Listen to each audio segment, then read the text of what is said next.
Martial Peak, Chapter 5903, Besieging the enemy's stronghold in order to attack their reinforcements. Sensing this powerful yet familiar aura, Emonayu was first overjoyed, but was immediately taken aback. What made him happy was that Yongkai had finally appeared. He had been hiding in the shadows all this time and hadn't done anything at all, so contrary to what might seem reasonable, his absence put a great deal of pressure on the Black Ink clan. If he made a move, the Black Ink clan could respond appropriately. So when he noticed Yongkai's aura, Emonayu was finally relieved. What surprised him was that the target Yongkai had chosen this time was actually Mou, a veteran royal lord. Yongkai had made several moves throughout several battles, but each time he did so, his target had always been the pseudo-royal lords.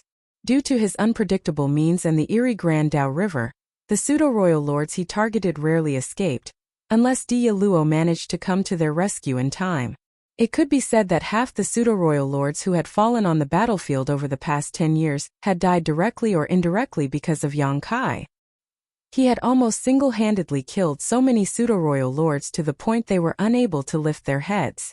Yet in all that time, Yongkai had never taken the initiative to attack a true royal lord before, least of all Mou as the most experienced royal lord in the Black Ink clan. The corners of Emonaye's brow immediately twitched as he felt that Yongkai had gone crazy to make such a crazy move. He thus immediately shouted, "Dia Luo."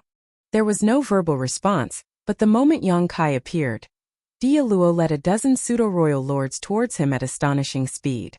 Dia Luo had already become quite familiar with rushing to the rescue. In every battle, he would lead a dozen pseudo-royal lords to pin down Yongkai, so there was no need for Emonayu to give him any detailed instructions. On the other side, Mou was obviously taken aback by the sudden ambush. Just now, he had been fighting Luoting he alone. This was the third Ninth Order master he had fought in the past 10 years. Unlike Xiangshan's relentless onslaught or Wei Junyang's boldness, Yinyang Cave Heaven's Luoting, his attacking style was more calculated and meticulous. She would execute exquisite secret techniques in a seemingly endlessly chain, making her like a never-ending storm, leaving Mou extremely frustrated. Even though his foundation was better than Luoting He's, it was difficult for him to gain the upper hand. From the beginning of their fight until now, they were evenly matched. A royal lord's senses were extremely sharp, so even if Yongkai had used Thunder Shadow's innate divine ability, it was difficult for the latter to completely hide his traces. Pseudo-royal lords might not be able to guard against Yongkai's sneak attack, but Mou could. In fact, Mou already had a vague premonition before Yongkai even launched his attack. Therefore, he was only shocked for a moment when Yongkai appeared and instantly reacted appropriately. He promptly collected the copious amount of Black Ink strength around him and created a shield to defend himself. Right then, Luoting He's attack struck the barrier, but it only caused his body to violently sway and was unable to cause any damage. Yongkai's space-time river swept in just at that moment, gushing straight from above and engulfing him. Mou used the tried and tested strategy of fighting back with everything he had, bombarding Yongkai's Dao Strength River with everything he had in an attempt to force him back.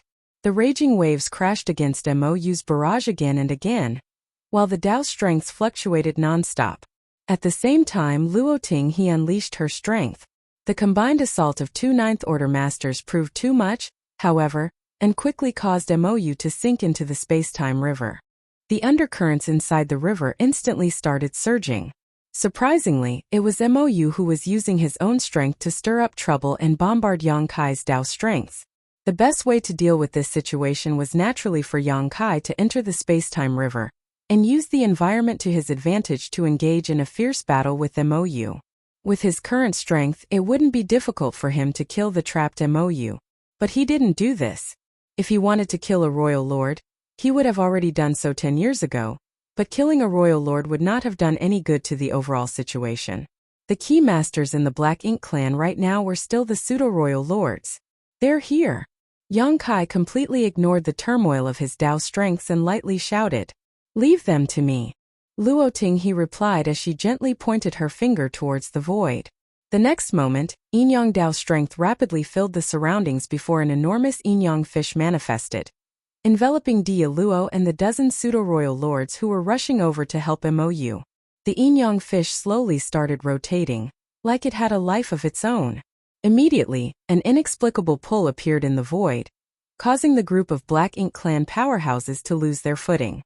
Dialuo and the other Black Ink Clan powerhouses immediately launched numerous secret techniques together, trying to break free from this inexplicable force. But before they could escape, Yang Kai was already upon them. No one saw how he moved, but when he appeared behind a pseudo-royal lord with his azure dragon spear, the latter didn't even notice. Thrusting the spear with one hand, and executing a palm strike with the other, Yang Kai mercilessly attacked the pseudo-royal lord. Immediately, an inexplicable burst of energy appeared in the void, as if something had been cut off. This pseudo-royal lord's expression immediately changed, because the moment Yang Kai threw out his palm, his aura connection with the other two pseudo-royal lords in his battle formation was severed. With the aura connection severed, the Three Fortunes formation instantly collapsed. Be careful! When Dialuo roared at him, the pseudo-royal lord finally realized that a great disaster had befallen him. He promptly turned around and threw a punch, but all that filled his vision was a rapidly enlarging spear tip. Regardless of his dire situation, he was still a pseudo-royal lord. Facing such a crisis, he didn't panic and instead changed his punch to a palm, smacking it towards the oncoming azure dragon spear. At the same time, he tilted his head to avoid this fatal blow. However, that was where things ended for him. Caught inside the yin-yang fish, his movements were significantly restricted, and to top it off, he was being targeted by Yang Kai. How could things possibly end well for him? The last thing this pseudo-royal lord saw was the long spear he dodged transform into multiple spear shadows that rained down on him. By the time the blood splashed out, the pseudo-royal lord's aura had vanished. Then a second, then a third. The other two pseudo-royal lords who had formed the battle formation with the first followed in his footsteps almost immediately after.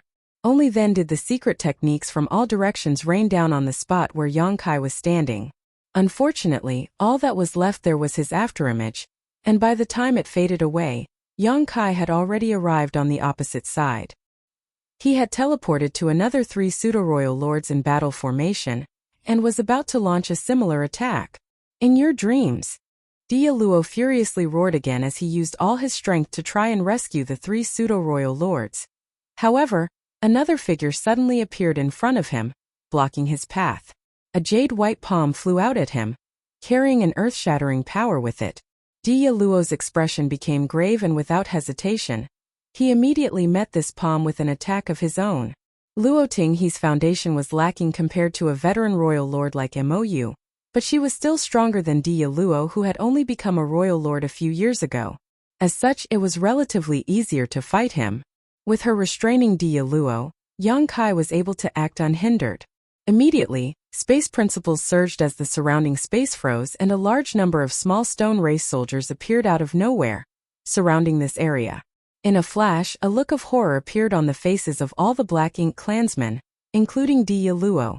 The next instant, the great sun and moon marks on the back of Yang Kai's hand glowed brightly before yellow and blue lights began flowing out of the small stone race soldiers, rapidly fusing into a dazzling sun which exploded soon after.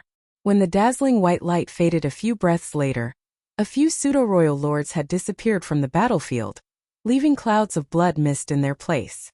As for the surviving pseudo-royal lords, they had clearly become much weaker after suffering this blow.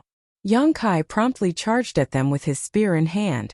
Immediately, an aura of death enveloped these pseudo-royal lords.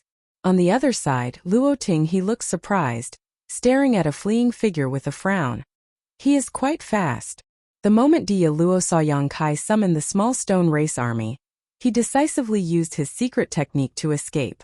Luo Tinghe didn't even have time to stop him. However, executing this secret technique obviously cost Dialuo a great deal of strength, so his figure looked quite miserable afterwards.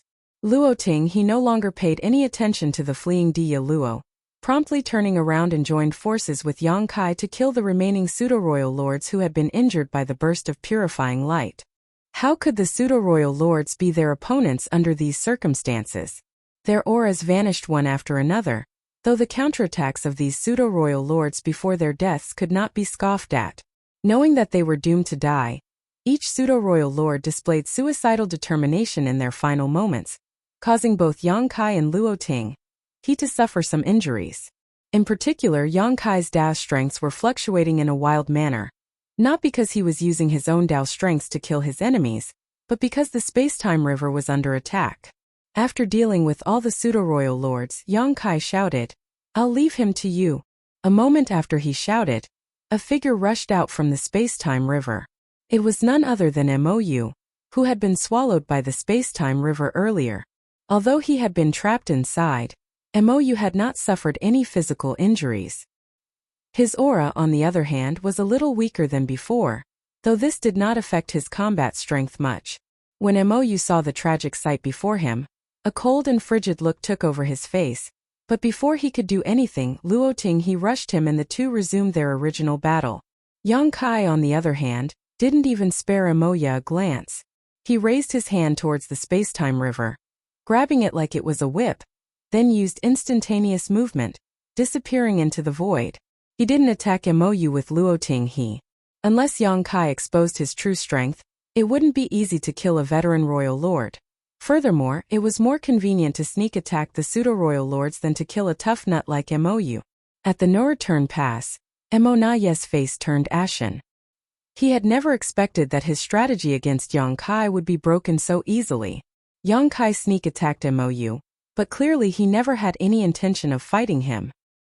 His true goal was the pseudo-royal lords led by Dia Luo. These were the stumbling blocks that had been pestering Yang Kai all this time, making it difficult for him to display his full strength. With a simple move of besieging the enemy's stronghold in order to attack their reinforcements, everyone in Dia Luo's team, apart from Dia Luo himself who had managed to escape, had been slaughtered by Yang Kai and Luo Ting he. The situation has changed. Mou could keenly sense this. Yang Kai had never done something like this before. The team of pseudo-royal lords led by Dia Luo had successfully managed to restrain Yang Kai in the previous battles, hindering him from displaying his full strength, but by the looks of it, Yang Kai had always had the ability to break free of Dia Luo and the pseudo-royal lord's restraint. It was just that he did not want to, that was all. What the hell made him reveal his fangs today? Sir.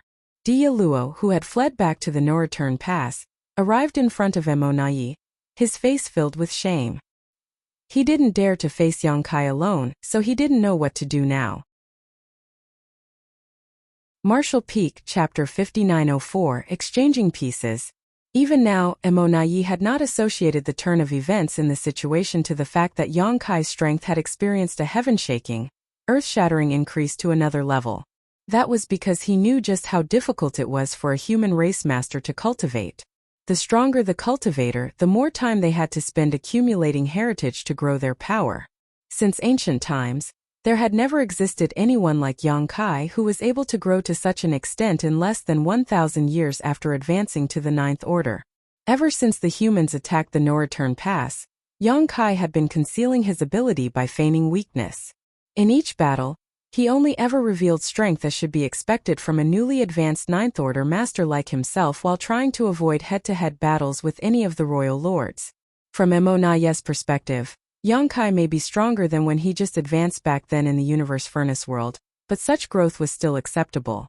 Moreover, it was well known that Yang Kai's abilities were greater than other cultivators in the same realm to begin with, so it was difficult to understand Yang Kai's bottom line without a proper fight with him.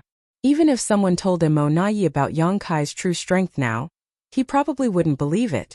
Such a thing was simply nonsensical. The situation had changed subtly since Yang Kai showed up on the battlefield. Though the attack of the humans was still as tepid as before, the various armies had already completed their secret deployments, getting all their forces into position. Yang Kai soon reappeared, this time next to Xiang Shan. Xiang Shan's opponents were three pseudo-royal lords who had formed a battle formation, which should make them strong enough to take on this newly promoted Ninth Order master. In the first two battles, Xiang Shan fought two bloody battles with Mou, which resulted in losses on both sides. Mou had a unique method of healing so he could recover quickly through the sacrifice of a pseudo-royal lord, but Xiang Shan could not recover as easily. Even with the use of healing pills, it would still take him some time, so his injuries have not been restored completely even until now, causing him to fall into a disadvantage against the three pseudo-royal lords from time to time as they fought. This was especially noticeable during the days when Yang Kai had disappeared, as Xiang Shan was almost one-sidedly suppressed by these three pseudo-royal lords without having any ability to fight back. But since Yang Kai's emergence, the situation had turned around. These three pseudo-royal lords now had to hold back 30% of their strength in preparation to deal with the event of a surprise attack launched by Yang Kai, which gave Xiang Shan some room to breathe. When Yang Kai's figure entered their circle of battle, Xiang Shan, who had received a heads-up prior, burst out with the power he had been accumulating and wielded a fierce blade towards the three pseudo-royal lords. His murderous intent spread almost palpably, and even the space around the three pseudo-royal lords seemed to freeze, horrifying them all. They had constantly been on guard against Yang Kai, but they never thought that this killing star would target them on such a vast battlefield. Their luck was simply the worst. When the killing star attacked, Xiang Shan suddenly burst out once more, instantly disrupting the rhythm of the three Black Ink clan masters. In merely a moment of their panic and loss, life or death had been decided. The long spear was like a dragon, whereas the blade light was biting cold. Yang Kai and Xiang Shan's figures passed by each other like the blades of a pair of shears, instantly cutting through the aura of the three pseudo-royal lords. When the powerful auras extinguished, Xiang Shan spat out a mouthful of blood and looked much weaker than before. Yang Kai's body also incurred a few wounds, obviously from the pseudo-royal lord's final struggle before death. At around the same time on the other side of the battlefield, an amazing aura burst out, accompanied by the annihilation of several powerful auras. It was not the fall of Black Ink clan masters, but Eighth-order humans. Yang Kai's head snapped over, only to see a turbulent black ink cloud moving about. More than a dozen figures had gathered in a large black tide that slaughtered everything in its way. Even in their battle formations, the Eighth-order masters could hardly put up a fight.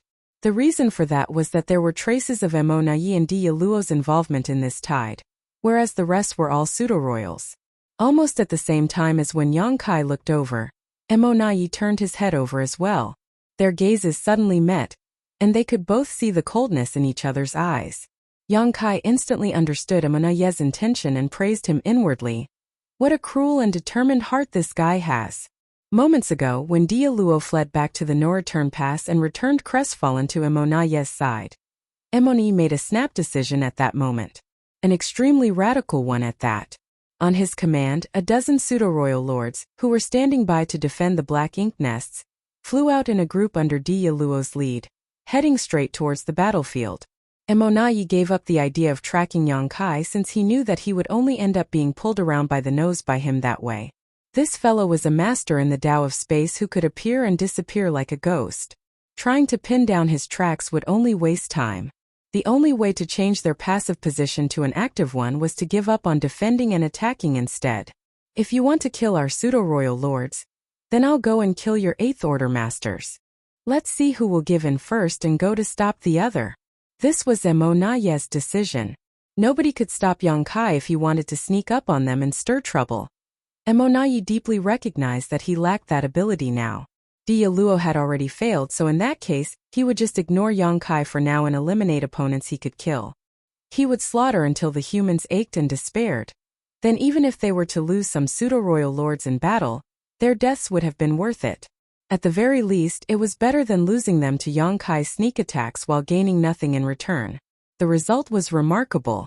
With two royal lords personally leading the charge and a team of a dozen pseudo-royal lords behind them, they could easily break up the battle which had reached a stalemate, and within just a few breaths at least 28th order masters on the human race's side fell. This was not enough to make up for the loss of 3 pseudo-royal lords, but it was enough to make the humans real. What will you choose? Mo Nai looked at Yang Kai from a distance, waiting quietly to see his response, but his hands did not stay idle. He continued leading his men towards the next battlefield, moving with momentum like splitting bamboo wherever they went. Very soon Yang Kai's answer was revealed to them. That was because Yang Kai's figure suddenly disappeared from his vision, and Xiang Shan, who had been standing together with Yang Kai before, also came flying in their direction. All of them were alerted at this change, and their powerful divine senses were swiftly extended in all directions to guard against a possible sneak attack that could come at any moment. However, rather than Yang Kai, whom they had expected to come, they were met with another person instead. As the supreme commander of the army, it's not a prideful thing to attend a battle personally. Following the emergence of that voice, a figure stopped in the middle of the void. With a light raise of his feather fan, a fierce wind suddenly rose up, turning into a sharp blade that could even cut through space. Mi Jinglun. Almost at the same time that Monai moved, Mi Jinglun moved as well, but he had arrived late since Pyryang Pass was outside of the battlefield. Even after so many years of war, Mi Jinglun had barely stepped onto the battlefield. Compared to his abilities as a Ninth Order Master, he was needed more by the human race to coordinate the overall situation. However, after seeing through Monaye's intentions to exchange lives with lives, Mi Jinglun had no choice but to join the fray. That was because every single Ninth Order Master had their own opponents to deal with on the battlefield and could not easily extricate themselves, so he was the only one who could subdue these masters for now. However, in the face of Mi Jinglun's provocations and attack, Monaye chose to ignore them and simply deflected the attack with the other masters from the Black Ink clan without getting caught up with him at all, immediately flying towards the next battlefield after that. Mi Jinglun paled slightly. Monaye's single-mindedness was something he had not anticipated. Just as it was difficult for the Black Ink clan to restrain Yang Kai, Mi Jinglun alone could not stop such a group of masters either. Fortunately, Xiang Shan had also rushed over to join him, so they could at least harass their opponents. The slaughter continued. Everywhere these masters went, large numbers of Eighth Order masters would fall. Most of these masters were already in battle formations formed alongside people that they were familiar with, and were in the midst of fighting other enemies. When a large number of powerful enemy reinforcements rushed over, the original balance was broken, resulting in a disaster. While this endless killing was taking place, Monaye was keeping a close eye on Yang Kai's movements. Xiang Shan had already rushed over, but Yang Kai was still nowhere to be seen. This caused his heart to sink. Despite culling so many Eighth Order masters, he found it difficult to feel happy about this situation. Instead, he was starting to feel worse and worse. Under normal circumstances, Yang Kai should have come out to stop them, but now he seemed happy to continue showing off his strength even if it meant continuing this exchange of lives, which was undoubtedly a worrying issue. As expected, Yang Kai's aura appeared on another side of the battlefield, followed by 3 pseudo-royal lords' auras extinguishing. Has it come to this? Monaye's heart ran cold. He was even beginning to wonder whether the humans had sensed something. But if not, how could Yang Kai have made this choice? How could they have possibly noticed? This makes no sense at all. In the void, Yang Kai pursed his lips, his body constantly flickering, cutting through one battlefield after another. When his space-time river came out, one by one the pseudo-royal lords fell, freeing up one Ninth Order master after another, without daring to delay for even a heartbeat. In such a situation, various Eighth Order masters would fall for every breath that passed. The only way to stop Monaye was to free up more Ninth Order masters so that they could go forth and contain the group of enemy masters led by Monaye. Of course, Yang Kai could have taken on the task himself, but without revealing his true strength, using Thunder Shadow's innate divine ability to launch sneak attacks from the shadows was simply more efficient. Yang Kai could clearly feel the fall of the Eighth Order masters. Each one of them was a rare talent of the human race, and each of them had gone through at least thousands of years of cultivation to reach such heights, but on this cruel battlefield, their fall would become nothing more than a cold statistic in the records of history. Has Monaye noticed something? Otherwise, why would he have joined the battlefield himself? Before the battle, Yang Kai and Mi Jinglun had expected great losses on their side, but seeing it happen with their own eyes still left their hearts bleeding. Yang Kai tried his best to suppress the urge to stop Monaye, and turned all his resentment and pent-up displeasure into powerful attacks, unleashing them from the spear in his hand. Kill! I need to kill more. Kill them all.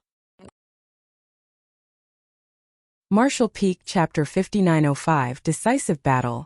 The originally uneventful battle suddenly heated up into a tragic scene following the sudden appearance of Yang Kai and the movements of Monaye, Dia Luo, and the pseudo-royal lords. At this point, even lower-level officers on both sides had noticed that the situation had changed. The top masters on both sides seemed to be competing on who could kill faster and who could kill more. All over the battlefield, The fall of pseudo-royal lords and Eighth Order masters could be felt.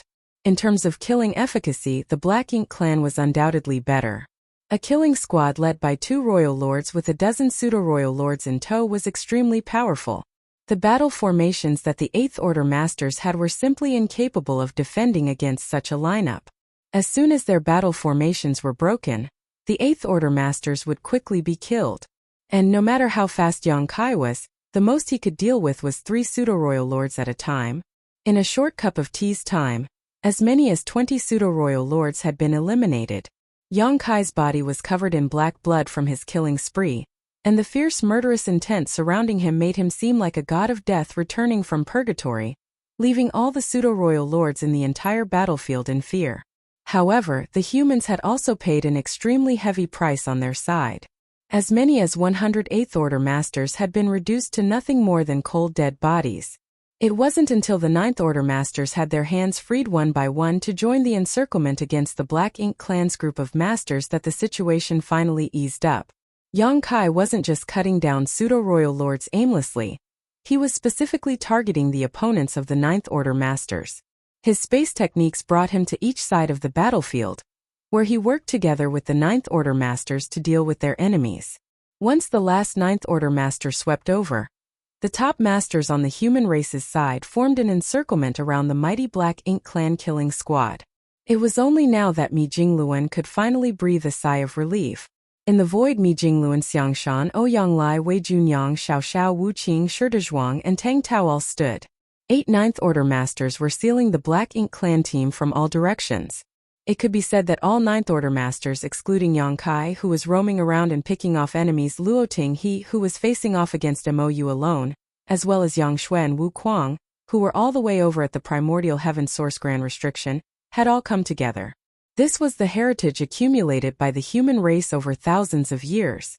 It was not very strong and very much lacking when compared to them at their peak, but this was a sign of hope for the rise of the human race. The fierce battle stopped at some point. The 8 Ninth Order masters circulated their auras to suppress and seal this zone to ensure that regardless of where their opponents tried to escape from, they would be met with a fierce flurry of attacks. However, they were in no hurry to attack. The humans may occupy the absolute upper hand on the surface, but the slightest mistake in a fight of this level could bring about dire consequences. Both sides were constantly probing each other, looking for a breakthrough point. "You're not running away?" Mi Jingluan gave Emonayi a strange look. Before the Ninth Order masters gathered in turn to surround them, this group had taken every opportunity to escape, but clearly, Emonayi showed no such initiative and allowed the humans to encircle them, which puzzled Mi Jingluan. "Run away? Where?" Emonayi answered his question with another question as he looked askance at him. Even though he knew that he was on the weaker side right now, his attitude remained firm. Mi Jingluan did not answer. Emonayi went on, "There's something that I can't understand, so I will appreciate it if Supreme Commander Mi can explain it to me." On the battlefield, Yang Kai's aura was constantly appearing and disappearing, and every time that happened, a number of pseudo-royal lords would face unfortunate ends. Emonayi's team was restrained, yet Yang Kai could freely go on a slaughter spree. From the human's perspective, stalling for some time seemed to be a good idea. That way, Yang Kai could better weaken the Black Ink clan's side. Thus, Mi Jingluan obliged. "So there exists something that puzzles you in this world?" These words were not just meant to ridicule. As the supreme commanders of their respective sides, the fight between Mi Jingluan and Emonayi was not just something that played out over the past year or two. Both of them had a thorough understanding of each other. Putting aside where they stand and seeing him merely as an opponent, Mi Jingluan thought highly of Emonayi in that regard. Emonayi did not answer his question. Instead, he asked what he had on his mind. "How did you find out?" "Find what out?" Mi Jingluan answered casually while putting on a confused look at the right moment. Emonayi kept a firm gaze on him. "Even though you are able to conceal it well, Supreme Commander Mi, Brother Ouyang here is not as good at pretending, so why ask me that question when you already know the answer?" Next to them, Ouyang Lai bristled. "What did I do? If you want to talk, just talk, why drag me into it?" Ouyang Lai was displeased. Emonayi turned to look at him. "Your expression changed when I was asking my question earlier. That proves you know what I'm talking about." Am I not allowed to be nervous during such a critical moment? Ouyang Lai roared. Mo Naiyi could not be bothered to answer, so he turned back to Mi Jingluan. Over the years, the human race's attacks on the no-return pass have maintained the same frequency, but this time your attack happened far before the expected time. Moreover, Brother Yang has ignored us so openly. He could have saved those 8th Order masters, yet he continued culling our pseudo-royal lords instead. Even though you can clearly achieve the same goal with minimal cost if you had spent a dozen years more, you chose the risky method instead. It's as if you're all in a hurry to reclaim the no-return pass. Meanwhile, everything that was said was just flying over the heads of Dia Luo and the many pseudo-royal lords. None of them had any idea what Mo Naiyi was talking about. All they knew was that things were likely to be disastrous this time. The Black Ink clan had 2 royal lords and a dozen pseudo-royal lords in this group, but the humans had 8 Ninth Order masters. In terms of true strength, the Black Ink clan was at a complete disadvantage. They were curious to know the answer to Mi Jingluan's earlier question. Why didn't they run away when they could have? As a result, they were now surrounded in this place. Each one of them was feeling uneasy about this situation, and it was inevitable that a sense of dissatisfaction arose against Mo Naiyi. Why is that? Mo Naiyi spoke, but he did not mean it as a question. He answered, there's only one possibility, and it is that you humans have found out about it. That's why you're in a hurry to end the battle at the no-return pass, and you'd rather pay a heavy price now to make that happen. Am I right, Supreme Commander Mi? Mi Jingluan shook his head. I don't know what you're talking about. Mo Naiyi sighed, so be it. If Supreme Commander Mi does not wish to answer, then I will refrain from asking. This should be the deciding battle, right? I admit this came as quite a surprise, and our side is not prepared yet, but it seems you are not either. Who would have thought that this battle would end up this way? But Supreme Commander Mi, even though my Black Ink clan is in decline right now, claiming the no-return pass won't be that easy. I hope that the losses incurred on your side are within your comfort zone at the end of this battle. Ouyang Lai was impatient. What are you blabbering on for? Your funeral is already here, Mo Naiyi. Mo Naiyi turned to him with an icy look in his eyes. The casual look from before was gone, and he spoke in a stern voice. Are you really so sure that you've defeated me?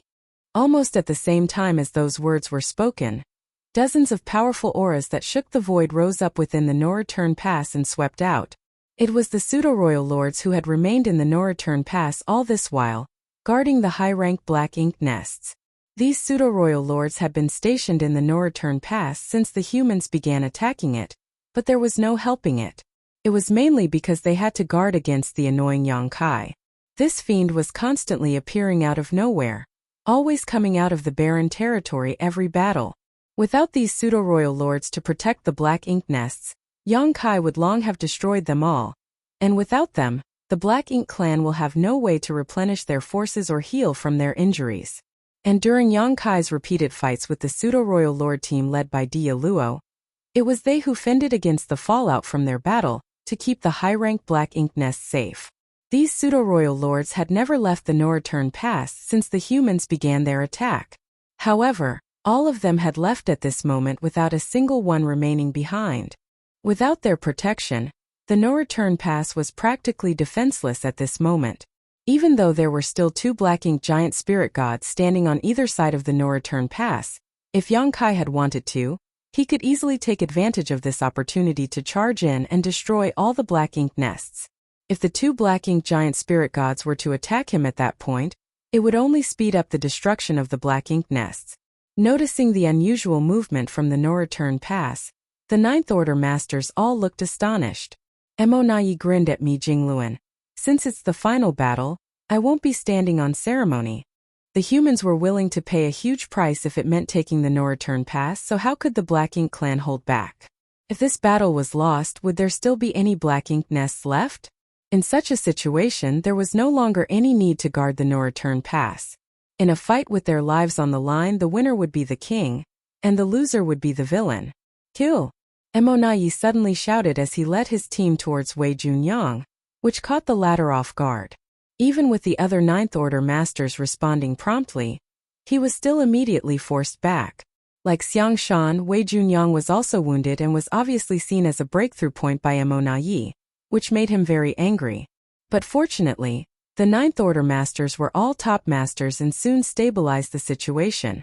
As Mi Jingluan's divine sense surged, 3 of the 8 Ninth Order Masters left to confront the pseudo-royal lords who had come charging out of the no-return pass, while the remaining 5 teamed up to fight Emonayi and his team in an evenly matched situation. However, how could 3 Ninth Order Masters stop the charge of several dozen pseudo-royal lords? The pseudo-royal lords have formed their own battle formations, and a single 3 Fortunes formation was enough to hold back a single Ninth Order Master. In an instant, the advantage gained from Yang Kai killing off a large number of pseudo-royal lords was leveled, and the damage which the humans were able to stem began to snowball. At that moment, a huge Great Pass entered the battlefield. Pyryang Pass, which had always remained outside of the conflict zone, finally joined the fight. The huge Great Pass slowly rotated, and the many large artifacts set up on it were constantly releasing rays of light that were as dazzling as a thunder dragon, striking the enemy lines and clearing out large areas of the void with each attack. The Black Ink Clan's defense line, which was targeted by Pyryang Pass, instantly fell into a shaky situation. Martial Peak, Chapter 5906. Great Sun Explosion. Pyryang Pass was the only great pass of the human race left. It was currently the command center of their grand army. Its symbolic and strategic significance was greater than its role as a weapon. Other than the first battle for the No-Return Pass, where the majestic, impregnable Great Pass battled the Black Ink Clan army, it had always stayed outside of the battlefield during the fights happening over the years. It wasn't until now that the Great Pass rushed over and the lights coming from its various artifacts were released, bombarding indiscriminately into the Black Ink Clan's defense line. Its fierce and unceasing attack quickly tore a gap into the defense line, and the Azure Sun army nearby immediately took advantage of the situation to charge in. The masters from the Black Ink Clan quickly noticed the situation and immediately, more than a dozen pseudo-royal lords rushed over. At the same time, over 100 figures flew out from Pyryang Pass to meet them. These were the 8th Order Masters who were responsible for standing by on Pyryang Pass and maintaining it all this while. 108th Order Masters definitely would not be able to stop this number of pseudo-royal lords alone, but they had Pyryang Pass behind them to act as reliable support. Holding back and delaying their enemies was still something they could manage. The exchange between both sides soon began, and the light of both the secret techniques and artifacts blossomed incessantly. On one side of the huge battlefield, the front the Burning Moon army was in charge of, both sides were constantly exchanging blows. However, the Burning Moon army were unable to break through the tight defense line of their opponent from beginning to end, so it did not matter how intense the fight became. Only by ripping a gap in that tight line of defense could the humans gain some ground and charge in and slaughter more of their enemy. In the fierce exchange, the Black Ink Clan managed to repel the attacking humans time and time again, and both sides were suffering great casualties. At a certain point, the Black Ink Clan on this front suddenly noticed that the human race's attack had inexplicably become much weaker, and while they were confused, they saw the dense forces of the human race army suddenly split up, moving to the left and right, while a dozen warships that were clearly different from the usual ones came forward. Moreover, there was a giant warship following right behind them, a purifying Black Ink battleship. The masters from the Black Ink Clan on this front instantly recognized the warship as one of the purifying Black Ink battleships created by the humans. Their eyes showed puzzlement at this move, as they had never seen a purifying Black Ink battleship on the front lines of a battlefield in all the times they battled each other. After all, this warship itself was not meant for charging into battles, it was a support craft used as a fallback point. What was the purpose of the humans bringing in this purifying Black Ink battleship? The next moment, those from the Black Ink Clan seemed to have thought of something, and a look of great horror emerged on their faces. Divine sense surging as someone roared, "Don't let them get close. Sink them." A heavy barrage of attacks that covered the sky rained down on the warships, and even though the defensive arrays of the dozen warships in front of the purifying Black Ink battleship were activated to their limits, they were still destroyed in a very short time, with the warships being blasted to pieces as well, alongside the members of their squads. Even more attacks came towards the purifying Black Ink battleship. The defensive arrays glowed brightly, but it quickly dimmed down and was shattered. In the next moment, the massive purifying Black Ink battleship was also completely destroyed. However, there was no hint of joy in the face of those from the Black Ink Clan. especially from the one who was commanding the battle. Instead, he appeared greatly shocked and hurried to pull back almost as soon as the purifying black ink battleship exploded. Like a great sun shining in all directions, the purifying black ink battleship exploded, its dazzling light illuminating the void like daylight. The light gradually dissipated, and a large circular area in the battlefield, which was originally filled with black ink strength, was now presented clearly in everyone's vision. All of the black ink strength there had been purified, and the black ink clansmen struck by the light were all howling in pain. Some of the weaker ones had even died on the spot. Even those who quickly retreated earlier still failed to escape being struck by the purifying light in the end, and now the rich black ink strength their bodies was leaking out uncontrollably, as if they had been tossed into a wok of hot oil. The pain was so intense that their expressions became distorted. Even more to their horror was the fact that their strength was dropping sharply as their black ink strength leaked out. When the Black Ink clan commander turned his head and looked back, he saw the human race's army charging in and his heart went cold. He knew that this defense line was as good as gone. The same scene of a great sun exploding was playing out in every corner of the battlefield. The continuous bursts of light were the greatest nightmare of all Black Ink clansmen. This was the final battle to conquer the No Return Pass. Even Mo Nayi dared to go all in on this fight, so as the attackers, how could the humans not rise to meet the occasion? As soon as Mi Jingluan gave the order to attack the No Return Pass, a secret directive was sent out to every army. Use the purifying light sealed in the purifying Black Ink battleships to force open the Black Ink clan's defense line. The humans had many purifying Black Ink battleships in their arsenal, with each division having at least one of its own. The total number of such warships they had with purifying light sealed in them had already exceeded 1,000. The Black Ink clan's defense was indeed solid. Even if the humans could break through it with a forceful attack, they would still have to pay a heavy price. But with the purifying Black Ink battleships leading the way, the casualties incurred by the humans could be greatly reduced. The soldiers were gone if they died, but they could produce more purifying Black Ink battleships if they were destroyed. There was no way Mi Jingluan couldn't recognize such a simple thing. This was a tactic that he had thought of long ago, but he would not use it simply before his hand was forced. Building 1,000 purifying Black Ink battleships was not exactly an easy task. However, if they wanted to launch an attack on the No Return Pass when they had not made full preparations, this was the only method they could employ. Over 1,000 purifying Black Ink battleships exploded in less than a half cup of tea's time, each one purifying a vast area. No matter how strong the Black Ink clan's defenses were, they were helpless against this power that perfectly restrained them. The once tight defense line was now filled with wide gaps, and the various armies of the humans, who had long been preparing for this moment, rushed forward at the opportune moment. They fortified their positions, increased their troops, expanded their advantage, and slaughtered their enemies. In less than half an hour, the Black Ink clan was in clear decline. It was practically a miracle that they were able to achieve such immense results in such a vast battlefield, and within only a short time, but time was running out for the humans now. The explosion of such a large number of purifying Black Ink battleships meant that the humans can no longer rely on the purifying light sealed within those battleships to disperse Black Ink strength that invaded their bodies. Now the soldiers could only rely on the purifying Black Ink pills they brought in advance to protect their small universes. But the purifying Black Ink pills had limited medicinal efficacies, so this battle had to be fought and won quickly. Many factors could affect the outcome in war, including the determination of the soldiers on both sides and the strength of their forces. However, the most significant determining factor was still the top masters of both sides, the giant spirit gods and Black Ink giant spirit gods. Even if the humans could wipe out the Black Ink clan army entirely, it would be useless if they could not take down the Black Ink giant spirit gods. A creation of Mo was a threat to the humans that the pseudo-royal lords could not compare with. Yang Kai continued his endless slaughter on the battlefield, his figure swift and elusive. Everywhere he passed, the auras of pseudo-royal lords vanished. Since the start of the battle, as many as 30 pseudo-royal lords had already died at his hands.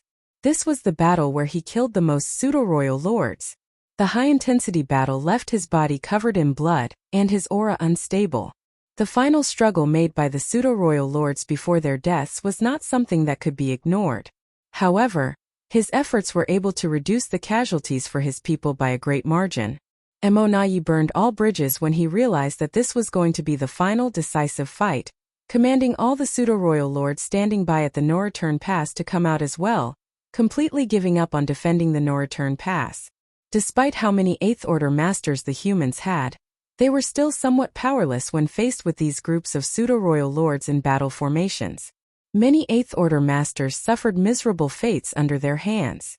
However, as Yang Kai continued to slaughter the pseudo-royal lords, the situation finally took a turn for the better. At this moment, the Eighth Order masters also gradually stabilized their positions, got into their own battle formations, divided their opponents, and clashed with the pseudo-royal lords. And with Yang Kai continuing his hunt, the humans could slowly gain an advantage when it came to top combat power.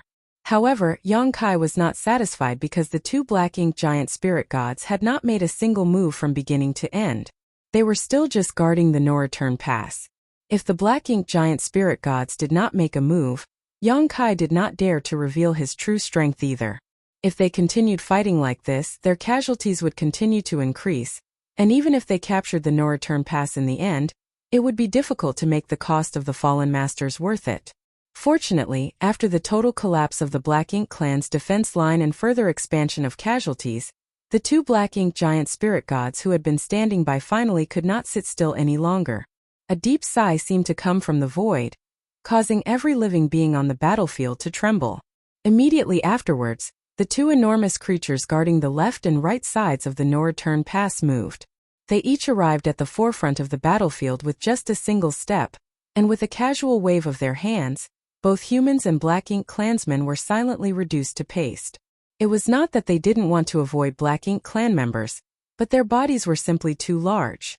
Once they launched their attacks, the area it passed through was too wide to achieve precise control. In an instant, both the human race and Black Ink clan armies scattered wherever the two Black Ink giant spirit gods went. At the same time in the barren territory, Ada and Aer, who had been paying attention to the situation here, became excited. Ada pointed to the territory gate. "Do we go now?" Aer stood up and quickly nodded in. Before leaving, their little friend had told them that if those two big guys dared to move, they should rush in. Previously, those two big guys had been remaining motionless, so Ada and Aer could only stare at them. Now, it was undoubtedly time for them to descend the mountain. Beat them up. Ada's face was full of killing intent. After his declaration, he took a deep breath and suddenly shrunk his towering and massive body, transforming into a small giant. Next to him, Aer did the same. Within 10 breaths of the two Black Ink giant spirit gods taking action, the two giant spirit gods stepped out of the territory gate connecting the barren territory and the Black Ink battlefield. Martial Peak Chapter 5907 Chance. After the giant spirit gods, shrunken to the size of small giants, stepped out of the territory gate, their body expanded rapidly back to their original size. Then they charged and crashed thunderously into the no-return pass. The massive remnant great passes shook and the aftershocks swept out in all directions. The Black Ink nests, which the Black Ink clan had been carefully tending to all these years, instantly shattered into dust. If this scene had occurred a few days ago, it would have undoubtedly been a great heartache to the Black Ink clan. But at this moment, none of them had the heart to care about such things anymore. The Black Ink clan had brought out all their strength and the entire no-return pass had become an empty shell. This battle was the one to decide the life or death of the Black Ink clan in the no-return pass. If they won, they could continue to survive, but if they lost, everything would end for them, so who would still care about the Black Ink nests? The two giant spirit gods raised their feet and started running through the no-return pass. However, it only took 2 or 3 steps before they reached the battlefield where they flew straight towards the two Black Ink giant spirit gods. The Black Ink clan army that tried to stop them suffered catastrophic losses, and the defense line that they were able to maintain through grueling effort was smashed apart by Ada and Aer, creating 2 unimpeded passageways right to the heart of their lines. Countless casualties occurred in an instant. The Black Ink giant spirit gods, who were in the midst of mercilessly slaughtering the humans, naturally noticed the situation. They immediately assumed defensive positions, but in the next moment, they were each hit squarely by Ada and Aer and tumbled over with them. Ada tackled his opponent's waist and swung his fist fiercely. His opponent was also unwilling to appear weak and smashed down with his elbow, fiercely hammering Ada's back. He even grabbed Ada's neck with his other arm and squeezed tight as if he were trying to twist Ada's head off. The battle between the two giant spirit gods was extremely simple and crude, making it look almost like two children fighting, but every one of their strikes caused space to shake and become unstable. Terrifying shockwaves that were visible to the naked eye rippled out in all directions. All living beings nearby, regardless of whether they were human or Black Ink clan, ran and cleared a space large enough for these behemoths to fight. Even though Aer's side was not as explosive, it was still extremely rough.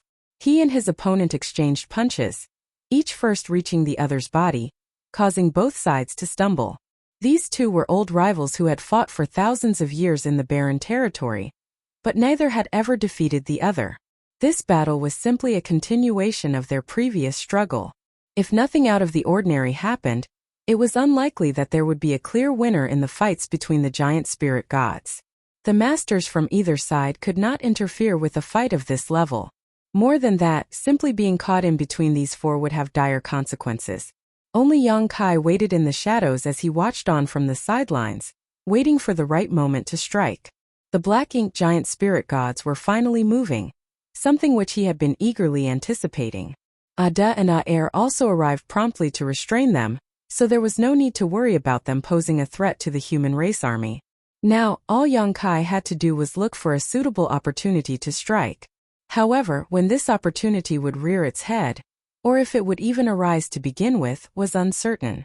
Even though Yang Kai had carefully instructed Ada and Aer beforehand, giant spirit gods were simple-minded, so there was no guarantee they would do as they were asked. Rather than getting between the giant spirit gods' fight, Yang Kai continued to roam the battlefield while keeping an eye on them. With Thunder Shadow's innate divine ability, the pseudo-royal lords could hardly even sense his presence before he launched an attack on them. By the time they did notice, danger was already upon their heads. After reaching this point in the battle, Yang Kai was not content to just kill pseudo-royal lords. If the opportunity presented itself, territory lords were not spared either. Several dozen pseudo-royal lords had died at his hand, and there were likely more than 1,000 territory lords dead even as a conservative estimate, and that was because they were killed merely out of convenience. Yang Kai hadn't deliberately targeted them. Thanks to the gap in the defenses created by Ada and Aer's charge, the Wolf Fong army and Twin Instrument army had already breached the Black Ink clan's main forces. The two human armies cooperated smoothly as they constantly expanded the gap in the defense line. Although the Black Ink clan tried their best to retreat and regroup, they were unable to do so. Victory seemed to be within grasping range for the human race. In this chaotic and brutal battlefield, despite the constant reaping of lives, the soldiers did not stop throwing themselves in. To Yang Kai's surprise, the opportunity he was waiting for came quickly. From the battlefield, a roar suddenly erupted. It was Ada's shout mixed with a hint of excitement. "Little friend, come quick, I've got him." Almost at the same time he shouted these words, Yang Kai, who had been keeping an eye on their movements, had already arrived at Ada's side. At this moment, Ada had managed to pin his opponent in the void. Ada's arms had constricted one of his opponent's arms, stopping it from moving. His legs were also like ropes, wrapped around one of his opponent's thighs. In this posture, two of the opponent's limbs were completely immobilized and unable to break free. However, this situation was extremely unfavorable for Ada because in order to tightly restrain his opponent, all four of his limbs were tied up, whereas his opponent still had one arm and one leg free for his use. When Yang Kai arrived, the Black Ink giant spirit god was punching and kicking Ada viciously. The force of each attack sent shockwaves through Ada's body, and rubble-like pieces were constantly smashed from his body, each piece the size of an ordinary city. Since he had been keeping a close eye on the four giant spirit gods, Yang Kai witnessed everything clearly. After Ada rushed out of the barren territory, he directly grappled his opponent and went all out to restrain him. After some wrestling, they finally reached the current situation. This was something he had repeatedly instructed Ada and Aer on before the battle.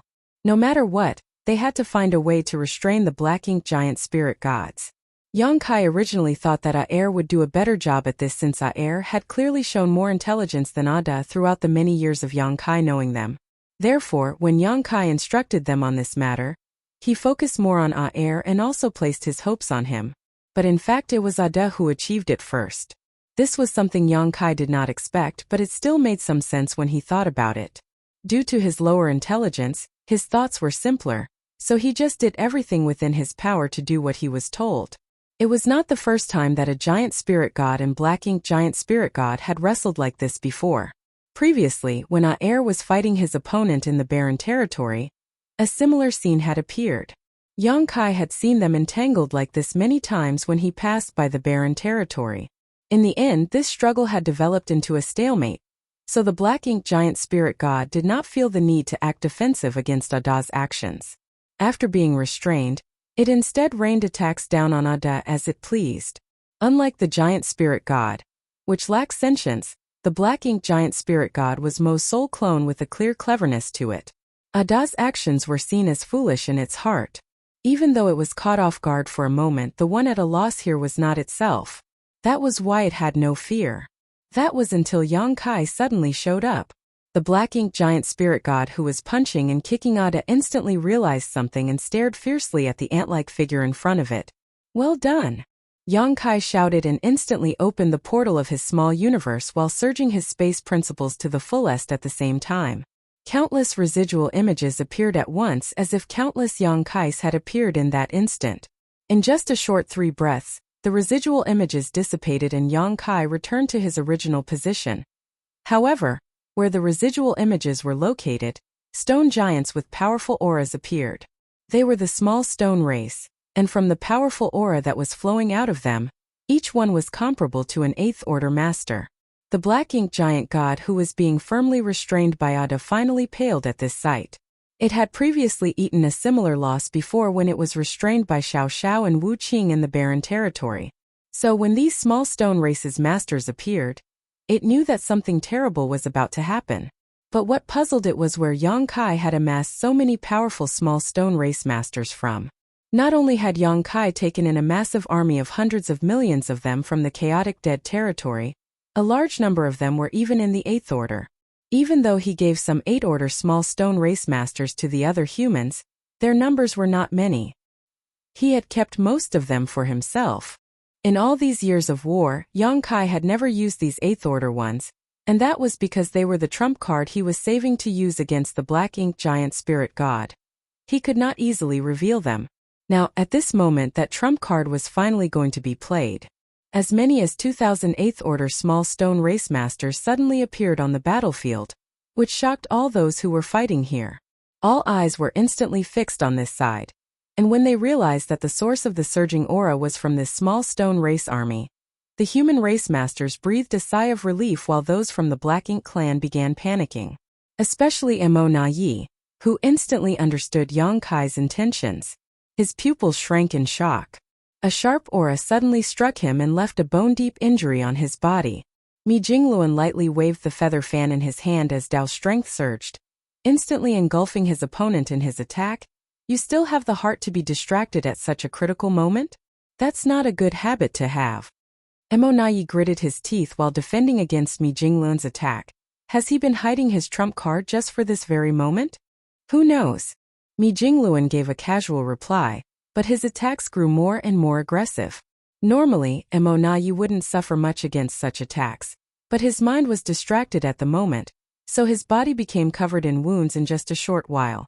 Mo Na Yi thought at first that even if they lost this fight and subsequently the no-return pass, they would still be able to deal a heavy blow to the humans.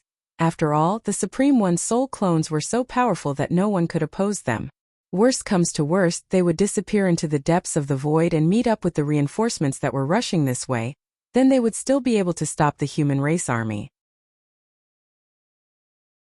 Martial Peak, Chapter 5908, Sacrifice the Tail to Survive. However, when a large number of 8th order small stone race masters appeared, Mo Na Yi was shaken. He had no idea whether or not the Supreme One's soul clone would still be able to protect itself in the face of such a tactic. Unfortunately, he could not afford to think more about the situation at this moment as he had already fallen completely into a disadvantage in his fight against Mi Jingluan. It would be disastrous if he were to allow himself to get distracted any further, So he had no choice but to push down his worries and focus on the battle at hand. On the other side, more than 2,000 Eighth Order small stone race masters pounced on the black ink giant spirit god on Yongkai's command. Though they had large, stalwart bodies, all of them were still as tiny as ants compared to the black ink giant spirit god. This scene was just like a colony of ants attacking an elephant. Each scrambled up onto every part of the black ink giant spirit god's body and clung on tight with their hands and legs. Yongkai stretched out both hands and the great sun and moon marks glowed with an unprecedentedly dazzling light.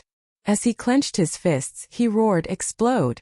Under the influence of the great sun and moon marks, all of them small stone race masters exploded into yellow and blue lights, which seemed to gush out from within their bodies, leaving behind an extraordinarily rich and pure yin and yang element power. Each point of light was like a droplet of water collecting into a giant pool, turning into a halo that melted into and connected with each other to envelope a vast space. In just 3 short breaths, the yellow and blue lights melted away, replaced by a pure white light. The white light was not too dazzling at first, but after contracting for an instant, it spread out violently.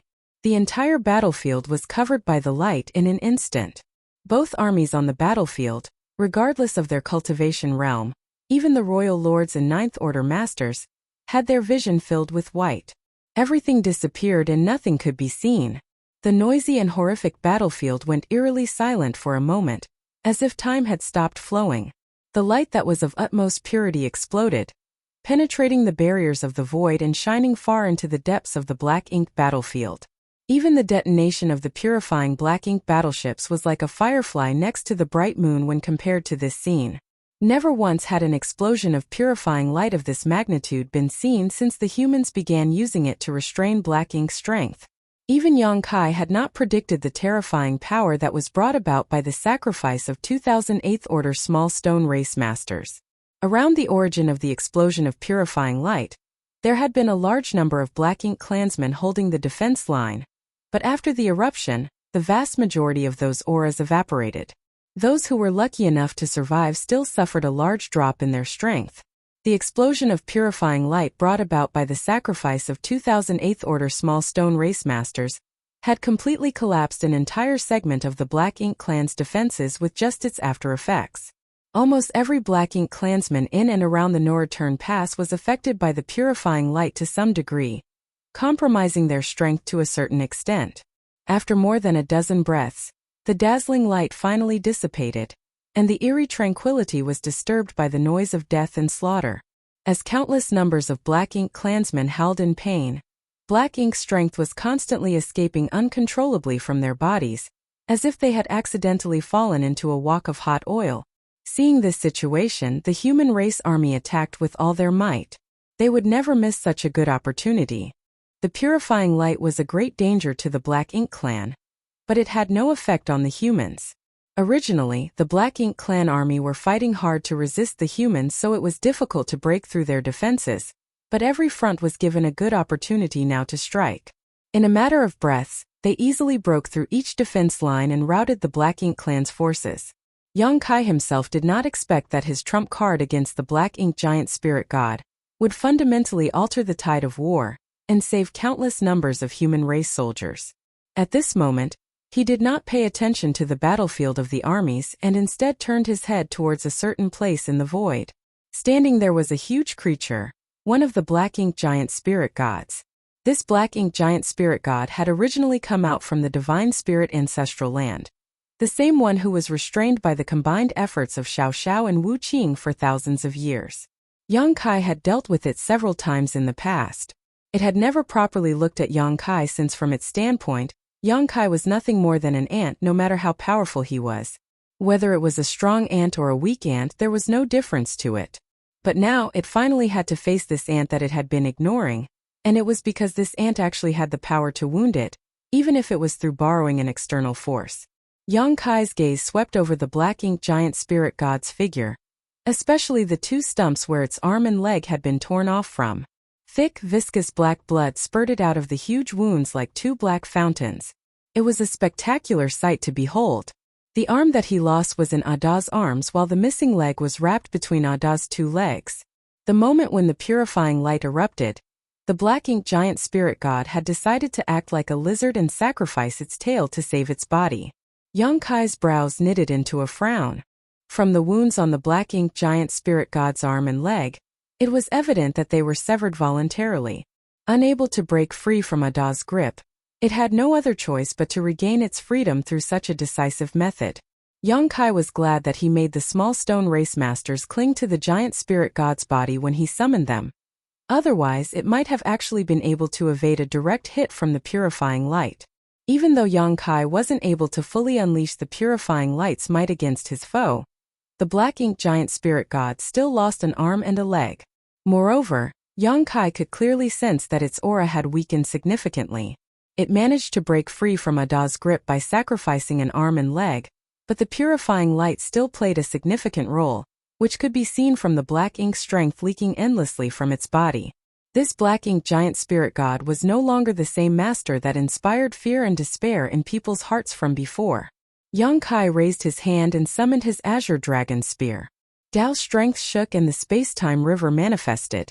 The long river coiled around the spear, giving the azure dragon spear an indescribable sense of spirituality. "Ada, let's go," Yang Kai shouted. Lifting his spear, his aura rose steadily. After feigning weakness for so many years, he could finally unleash his full power without any restraint. Yang Kai was cheering in joy inwardly. It felt like he had finally broken free of the shackles that bound him and regained his freedom. "Yeah," Ada responded with a resounding voice. Immediately, Ada grabbed the arm and leg that his opponent discarded and began using them as weapons, swinging and smashing them fiercely, creating violent shockwaves and displaying his imposing power. Yang Kai turned his head with difficulty and saw Ada getting further and further away, causing his battle aura, which had risen to a peak, to nearly collapse. "Where is it? I can't see it." Ada's thunderous voice shook the void, his vision still completely white. Though being enveloped by the purifying light at such a close range did not cause any real damage to Ada, it temporarily blinded him, so how could he still see where his opponent was? Before Yang Kai could call out to him, he was already engulfed in a sense of great crisis. When Yang Kai turned around, he saw that the black ink giant spirit god had already raised its remaining hand and swung it down in the direction where he was located. The hand that covered the void appeared slow, but it was actually extremely fast. The moment when this giant hand was about to smash him, Yang Kai could even feel space solidifying around him. The power of this attack was absolutely terrifying, and Yang Kai could clearly see the void shattering wherever it passed. With no way to escape, Yang Kai let out a roar and thrust his spear out. Around his spear, the space-time river shook and myriad Dao strengths burst forth, breaking through the confines of space. Yang Kai became one with his spear, transforming into a stream of light and rushing straight towards the approaching hand. Before he even truly collided with the palm, Yang Kai was met with an overwhelming force. Yang Kai felt like he had run into an invisible blockade that was as sturdy as any metal. His body shook violently as he blocked the thunderous attack, coughing up golden blood in the process. In the next instant, the large hand that covered his whole vision suddenly closed, seemingly trying to squash him to death. The palm closed into a fist, but a stream of light emerged from between the cracks of its fingers. It was Yang Kai who was able to escape in time before disaster struck. World force surged and Dao's strength shook. Yang Kai turned into a thunderbolt, sweeping upwards along his opponent's extended arm like a thunder dragon. Yang Kai had not exerted his full power since cultivating with the help of the star boundary and myriad monster world. He had been hiding his true power all this while so as to keep Emonayi from catching any clues about him. Thus, even he himself had no idea just what would happen if he were to use his full power. Today the world would bear witness. Facing off against a black ink giant spirit god alone, Yang Kai no longer held any reservations. From his small universe, a majestic power began pouring out endlessly. The rise in cultivation seemed to make it even easier for him to manipulate his Dao strengths, and he had never felt such a powerful force before. This power even gave him the illusion that if Mo was standing in front of him, he would still be able to punch its body full of holes. Yang Kai was fast, so fast that it was hard to say just how fast it was. In an instant, Yang Kai had already reached the black ink giant spirit god's neck by flying up its arm. After a moment of hesitation between deciding on transforming into his dragon form or remaining in his current state, Yang Kai chose the latter. Thrusting out the spear in his hand, a towering spear shadow came down on the black ink giant spirit god's neck. An angry howl erupted and the pain in the black ink giant spirit god's eyes grew even more intense. It was already in great agony from being wounded by the purifying light and sacrificing its arm and leg. To receive Yang Kai's frenzied attack now made it even more unbearable. When the spear shadow dispersed, the black ink giant spirit god's neck was covered in countless wounds. Black blood was flowing out of each wound and its flesh was completely flayed. Dao strengths even lingered in its wounds, making it a miserable sight to watch. However, Yang Kai could not help but click his tongue. His attack was in no way weak. Any royal lord would likely have been killed on the spot if they were to receive such a blow, but for a behemoth like the black ink giant spirit god, it was simply not enough. Martial Peak Chapter 5909 The end has come. There were pros and cons to having a large body. First of all, there was the difficulty in moving around in a fight and the lack of dexterity, but a large size also allowed one to take much more damage without being critically wounded. Fatal attacks could often become just mere scratches from the size difference alone. Yang Kai had a deep understanding of that fact as he had experienced it himself many times in the past through fighting, using his dragon transformation secret art. In terms of size, the black ink giant spirit god surpassed even his divine dragon form, and thus the advantages that came with his massive size would also be amplified to the extreme. The flayed wounds on its neck that were spouting black blood may look horrific, but in truth, it was nothing much for a black ink giant spirit god. Despite its strength being greatly weakened by the purifying light, the black ink giant spirit god was still undoubtedly worthy of being the so-called Supreme One's soul clone.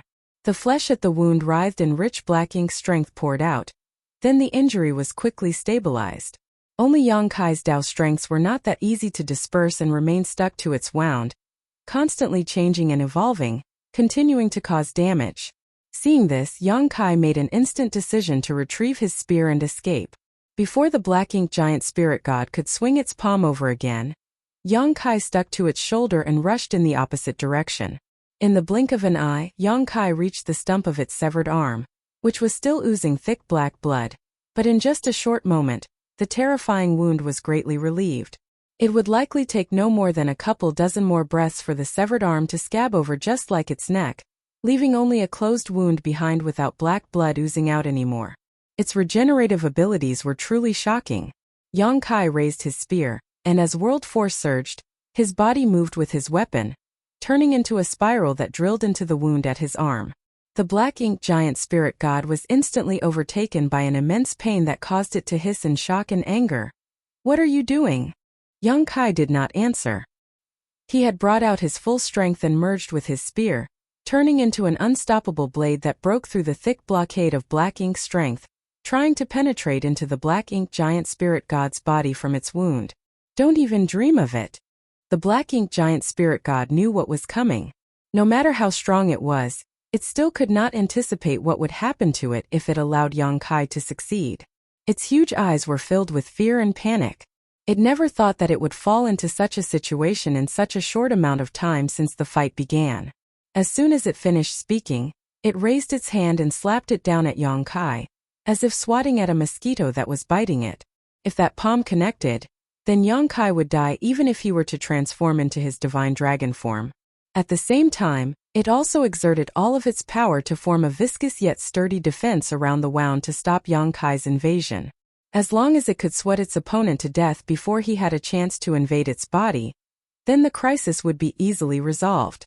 Yang Kai felt an unprecedented crisis fall upon him, and as the black ink giant spirit god's palm descended, he could keenly feel death enveloping his body and mind, causing him to feel suffocated. Not a single part of him, both inside and outside, was not trembling in fear. Even though he had encountered many life or death crises throughout his cultivation journey, he had never encountered one as strong as this one. Death was so certain that it almost gave him the illusion that he had already died. The defense that was formed out of black ink strength at the wound was extremely sturdy. Even though Yang Kai attacked with full force, he was not able to break through it instantly. Moreover, his opponent did not just lay out a single defense. Instead, it was constantly repairing and strengthening it. Naturally, the best option here would be to just give up and escape in order to ensure his safety, then search for another opening to exploit. However, after such an experience, it would not be so easy to get another opportunity like this, as the Black Ink Giant Spirit God would definitely be on its guard. In this life or death moment, Yongkai's lips curved into a fierce smirk, and his already terrifying aura climbed to even greater heights, causing the surrounding space to tremble in unrest. "You court death." The Black Ink Giant Spirit God roared furiously and swung its palm down even more fiercely. Everywhere its palm passed, space crumbled like a shattered mirror. The huge palm suddenly stopped when it was only a dozen or so kilometers away from Yongkai, as if it had encountered a huge resistance. It was a severed arm extended across the void that suddenly blocked its fierce attack, an arm no different from its intact arm in terms of length and shape. Ada had finally returned. He had blocked the fatal blow for Yongkai at this most critical moment. Yongkai had also seen Ada rushing over from the corner of his eye, which was what made him put his all into this decisive move. Holding a severed arm in one hand and a severed leg in the other, Ada was furious, almost face to face with the Black Ink Giant Spirit God, and shouted fiercely, "What do you think you're doing to my little friend?" In this era of endless Black Ink strength, as members of the Giant Spirit God clan, it was difficult to even find food to eat. Their little friend was now his and Air's only source of food. If their little friend were killed, wouldn't they have to starve in the future? The simple-minded Ada had long realized that only his little friend could provide them with delicious food, so no matter what happened, he would not allow his little friend to be harmed in any way. Anyone who dared to hurt his little friend must die. Faced with Ada's fury, the Black Ink Giant Spirit God could only respond with a pained howl. Because the moment when its attack was blocked by Ada, a violent shockwave hit Yongkai's back like an invisible wall. In that instant, the bones in Yongkai's body could be heard cracking, but it was also that force that allowed him to break through the blockade of Black Ink strength. Body and spear united as one as he plunged into the Black Ink Giant Spirit God's severed arm. All light disappeared and boundless darkness engulfed him. Yongkai felt like he had fallen into a pitch-black ocean, but he moved forward without hesitation, breaking through layers of physical barriers and diving straight into the Black Ink Giant Spirit God's body. As his spear traveled through the body of the Black Ink Giant Spirit God, it encountered significant resistance at first, but in a few breaths, the resistance suddenly weakened. Ada, who had launched a fierce flurry of attacks on the Black Ink Giant Spirit God, forcibly diverted its attention to protecting itself, which naturally meant that it could not fully focus on Yongkai, who had invaded its body. In the vast void, the battle between the two giant spirit gods was extremely brutal, but Ada clearly had the upper hand. Wielding the severed limbs of his opponent as weapons, every blow caused the injured Black Ink Giant Spirit God to stagger and stumble in a pitiful state. When the other Black Ink Giant Spirit God saw what was happening, it tried to come over and support its ally, but how could Air allow him to do so? With everything he had, he kept it firmly tied down. On a different battlefield, Missouri Naye's eyes trembled violently, his face filled with disbelief. In fact, when Yongkai unleashed his full strength, Emonayi had already sensed that something was amiss, and an unlikely scenario sprang in his heart. His intelligence made him doubt this thought, but now it seemed that his unbelievable suspicions were confirmed. "He has been hiding his strength all this time?" Emonayi asked while defending against Mi Jingluan's furious attacks. "What do you think?" Mi Jingluan replied casually while searching for his opponent's weakness. Naturally, he would not be kind enough to answer his enemy's question. However, this response only made Emonayi more certain of his own judgment. "Why?" he muttered in disbelief. Yongkai had been concealing a massive army of 8th Order small stone race masters. He must have possessed them for many years, yet hid them all so he could use them against the Black Ink Giant Spirit God, which was understandable since they could not be exposed easily as it would alert the Black Ink clan. Then it would be difficult for them to play their part as a hidden weapon. But why would Yongkai also conceal his true strength? Judging from the aura erupting from Yongkai earlier, his true strength was absolutely terrifying. If he had such strength, then why had he been hiding it for so long? If he revealed his true strength during the previous 10-year war, how many pseudo-royal lords would have suffered? Even he, a royal lord, might not have survived. Why do you think?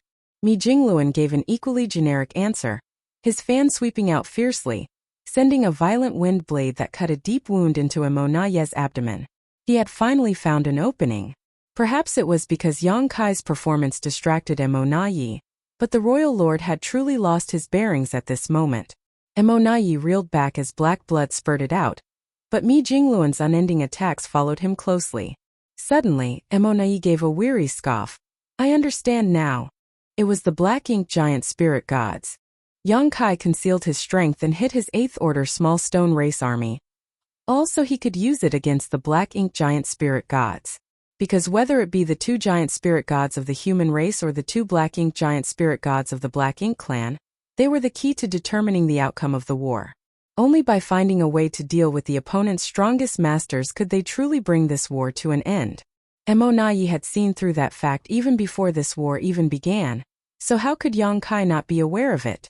Moreover, his attempt to conceal his ability by feigning weakness was indeed effective.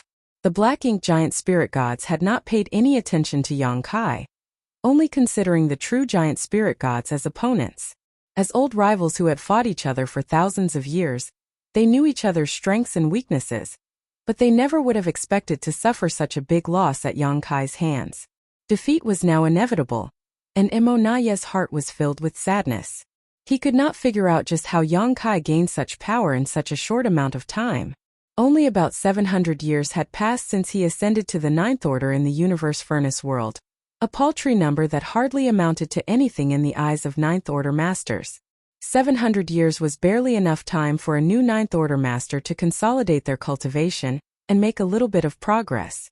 But the momentum that Yang Kai displayed at this moment was basically no different from the strongest 9th Order masters that Emonaye had witnessed all those years ago. If he considered that the abilities that Yang Kai showed had always been far superior to his peers to begin with, perhaps even the most senior and experienced veteran 9th Order masters from back then would be inferior to him in terms of combat effectiveness. When the human race was at its peak, the 9th Order master struggled to deal with the black ink giant spirit gods even though there were 100 of them.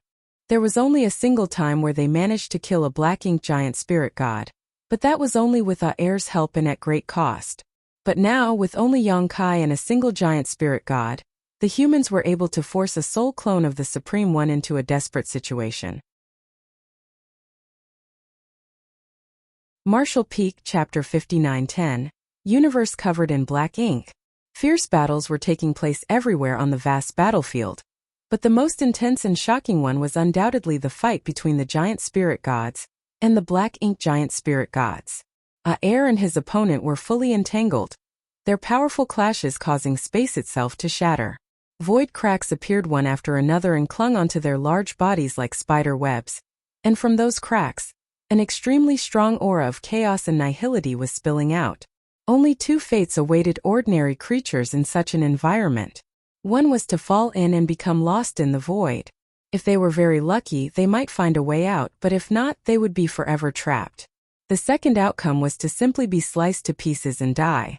Each void crack was a tear in space, so it naturally possessed immense power. Nothing good could come to those who came into contact with these torn and displaced cracks.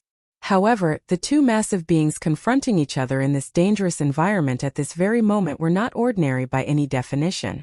The void cracks, which would normally be a death sentence, merely left slight scratches on their skin, barely able to cut them at all. Looking from afar, these 2 supreme masters were surrounded by endless cracks, making it look as if they were fighting in another space-time. On the other hand, Ada's battle with the second black ink giant spirit god was a completely different situation. Thanks to Yang Kai's sudden attack and the sacrifice of 2,000 8th Order small stone race masters, this black ink giant spirit god had only battled Ada for a short time before losing an arm and a leg, which could be said to have greatly damaged its foundation. Now, with Yang Kai wreaking havoc inside its body, the black ink giant spirit god had to divert some of his attention to defend against him, so it had completely fallen into a disadvantage in the face of Ada's furious beating. With each strike that landed, the black ink giant spirit god staggered and was sent flying back, whereas Ada only became stronger as the fight went on. Though the severed limbs of the opponent didn't possess any kind of divine power, they were incredibly tough and displayed tremendous power in Ada's hands. In no more than a few dozen breaths, the black ink giant spirit god was in a miserable state covered in black blood. The panic in its eyes gradually deepened. At this moment it was facing not only Ada's flurry of attacks, but also what Yang Kai was doing inside its body, which was the true source of its fear. It could keenly feel that as Yang Kai moved within its enormous body, the auras of countless life forms were being left behind. Even though it had no time to examine what was happening, it knew very clearly just what those living creatures were. Realizing that its death was inevitable if it did not act, the black ink giant spirit god roared and forcibly blocked Ada's ferocious attacks before suddenly, its body shook and it snarled, "The universe shall be covered in black ink." As soon as those words were spoken, the black ink strength lingering outside its body, which was like a dense fog, solidified for a moment before being drawn into its body by an invisible force. The price it paid for this was being struck fiercely on the forehead by Ada's attack, causing a part of its skull to cave in. At that moment Yang Kai, wielding the azure dragon spear, was still drilling his way through the thick black ink strength blockade, as he shuttled around inside of the black ink giant spirit god's body. The portal to his small universe had been opened, and as he swam about, a massive number of small stone race soldiers poured out of his small universe and took up positions inside of the black ink giant spirit god. Yang Kai had brought some 400 million small stone race soldiers from the chaotic dead territory, and handed quite a large percentage of them to the Ninth Order Masters to distribute to the human army in order to enhance its forces. However, he still left some behind as reserves. Besides the numerous Eighth Order small stone race masters that were sacrificed earlier, Yang Kai still had a large army of at least 30 million below the Eighth Order. These small stone race soldiers were constantly charging out of his small universe and invading the black ink giant spirit god's body. When the black ink giant spirit god finished speaking though, Yang Kai clearly felt the boundless darkness in this place become even darker. It was a very strange feeling as there was supposedly no way a darkness where an ordinary person could not even see their fingers in front of them could get even darker, but that kind of feeling did arise in Yang Kai. In the next instant he realized that his small universe was shaking violently, and the open portal also closed involuntarily. Shocked, Yang Kai quickly examined himself and was aghast to find the World Tree clone swaying violently, while propping up the invisible boundary wall around his small universe. Outside of the boundary wall was black ink strength of a purity he had never seen before, and it was trying to break into his small universe. With the World Tree clone to isolate and protect his small universe, it remained flawless and undamaged for thousands of years, invulnerable to external forces. It had a similar effect to the 4 universe pillars but even stronger. Since obtaining the World Tree clone, Yang Kai had never been worried that his small universe would be stained by black ink strength. That was because black ink strength could not break his small universe's boundary wall, nor corrupt his small universe with the World Tree clone shielding it. Currently, the black ink strength's attack and the World Tree clone's protection were like a spear and a shield. If the protective shield was strong enough, it could ignore the attack of the sharp spear. In the past, the protective shield of the World Tree clone could easily block the corruption of black ink strength regardless of its source. Yang Kai had never felt affected by it before, and he could even recklessly enter environments full of black ink strength. It was an act other open heaven realm masters were fearful of, yet he could do so without worrying about being corrupted by black ink strength. But this time Yang Kai clearly felt that the protective shield of the World Tree clone was under pressure. This was undoubtedly an indication that the black ink giant spirit god was using a powerful technique against him. Yang Kai couldn't help but think of the Royal Lord's secret technique. The humans had never been able to figure out how the Royal Lords cast their secret technique. Yang Kai had also endured this secret technique head-on more than once, but with the World Tree clone and the soul-warming lotus protection, it had never affected him. The humans had very limited information on the Royal Lord's secret technique, but what they did know was that this technique could only be performed by a true Royal Lord, and that it can be activated silently. Those targeted by the Royal Lord's secret technique could not resist unless they were in the Ninth Order. Even the most experienced veteran Eighth Order masters would be corrupted instantly by black ink strength when this move was unleashed. Back when the human race army first clashed with the Black Ink clan in the Barren Territory, it was through a use of the Royal Lord's secret technique that 3 Eighth Order masters were corrupted, allowing them to infiltrate the Divine Spirit ancestral land in the depths of Shattered Heaven and awaken the Black Ink giant spirit god there. As a result, the human race was routed and had no choice but to give up the Barren Territory. But despite how powerful the Royal Lord's secret technique was, it was rarely used, as once it was activated, the user's foundation would be greatly damaged, causing a significant decline in strength. Therefore, Royal Lords generally did not use this technique unless they were in absolute control of the situation. The first Royal Lord that Yang Kai killed was the one he fought just after advancing to the 8th Order Open Heaven realm. That Royal Lord had wanted to get rid of Yang Kai for good by using the secret technique. This was due to him being angry out of shame from being unable to catch him after chasing him for several dozen years. It severely damaged his foundation as a result, providing an opportunity that Yang Kai took advantage of. If Royal Lords could use such a bizarre secret technique, how could the Black Ink Giant Spirit Gods, who were soul clones of Mo, not be capable of something similar? Therefore, when Yang Kai sensed that something was amiss, he knew that the Black Ink Giant Spirit God had to have used a technique similar to the Royal Lord's secret technique, and that was why even the World Tree Clone's protective shield was feeling pressured. Yang Kai couldn't help but think back to Tsong's words. Despite knowing he had a World Tree Clone to isolate and protect his small universe, Tsong had specifically warned him to be wary of Mo. In other words, even with the World Tree Clone, he could still fail to resist Mo's Black Ink strength. Inside his small universe, the swaying of the World Tree Clone became more and more violent. Yang Kai could clearly feel the pressure on his last line of defense, which finally made him realize that what Tsong warned him about back then was not an exaggeration. The Black Ink Giant Spirit God was already pressuring the World Tree Clone, so what if he were to face Mo itself? The World Tree Clone really might not be able to protect him then. Moreover, trouble never arrived alone. As his small universe was bearing enormous pressure, Yang Kai can clearly feel his knowledge sea being invaded as well.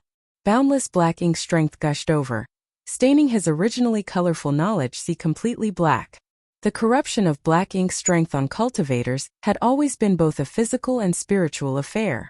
Inside Yang Kai's knowledge sea, on the small 7-colored island formed by the soul-warming lotus, 2 figures sat idly across each other, playing chess. One of them had a humanoid form while the other had a beast form. These 2 figures were naturally Yang Kai's 2 other selves.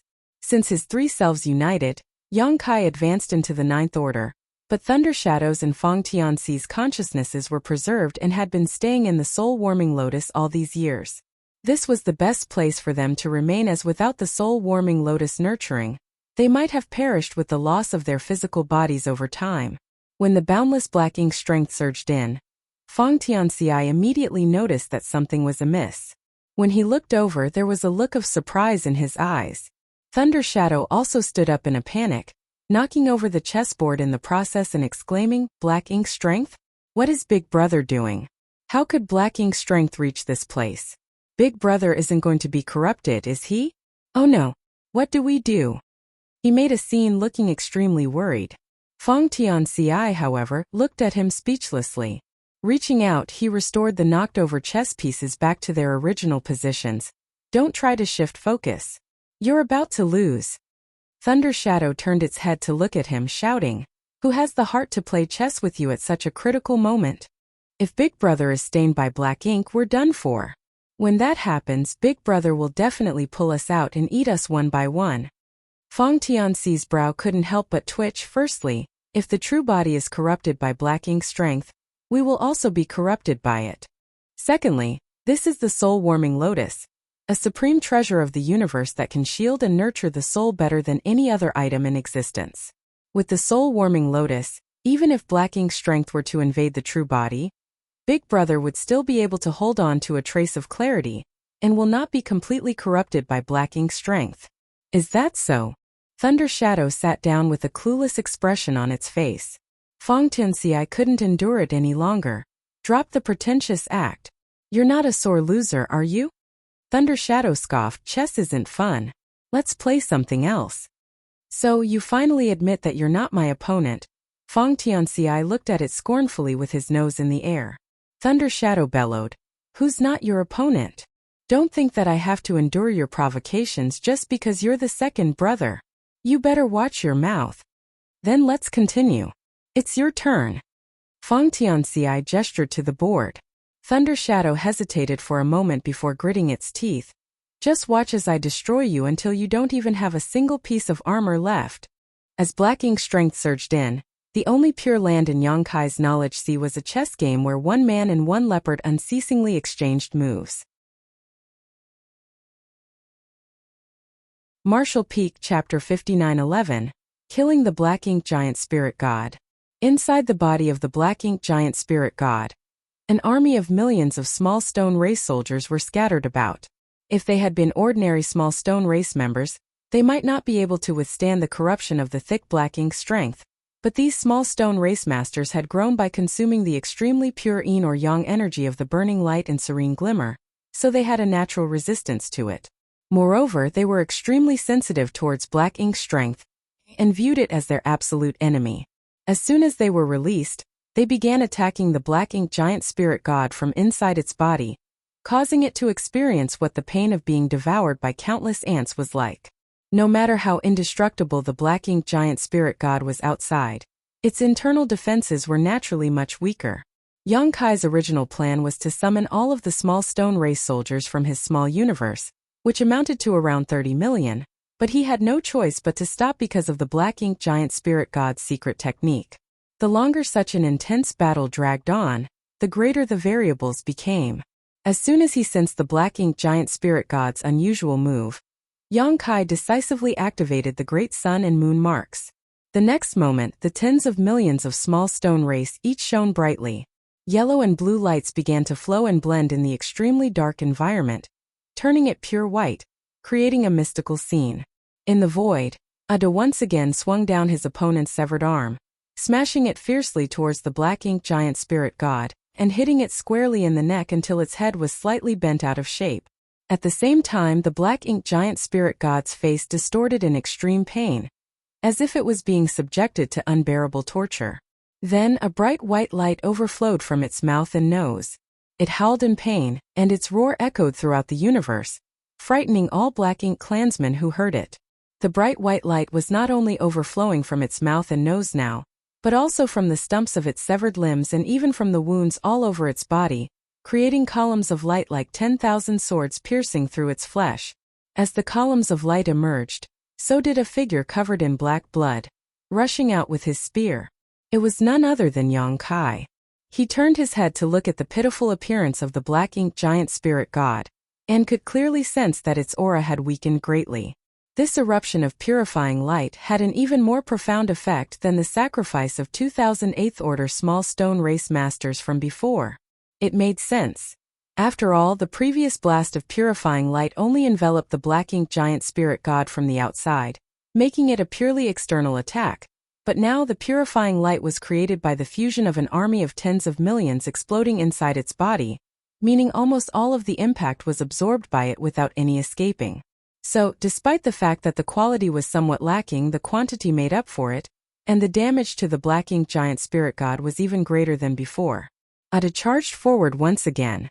Even though his intelligence was lacking, he was still a member of the Giant Spirit God clan whose battle instincts were incredibly strong. Seeing his enemy in such a miserable state, there was no way he would miss this perfect opportunity. In just a few steps, he reached the Black Ink Giant Spirit God and, wielding its severed arm and leg, unleashed a flurry of attacks that left a bloody spectacle wherever they struck. Following the weakening of its aura and the damage to its foundation, the Black Ink Giant Spirit God's defense also became weaker. The Black Ink Giant Spirit God roared and struggled to resist, but it was simply no match for Ada at this moment. Faced with this barrage of attacks, it could only defend while being forced back step by step. A dragon roar sounded abruptly and a golden light burst forth as a 100,000 meters divine dragon appeared. The dragon shot forward, taking advantage of when the Black Ink Giant Spirit God was already overwhelmed, and wrapped around its neck, looping itself around it. Then the divine dragon lifted his large head and looked the Black Ink Giant Spirit God in the eye right in front of him. Despite his large form, the dragon still appeared small compared to the massive Black Ink Giant Spirit God. From a distance, it was like a small snake wrapped around a person's neck. The Black Ink Giant Spirit God loathed Yonkai deeply. Knowing that this situation was likely to be disastrous, it directly abandoned its defense against Ada, and reached out its one remaining hand to grab the divine dragon. Yonkai had taken on his dragon form, which allowed him to control his time Dao strength much better than when he was in his human form. After all, the Tao of Time was the innate grand Tao of the Dragon Clan. As such, the hand that was trying to grasp him was instantly surrounded by a profound field which made it become extremely sluggish. Opening his dragon maw, a dragon breath spewed forth and smashed into one of the black ink giant spirit god's eyes. In the next instant, the giant eye burst apart. Repeating the same thing on the other side, Yang Kai quickly destroyed the black ink giant spirit god's other eye as well. With both eyes gone, the black ink giant spirit god let out another miserable cry before unleashing all its power, breaking through the time principle blockade, allowing its stalled hand to regain its freedom. However, its attack was interrupted by a fierce blow from Ada before it could reach Yang Kai. Yang Kai took advantage of this opportunity to unleash one Dragon Clan secret technique after another, bombarding the black ink giant spirit god's face at close range. Every secret technique was as powerful as an all-out attack of a peak Ninth Order master, and in just a short amount of time, the face of the black ink giant spirit god had been turned into a bloody mess. Despite that, the black ink giant spirit god still refused to die, displaying a tenacious vitality that Yang Kai couldn't help but marvel at. Since the war between humans and Black Ink Clan began, the humans had only managed to kill a single black ink giant spirit god, which happened during the battle in the Barren Territory several thousand years ago. However, they also paid a huge price for that success, with more than a dozen Ninth Order masters dying in battle. Furthermore, a heir was there to provide assistance, and that black ink giant spirit god was already injured and had been prepared to be sacrificed. It could be said that the reason why the black ink giant spirit god was killed in that battle was partly because the Black Ink Clan was willing to pay any price to breach the Barren Territory and invade the 3,000 worlds. Nevertheless, the humans had also paid a high price to slowly wear down their opponent and kill it. As to what they were supposed to do in order to quickly kill a black ink giant spirit god now, the humans still lacked experience and ideas. The black ink giant spirit god in front of them had almost no ability to resist, as it was attacked by Yang Kai in his divine dragon form and Ada. But its extraordinary vitality still basically made it immortal and indestructible. Seeing this, Yang Kai had no choice but to act ruthlessly. When his dragon jaws opened, a golden round bead emerged. It was his dragon bead. The moment the dragon bead appeared, the black ink giant spirit god was able to sense that something was amiss despite losing both its eyes. It opened its mouth and roared, trying to wriggle its neck free from Yang Kai's hold. However, the force applied to it rendered it completely immobile. The golden dragon bead shook faintly before turning into a golden light and blasting into the hole where the black ink giant spirit god's left eye used to be, then bursting out through the back of his head. As the residual energy swept into the depths of the void, a golden beam of light spanning 100 million kilometers was created. Such a fierce blow caused the black ink giant spirit god's neck and head to be flung back as it lost all strength in the hand it was waving around. Thus, the aura of a powerful being, powerful enough to shake the universe, crumbled and dissipated. However, Yang Kai still could not be rest assured. A loud dragon roar echoed across the battlefield, and the dragon coiled around the black ink giant spirit god's neck tightened its grip once again before soaring up into the void. The immense pulling force ripped into the neck of the black ink giant spirit god, directly separating its huge head from its body. At the wound, black blood erupted like a volcano, instantly dyeing a vast expanse of the void completely black. Another endless flurry of attacks from Ada landed immediately after, smashing the black ink giant spirit god until its body broke into pieces. It wasn't until this moment that the aura belonging to the black ink giant spirit god was completely extinguished. The black ink giant spirit god had fallen. From the moment Ada restrained this black ink giant spirit god, to when Yang Kai ripped its head off, only a short dozen breaths had passed. In such a short period of time, a powerful black ink giant spirit god was killed by the joint efforts of Yang Kai and Ada, regardless of how tenacious its vitality was, regardless of how profound Mo's creations were.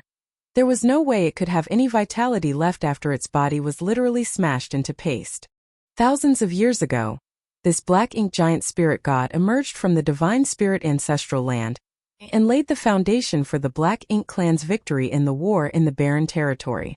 Its strength had been looming over the hearts of all the humans all that time, almost like a towering mountain pressing down on their heads. After all, it was an indomitable and powerful existence. Today, when its aura finally dissipated, and its body shattered into pieces, that shadow was at last dispelled. The human race army, which already had the momentum advantage against the Black Ink clan, erupted into cheers at this moment, and their attacks became even fiercer. The Black Ink clan army, which was already at a disadvantage, deflated even further at this sight. This was especially so for the masters from the Black Ink clan. No matter what, they couldn't believe that a soul clone of the Supreme One would be killed in such a short time. When the aura of the Black Ink giant spirit god dissipated, their minds all fell into disarray. The human race masters fighting against them took advantage of this opportunity to expand their advantages even further, while those who were in disadvantageous positions quickly stabilized their situations. It could be said that the death of one of the Black Ink giant spirit gods was not just the loss of one of the Black Ink clan's top masters, but it also had a clear and direct effect on the situation of the entire battlefield. All the Black Ink clansmen realized that all hope had just died, and there was no way they would survive the battle for the no-return pass no matter what they did. All of them would be slaughtered ruthlessly here. This was a matter concerning the life or death of both races, a blood feud spanning so many years that no one could even say how long it was. It was impossible for them to show any mercy. This decisive battle that had broken out hastily would eventually end in victory for the human race. On the battlefield, Ada threw back his head and roared to the heavens, his voice filled with joy and victory. After he was done, he looked around the battlefield with sharp eyes like an eagle or wolf filled with bloodlust. Yang Kai saw this and shouted, "Go and help Air." After receiving the message, Ada rushed over to the other side of the battlefield with the severed arm and leg still in hand. Air was fighting on equal grounds with his opponent there, but when his enemy naturally saw its peer being killed and immediately tried to escape, there was not much Air could do against a Black Ink giant spirit god intent on escaping. Nevertheless, he did his best to keep it pinned as long as possible. Fortunately, Ada arrived quickly, and with the united strength of two giant spirit gods, they instantly trapped their opponent, making it all but impossible for it to flee. Martial Peak Chapter 59:12 Dead End. To have killed a Black Ink giant spirit god while hardly sustaining any injuries was a feat that nobody could achieve, not just for the people of today, but even their ancestors of the past eras. It had to be known that when a single Black Ink giant spirit god invaded the divine spirit's ancestral land in the early ancient era, countless powerful divine spirits had inhabited those lands, but even then, the Dragon Emperor and Phoenix Empress of the time still had to use the 16 sacred treasures of the strongest clans and sacrifice themselves to lay a grand array just to suppress and seal it. It was only after hundreds of thousands, if not millions of years of erosion from the ancestral land's ancestral strength that the Black Ink giant spirit god's vitality was finally ground down. Such a huge price was paid, yet they were only able to trap their foe, not directly kill them. In comparison to that, today's fight was an astonishing feat unequaled before in history.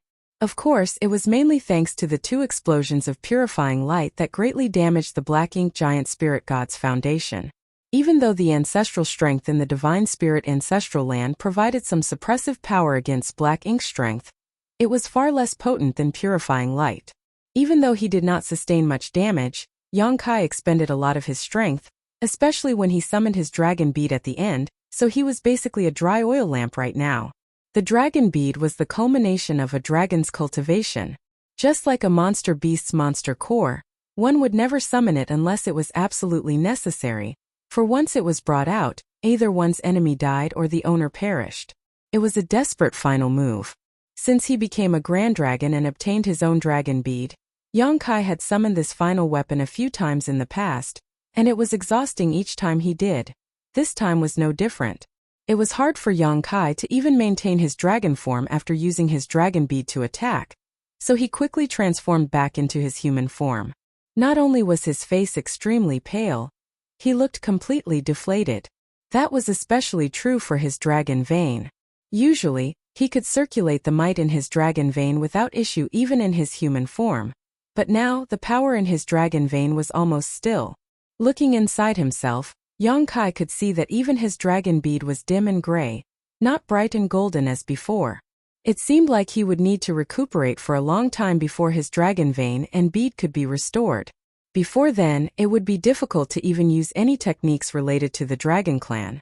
After directing Ada to help Air, Yang Kai stuffed some recovery pills into his mouth and swallowed them before turning back and rushing over to the no-return pass.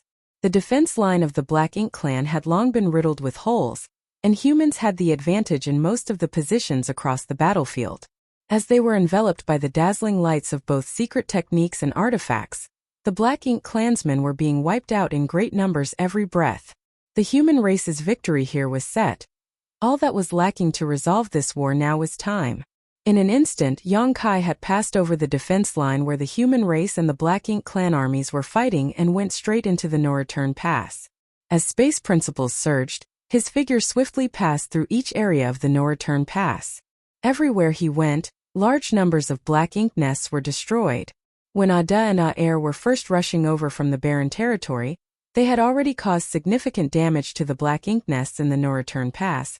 But due to how many Black Ink nests there were to begin with, many still remained.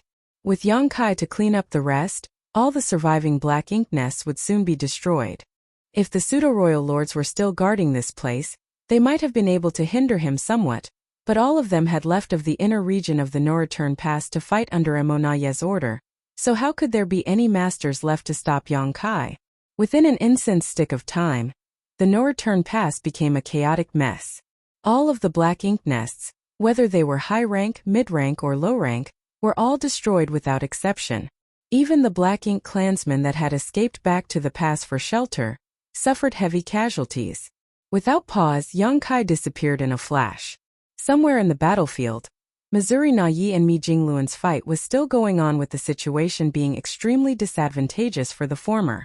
It was reasonable to say that since Emonayi had become a royal lord a few hundred years earlier than Mi Jingluan had advanced to the Ninth Order, he should have a stronger heritage, yet in reality, he was completely suppressed by Mi Jingluan. Naturally, such a situation arose because of the various changes that happened on the battlefield, causing Emonaye's thoughts to be disrupted. This was especially so with Yang Kai's sudden surge in strength and the death of a Black Ink giant spirit god, which had an immense impact on him. The shrewd and cunning Mi Jingluan naturally seized this opportunity to expand his advantage bit by bit, until they reached the current state of affairs. Of course, with Mi Jingluan's current cultivation, killing Emonayi would be difficult even with such an advantage, as he had to be extremely cautious against a final counterattack. In a fight between masters like them, the slightest carelessness could drastically change the outcome. That was why Mi Jingluan did not dare to be careless in the slightest and kept a steady hand from the beginning, never taking risks in a rush for success. But at a certain point his attacks grew more violent. At the same time, Emonayi keenly caught onto an opening in his defense and, after a moment of hesitation, his originally retreating figure suddenly rushed forward, taking advantage of the gap in Mi Jingluan's secret techniques to throw a punch-out. Mi Jingluan's face immediately showed an expression of panic, and he instinctively tried to block it, but it was too late.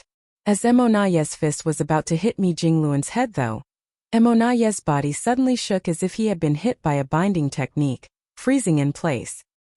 His fist was less than a forearm's length away from Mi Jingluan, and the violent force from it caused the opponent's clothes to flutter. In the face of imminent death, the panic in Mi Jingluan's eyes disappeared and was instead replaced by an indifferent gaze. As expected, Emonayi laughed bitterly at Mi Jingluan, but those words weren't meant for him. Behind Emonayi, Yang Kai's figure had appeared at some point, and the azure dragon spear pierced through Emonaye's chest. Dao strengths lingered on Yang Kai's spear as space principles surged, solidifying the surrounding space. Even someone as strong as Emonayi was unable to break free for a time. The three masters were arranged in a straight line in the void, with Yang Kai at the back, Emonayi in the center, and Mi Jingluan in the front. For a while nobody spoke. The silence went on for a time before Mi Jingluan finally said, "You realize that I was baiting you." It was not a question, he was just stating a fact. When Yang Kai rushed over from the no-return pass, he sent a message to Mi Jingluan, which was why he suddenly revealed an opening. It was to lure Emonayi into attacking him, and creating a favorable opportunity for Yang Kai's ambush. Everything went smoothly and Yang Kai's ambush was extremely successful. So what if I saw through it? A bitter smile appeared at the corners of Emonaye's lips. Mi Jingluan's eyes flickered, and he nodded lightly, and you had no choice but to take it. Even if he did see through the plan to lure the enemy out, Emonayi could only make his move, hoping to severely injure or even kill Mi Jingluan before being hit by Yang Kai. That way it wouldn't be a loss even if he died. Of course, he could also choose to evade Yang Kai's ambush, but all that would follow would be a joint attack from both Yang Kai and Mi Jingluan together, which would still be difficult for him to resist. So, he didn't have a choice at all from the start. Yang Kai tilted his head, his gaze passing Emonayi by to look at Mi Jingluan as he commented, "Senior brother, that was too dangerous." He had communicated with Mi Jingluan to coordinate their actions, but he never expected the latter to use such a dangerous method. Even Yang Kai's heart was racing with fear for a moment. If he had moved just a bit slower, Mi Jingluan would have undoubtedly suffered serious injuries. Mi Jingluan responded indifferently. Fortune favors the bold. Yang Kai sighed, not knowing what to say in reply.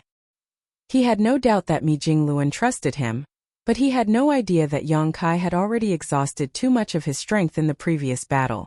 Even though he recovered some of it while destroying the black ink nests, the time was too short and he couldn't recover much of his strength. For example, Yang Kai could only use the same set of secret techniques he just used twice more before all his energy ran out again. If Emonayi really managed to avoid his surprise attack, things would have become difficult. "Brother Yang, I have a question to ask before I die." Emonayi spoke to Yang Kai behind him as he stood still, showing no intention to resist. Yang Kai raised a brow. "You may ask, but I may not necessarily answer." Emonayi laughed bitterly. "You humans, how did you discover reinforcements were coming?" Emonayi had speculated the reason the humans were so eager to take down the no-return pass, even at the cost of greater sacrifices, was because they must have discovered reinforcements were rushing over from the primordial heaven's source grand restriction. Unfortunately, he still couldn't figure out how they managed to learn about them. It had to be known that the reinforcements were still more than 10 years away at best, a distance so great that it would have been difficult for the Black Ink clan to even contact them without the help of the Black Ink giant spirit god's divine ability and the Black Ink nests. Emonayi had thought that the reinforcements would be the no-return pass Black Ink clan's ticket to survival, allowing them to pincer the humans from the front and back, catching them off guard. Who would have thought that it would become a death decree in the end? Reinforcements? What do you mean reinforcements? Yang Kai asked in a surprised tone.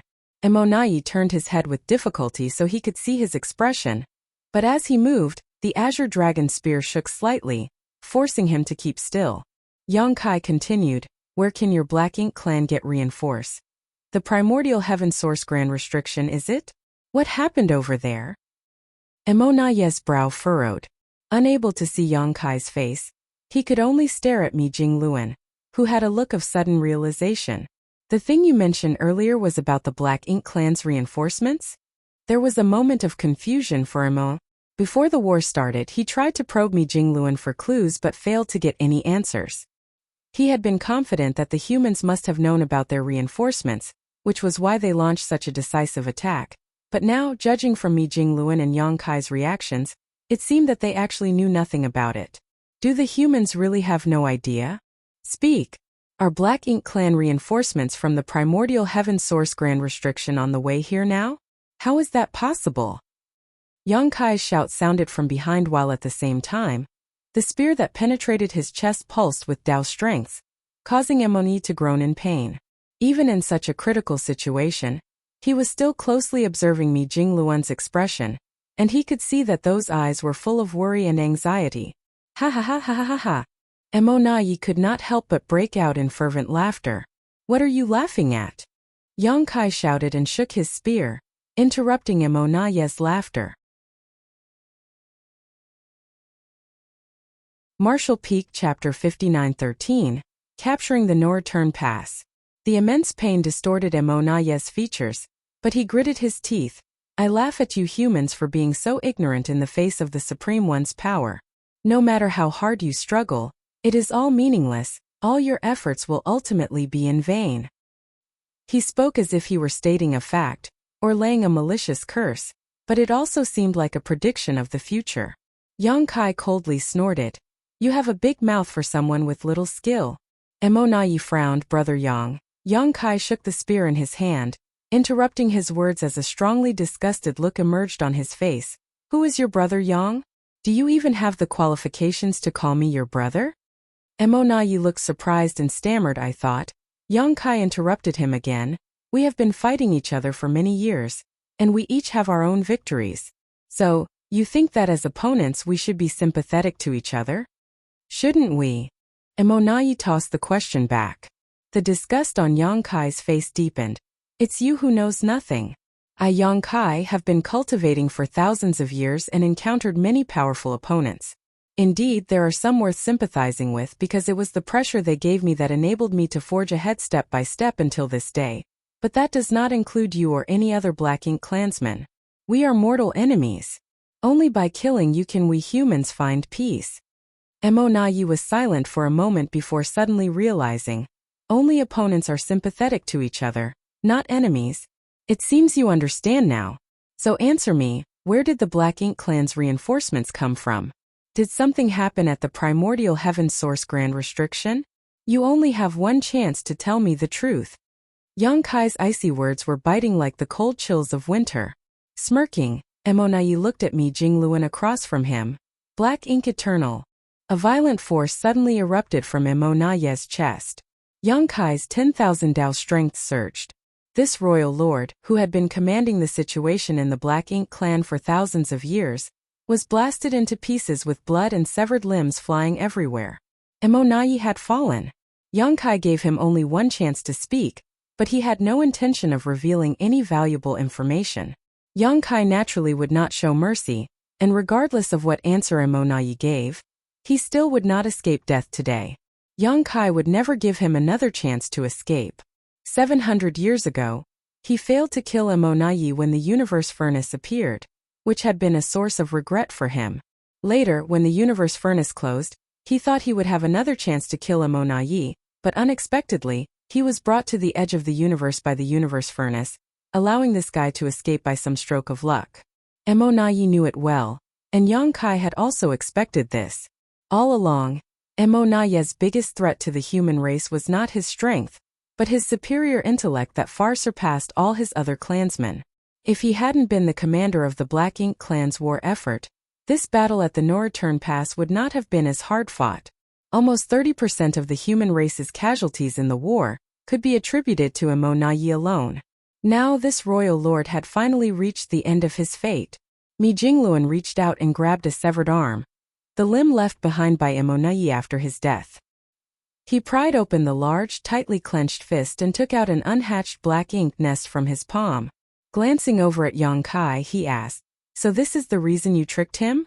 With the help of the Void Guard's investigation, the humans learned of the Black Ink clan's reinforcements, which was why they launched this battle so decisively. Emonayi had suspected this, but he couldn't be completely sure. That was why he wanted to get confirmation before his death. Logically, it wouldn't matter even if Emonayi knew the answer since he was going to die regardless. There was nothing a dying man could do about it, but when he asked the question and Yongkai acted like he didn't know, Mi Jingluan quickly played along, pretending to know nothing. In the end, even when Emonayi was killed, he couldn't figure out whether the humans knew about the Black Ink clan's reinforcements in advance or not. Yongkai nodded, it was just in case. Though admitting it wouldn't make much of a difference, nobody could know what kind of changes it would bring to the situation if they did. Therefore, Yongkai always upheld a principle of not telling the enemy anything if at all possible. However, judging from the fact that Emonayi was still holding on to the miniature Black Ink nest before he died, what happened here must have spread to the Black Ink clan's reinforcements. The reinforcements must have found out that their presence had been exposed, and that a Black Ink giant spirit god had died in battle. Yongkai was somewhat helpless about this. After he and Ada had teamed up to kill the Black Ink giant spirit god, he immediately rushed into the Noreturn Pass and destroyed all the Black Ink nests to prevent the news from leaking, but the fact of the matter was, he couldn't completely prevent it. Black Ink nests were just too convenient in terms of transmitting information. The only fortunate thing now was that the Black Ink clan's reinforcements did not know about the existence of the Void Guard or the space arrays, nor would they have any idea what was going to happen next on the battlefield. The reinforcements traveling through the void had two options now. One was to speed up their march and rush to the Noreturn Pass, hoping that the battle would not be over before their arrival. Then they could assist their fellow clansmen on this side and maybe turn the tide. The second option was naturally to hold their position, get into formation and lay in ambush. They could then slowly start to build up their strength and prepare for the human race army to approach. Under the assumption that the humans knew nothing, it would only be natural for them to lay some sort of gigantic trap. But no matter which option they chose, they could not stop the fate of the Black Ink clan's destruction at the No Return Pass. With the fall of a Black Ink giant spirit god, the outcome of the battle at the No Return Pass has already been determined. Clenching his fist, Mi Jingluan crushed the Black Ink nest before gently waving his feather fan. "Junior brother, you should rest for now. I'm afraid we may need your help to deal with the remaining Black Ink giant spirit god as well. As for the rest, you don't have to worry about them. You've already done enough." Yang Kai pondered for a moment and nodded lightly. After slaying the Black Ink giant spirit god and Monet one after another, Yang Kai had exhausted too much energy and needed time to properly recover. Even though the outcome of the battle had already been determined, it was necessary to deal with the remaining Black Ink giant spirit god to end things completely. That thing was not easy to deal with. If the first Black Ink giant spirit god had not been too careless, it would not have fallen in such a short time. After Mi Jingluan left, Yang Kai focused on his recovery. Without setting up any defenses, he sat cross-legged in the void without any fear of being attacked by the Black Ink clan. When Mo Na Yi, a royal lord, was killed, the already fragmented Black Ink clan defense line worsened even further, especially for those masters from the Black Ink clan who were fighting against human race masters. Witnessing the fall of the Black Ink giant spirit god had already shaken their minds. Now with Mo Na Yi's death, the hearts of every territory lord, and even the pseudo-royal lords were filled with great fear and loss. Before the start of this war, everything had been under control, but once the fighting broke out, everything began to develop in a direction that the Black Ink clan did not hope to see, pushing them step by step towards the abyss. The fall of the Black Ink giant spirit god and Mo Na Yi has also caused a series of unpredictable chain reactions. On every battlefield, the auras of Black Ink clan masters constantly disappeared. And with the fall of so many Black Ink clansmen, more humans were now free and were able to head over and support the tougher battlefields, quickly outnumbering and overpowering their enemies. The advantages of the humans on the battlefield quickly accumulated like a snowball. Seeing that the situation was going from bad to worse, many from the Black Ink clan couldn't help but think of escaping. But how could they possibly run away under these circumstances? Half a day later, as Dia Luo's aura swelled up before dissipating, the Black Ink clan collapsed completely. An aura of despair enveloped every last Black Ink clansman, and in such a hopeless situation, many were forced into adopting the determination to make one last stand before their deaths. However, as things had fallen to this point, even if they had this determination, it was impossible to reverse the situation. Somewhere on the battlefield, Missouri Yu fought alone against Luo Ting, he, Wei Junyang, and Xiang Shan. Even though he was individually stronger than any one of these three, he was still struggling to take them all on at once. Originally, Luo Ting he was his only opponent, but as the battle progressed, Wei Junyang and Xiang Shan gradually dealt with their own opponents and came to support her. Not only that, but Mo Yu clearly felt that other Ninth Order masters had also directed a wisp of divine sense over to keep an eye on their battle. Under this situation, even if Mo Yu could defeat the three Ninth Order masters, he was likely to be surrounded by even more Ninth Order masters soon after. What was more, he didn't have such ability. Knowing that death was inevitable, Mo Yu let go of all his restraints and fought with the mindset that if even one was killed, it would make his death worth it. Thus he ignored his own injuries and bombarding Xiang Shan with attacks, giving him a hard time. Fortunately, neither Luo Ting he nor Wei Junyang were inexperienced weaklings. Together, the three of them prevented Mo Yu from trying to take Xiang Shan down with him. This fierce battle lasted for almost half a day. And in the end, Xiang Shan endured a hit from his opponent, but managed to counterattack and decapitate Mo Yu. Endless sword chi then tore Mo Yu's corpse into pieces. With that, all three of the royal lords had perished. From a couple hundred at their peak, now only a few dozen pseudo-royal lords remained, all of them struggling to survive and at risk of dying at any moment. As for the massive Black Ink clan army whose troops used to number in the hundreds of millions, most of them had been cut down, and their corpses could be seen littering the vast battlefield. Even at the heart of the No Return Pass, humans were shuttling back and forth, killing off the remaining Black Ink clan soldiers. Xiang Shan was seriously injured, so he withdrew to heal while Luo Ting He and Wei Junyang rushed to other battlefields without stopping. With the royal lords all wiped out, how could the remaining pseudo-royal lords withstand the slaughter of the human race's top masters? One by one, the auras of the pseudo-royal lords began to disappear. When the last one had his body burst apart with black blood splattering everywhere, the fiery-haired Ouyang Lai took a deep breath and clenched his fist. A peaceful silence washed over the vast battlefield. The chaotic war had long since stopped and the soldiers were looking around at each other smiling. In the next moment, thunderous cheers erupted, the sound shaking the vast void itself. The humans had won. Sylvan finally. Man Emonayi is so far the longest focal enemy of Yang Kai. I actually kinda like him as a character. Not sure about you guys. He was like a roach, but not horrendously written. Wish we got to know him more than just fights and schemes. Martial Peak, Chapter 59-14, Human Race Great Victory. Around 4,000 years ago, the Black Ink clan army swept through and captured the No-Return Pass. Then the fight moved to the Barren Territory, which they used as a springboard to invade the 3,000 worlds. This was the prelude to the fall. Since then, the original inhabitants of the 3,000 worlds, the human race, had been trapped in a corner. Enveloped in despair and darkness, the only human race's dogged determination allowed them to survive and develop over the past several thousand years. Countless had fallen in the unceasing battles until today when they finally reclaimed the No-Return Pass. In this battle, practically all the Black Ink clansmen in the No-Return Pass were ruthlessly killed. This battle also signified that the human race had regained the ability to fight back against the Black Ink clan.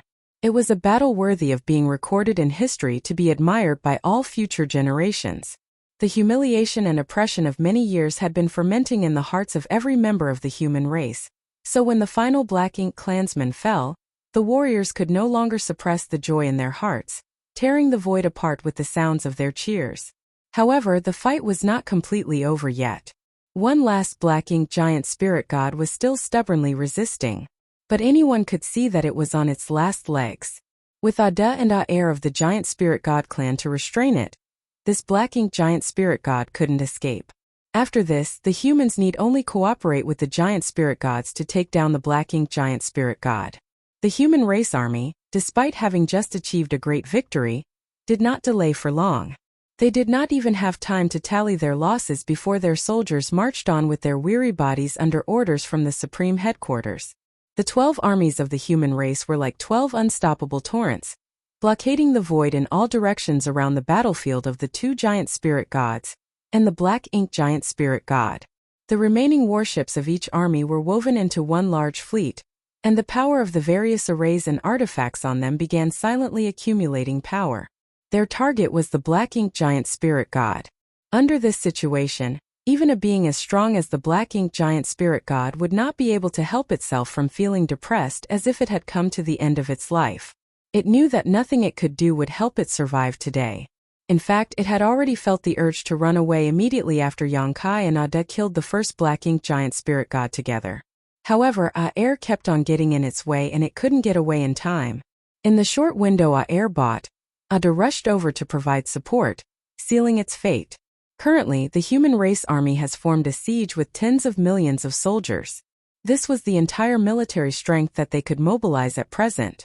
If this was still not enough to deal with a single corner Black Ink giant spirit god, then what was the point of even talking about a grander crusade? On Pure Yang Pass, Mi Jingluan and the other Ninth Order masters were waiting silently. Ripples suddenly emerged in the void, and Yang Kai's figure appeared. Everyone turned over and nodded lightly at him, and not one person was looking at him without eyes filled with admiration. When it came to both age and experience, Yang Kai may not be able to compare with many of his peers here. Other than Shi Dezhuang and Tang Tao, who had only recently broken through to the Ninth Order, all the others had lived thousands, if not tens of thousands of years longer than he had. However, in terms of ability, he undoubtedly stood as the strongest among them all. If Mi Jingluan was to be called the wisest strategist of the human race army, then Yang Kai was undoubtedly its sharpest blade. Yang Kai's merits accounted for at least 70% of the Black Ink giant spirit god's death. while the remaining 30% was made up by Ada. Are we ready? Yang Kai asked. Mi Jingluan nodded. We were just waiting for you. Yang Kai gazed deeply at the black ink giant spirit god. Then let's begin.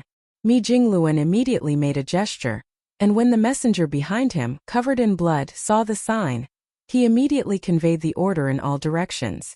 At the same time, Yang Kai's divine sense surged and he transmitted a few words over. On the battlefield sealed by the human race army, 3 giant beings were fighting unceasingly, world-shattering shockwaves spreading out with each of their clashes. Ada and Aer held the advantage, fighting 2 against 1, leaving the black ink giant spirit god into a sorry state, covered in wounds all over its body. One of its legs even looked twisted, most likely from a broken bone. The giant spirit gods and black ink giant spirit gods hardly differed in strength, so in a one-on-one fight, it was basically impossible for either side to gain an advantage over the other. This was evident from all the clashes these supreme masters had fought in the past. Aer and his opponent had literally fought non-stop for thousands of years in the barren territory, but let alone deciding a victor, even who had the upper hand was never determined. However, in such an even conflict, if another master of the same level was to join in, it would form an absolute advantage for the side with greater numbers. Even so, wanting to kill their opponent wouldn't be easy. Even Ada and Aer had to be cautious when facing the final struggle of such a powerful opponent. Fortunately, they had reinforcements from the human race to help them. Ada was slightly taken aback for a moment when Yang Kai's voice was transmitted over, but Aer reacted immediately and shouted at his brother, "Go." Saying so, he kicked the black ink giant spirit god in the chest. That kick sent the black ink giant spirit god tumbling, and Aer used the momentum of the kick to back away. Even though Ada was a bit slower to react, he had 2 good things going for him. Firstly, he listened to his brother. Secondly, he listened to Yang Kai. At this moment, he naturally followed suit and quickly retreated while the black ink giant spirit god was staggering. After the 2 giant spirit gods had created enough distance between them, the void suddenly trembled and countless powerful auras rose up. In the next instant, tens of millions of streams of light swept over from all directions, covering the massive body of the black ink giant spirit god like a storm, their multicolored lights interweaving to form a blinding tapestry. At this moment, the power of the arrays and artifacts on the warships was activated, and the secret techniques and divine abilities of the masters were also being fully unleashed. They continuously bombard the black ink giant spirit god without end. At the center where their attacks were focused, the angry roar of the black ink giant spirit god rang out. For a powerful being like a black ink giant spirit god, ordinary attacks had little to no effect on it. Even the divine abilities of the Ninth Order Masters wouldn't deal much damage to it. However, when the number of these attacks reached a certain threshold and all struck at the same time, the accumulated power was something that no living being could ignore. With numbers, even ants could kill an elephant, let alone the elite soldiers of the human race who have survived countless life and death battles. The burst of light lasted for a long time, and before it even faded, a second volley arrived. The roars of the black ink giant spirit god stopped abruptly, and at the same time, everyone felt a strong aura suddenly flare up in the center of the interwoven lights before it faded away. On Pure Yang Pass, all the Ninth Order Masters had looks of astonishment on their faces. Even Yang Kai was surprised. After being taken aback for a moment, Mi Jingluan raised his hand. With the signal given, the attacks of the human race army quickly subsided. Even though the attacks stopped, the dazzling lights persisted for several dozen breaths before gradually dissipating. All eyes were locked on the space in front of them, and what they saw was not the black ink giant spirit god's figure, but only large and dense black ink clouds and remnants of a broken corpse. Yang Kai couldn't help but raise his brow. This second one died just like that? Just 2 rounds of concentrated attacks from the army were enough to kill it? After a moment of silence, Mi Jingluan said, "It seems we overestimated its strength. The plan was originally to weaken the black ink giant spirit god's power first before slowly grinding it down. After all, the 12 armies had already tightly sealed the entire region of the void while the 2 giant spirit gods and the Ninth Order Masters were also standing by. There was no escaping for the black ink giant spirit god here. Death was the only fate awaiting it. Who would have thought that before all their follow-up arrangements could come into play, the second black ink giant spirit god would be smashed to pieces? It made it seem as if they had made a big fuss over nothing. The pale-faced Xiangshan commented from the side. There's nothing wrong with being careful. It was not that the human race had overestimated the black ink giant spirit god's strength, just that such a good opportunity to set up and concentrate their attacks on it had never existed before. This was an attack powered by every master below the ninth order in the entire human race. The fact that the black ink giant spirit god could withstand the first volley without dying alone was enough to show its astonishing strength. The battlefield fell into an eerie silence once again. This sudden change left everyone feeling incredulous. Until Mi Jinglun's voice rang through the entire battlefield today. We have won a great victory for the human race.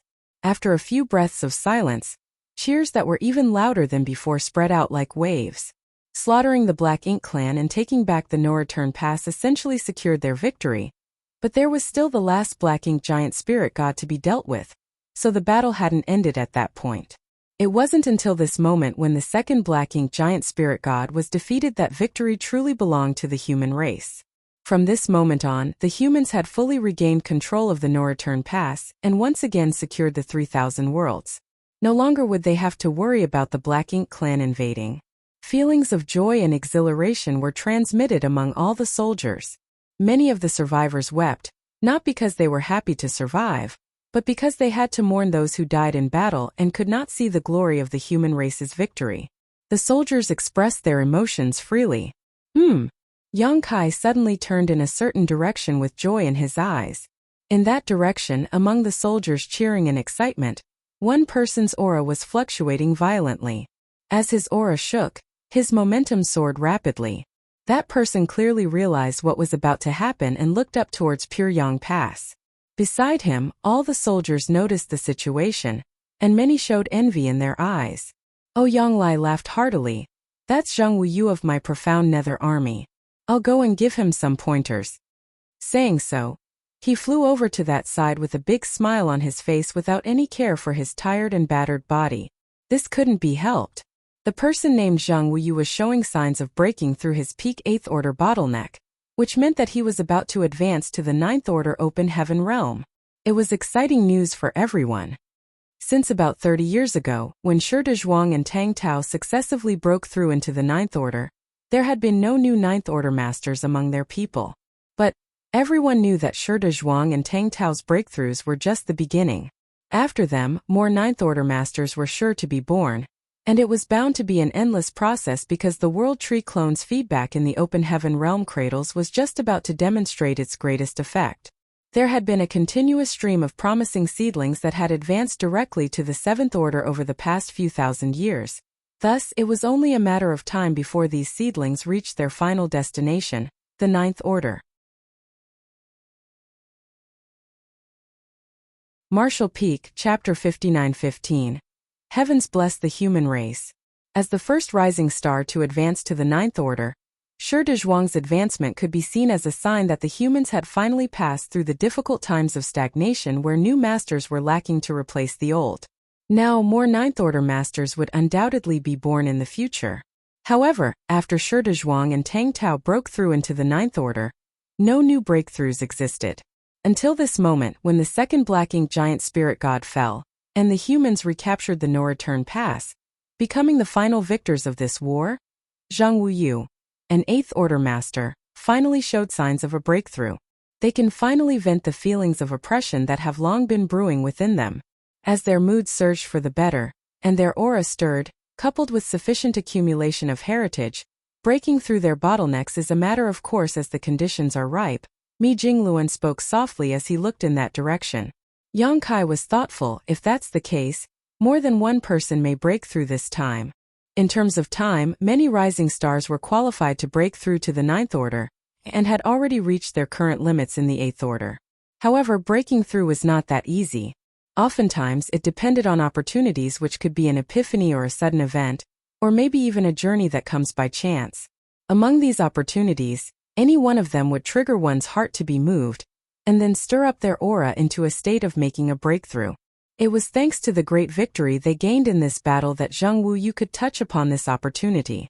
If he could do it, then the other good seedlings with sufficient heritage accumulated could do it as well. That was what Yang Kai thought. As if to confirm his guess, similar aura fluctuations came from another direction just as soon as he finished speaking. A second Eighth Order Master who sensed an opportunity for a breakthrough appeared. Luoting he looked over in that direction and said happily, "It's from the Red Flame Army. Please excuse me." Breaking through from the Eighth Order to the Ninth Order was a hurdle that once crossed, would give one the qualification to stand at the peak of their martial Tao and overlook all others. However, crossing that hurdle wasn't easy. At this time the guidance of elders was very important. Therefore, when Zheng Wuyu's aura surged, Ouyang Lai rushed over in a hurry. As the profound Nether Army's commander, this was his responsibility. Meanwhile, the Red Flame Army never had a Ninth Order Master among their members, so Luoting he took the initiative to take on this responsibility. But that was not the end yet. During the next incense stick of time, various movements continued to appear among the 12 armies, all of them indicating that Eighth Order Masters were about to break through. This final battle with the Black Ink clan at the No-Return Pass was like a miraculous medicine for them, bringing opportunities for breakthroughs to those rising stars with the victory that they had won. Yang Kai and 9 other Ninth Order Masters shuttled back and forth, each of them taking responsibility for several Eighth Order Masters, imparting their experiences of breaking through and pointing out the things they had to pay attention to. All of their charges naturally took note of what they said. This moment could be said to be the most important moment in their lives, and nobody dared to be careless. Even though all of them had expended a lot of energy in the previous battle, it was fortunate that all of them had made sufficient preparations for this moment, so as long as they recovered slightly, they could give their all in breaking through. After a while on Pure Yang Pass, the Ninth Order Masters gathered once again, looking towards various directions in the void with solemn expressions. In every direction was an Eighth Order Master who was about to make a breakthrough at their own designated position, to ensure they wouldn't disturb others or be disturbed themselves. Everything was ready, so whether they could successfully advance to Ninth Order or not was up to them now. Breaking through to the Ninth Order was no easy task, and many of their ancestors had stopped at this juncture throughout history. The fact that there were only over 100 Ninth Order Masters at the peak of the human race was proof of that. In these past 100,000 years or so, there couldn't have only been that many humans who had the qualifications to break through. However, not everyone qualified to advance to the Ninth Order could break through successfully. But compared to their ancestors, these rising stars had advantages that their predecessors never had, such as the feedback from the World Tree clones, the profound powers of which greatly improved their aptitude and strengthened their small universes. Thus, the risks of breaking through also became smaller for them. In recent years, there had been no instance of an Eighth Order Master failing to break through to the Ninth Order. Without mentioning Xiang Shan and Ouyang Lai, who had broken through with the help of Supreme Grade Open Heaven pills, Wei Junyang and Luoting he had both broken through by themselves, while Shi Dezhuang and Tang Tao's breakthroughs also happened smoothly. 23. Mi Jingluan's face was glowing despite his exhaustion, and his eyes were filled with excitement. The heavens have truly blessed the human race.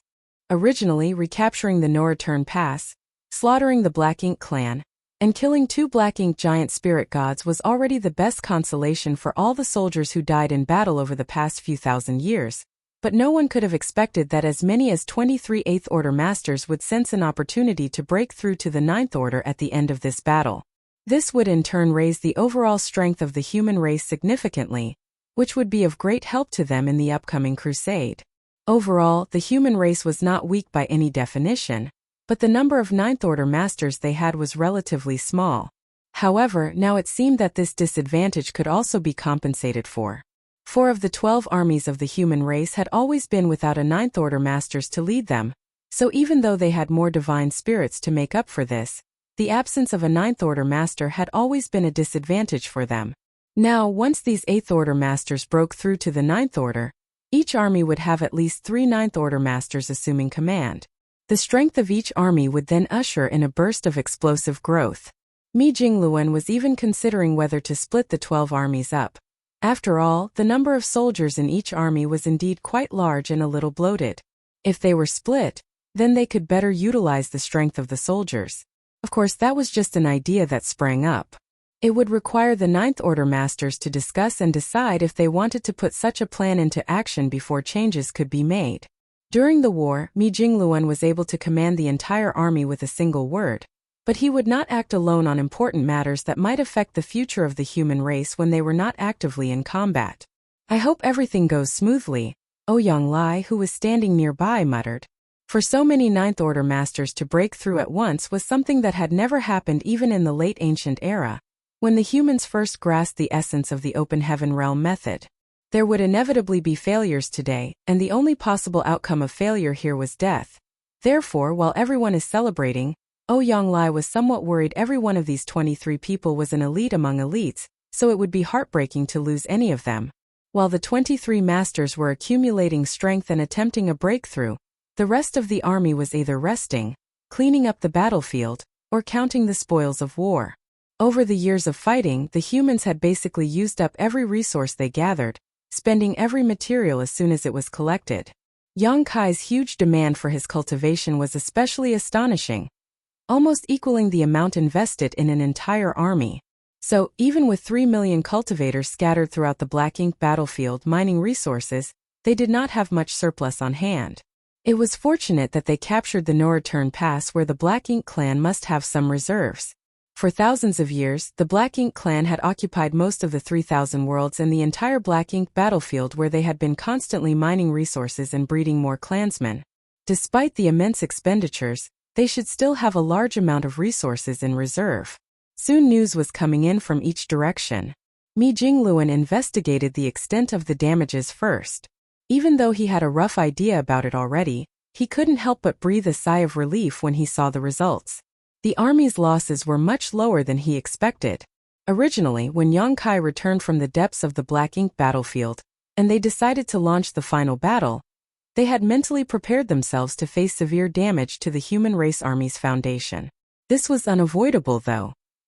The Black Ink clan's reinforcements were on their way, and if the humans did not capture the No-Return Pass quickly, they would have to face the fate of being caught in a pincer attack, which could very well destroy their entire army. But when the fight was actually done and over with, the extent of the damage was still within an acceptable range, and their losses were not as severe as had been expected.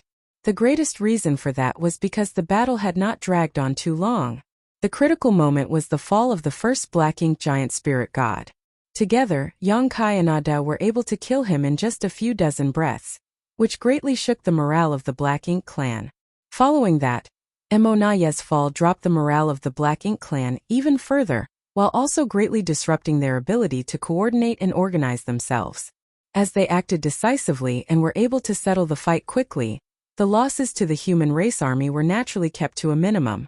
Of course, the purifying light that erupted from the sacrifice of the 2008th Order small stone race masters was also indispensable.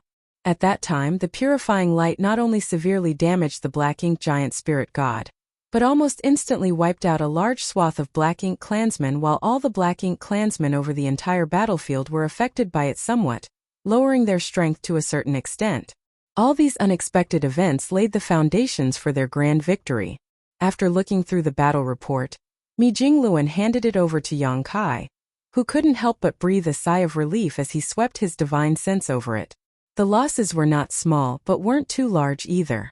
They still had the strength necessary to continue their crusade. If the casualties of this battle had exceeded 30%, they may have lost that ability.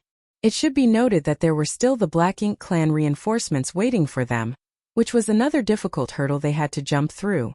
All they had to do now was wait for the 23 8th Order Masters to break through and stabilize their cultivation. After the armies were reorganized, they could finally embark on the final crusade. Yang Kai looked out into the depths of the void with deep worry creasing his brows.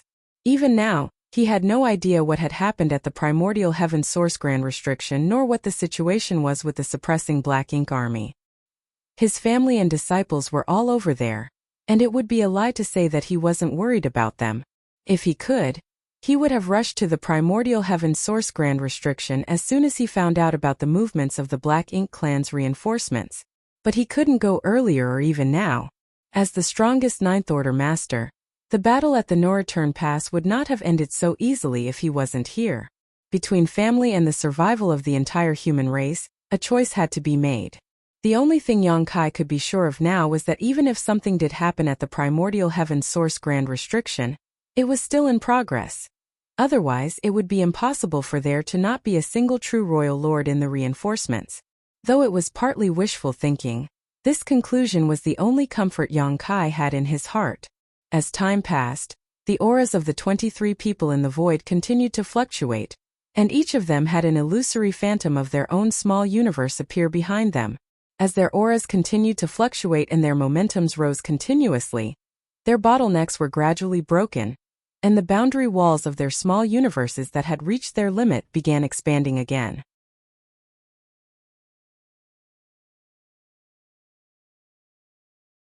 Martial Peak, Chapter 59:16. Tao Lord, please save me. In the midst of the grueling weight, an aura belonging uniquely to masters in the Ninth Order rippled out, and as their small universe burst out in expansion, everyone knew that the first successful Ninth Order master had appeared. It was not Zheng Wuyu, but instead another rising star from the Burning Moon Army. Everyone who was watching the situation closely couldn't help but reveal joyful expressions. The birth of the first Ninth Order master seemed to trigger a chain reaction. Within the coming half-day, a second and a third success appeared. After the day was over, the number had grown to as many as 7. By the next day there were 11. By the third day 14. The fourth day 17. The success rates of the rising stars who have received feedback from the World Tree clones and possessed unparalleled talent were incredibly high. Until now, none of them had shown too many problems with advancing. However, there were still 6 who were struggling to break through, which Yang Kai and the others couldn't help but worry about. Breaking through as a result of sudden enlightenment had to be done in one fell swoop. The longer it dragged on, the worse the situation would become. For days have already passed. Those who were able to break through successfully had already broken through. The remaining 6 would likely experience some setbacks, which made the others worry and also feel helpless at the same time. Nobody could help another person break through.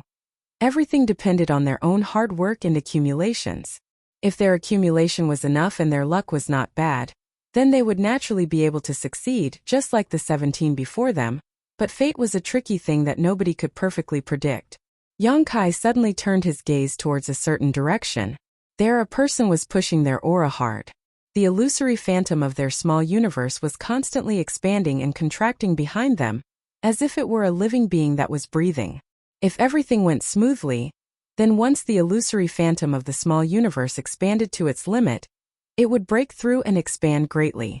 However, Yang Kai clearly sensed that this cultivator was somewhat lacking in strength, and he couldn't help but sigh, knowing that it would be difficult for them to succeed with their current heritage. This was inevitable. Throughout history, the path from the 8th Order to the 9th Order had always been full of obstacles. If there existed those who succeeded, then it was only natural for some to fail as well. At a certain moment, when the illusory phantom of the small universe expanded again, there was an obvious sound of something breaking. This caused the expressions of all the Ninth Order masters who were paying attention to this person to change, and the cultivator who was trying to break through also had a panicked look on his face. He then opened his eyes with a bitter expression. The cracking sounds grew more and more intense, and the illusory phantom of his small universe was becoming difficult to maintain. His small universe seemed to be on the brink of rupturing. The person turned their head to Yang Kai, and after a moment of anxiety, his expression calmed down. He smiled, ready to accept his final fate. The next moment, his vision suddenly blurred and Yang Kai, who had been observing from a distance, appeared in front of him and raised his hand to touch the top of his head. A river flowed and waves roared. The space-time river enveloped everything, and space-time strength suppressed and sealed the local space. Everything seemed to turn still, including the rupturing of the small universe. The man looked up at Yang Kai in surprise and asked, "Tao Lord?" Yang Kai lowered his head to look at him and smiled. "Are you in such a hurry to die?" The man felt a little ashamed and lowered his head, unable to meet Yang Kai's gaze directly. "I did my best, but I still failed to live up to Tao Lord's expectations." Yang Kai was silent for a moment before he spoke in a commanding voice. "Look at me, Wang Chang." The man raised his head abruptly, feeling extremely surprised. "Tao Lord remembers me?" Even though he was born in the Void Tao Temple, he never interacted much with Yang Kai after being brought out of the Void Tao Temple and meeting him for the first time. He was proficient in neither the Tao of time nor the Tao of space, but cultivated the spear Dao instead. He was also not qualified to be selected to be a void guard, and over the years, he had never received any more attention or care from Yang Kai. He thought that someone as great as the Tao Lord, the one who shouldered the fate of his people, would only be concerned about the survival of the human race.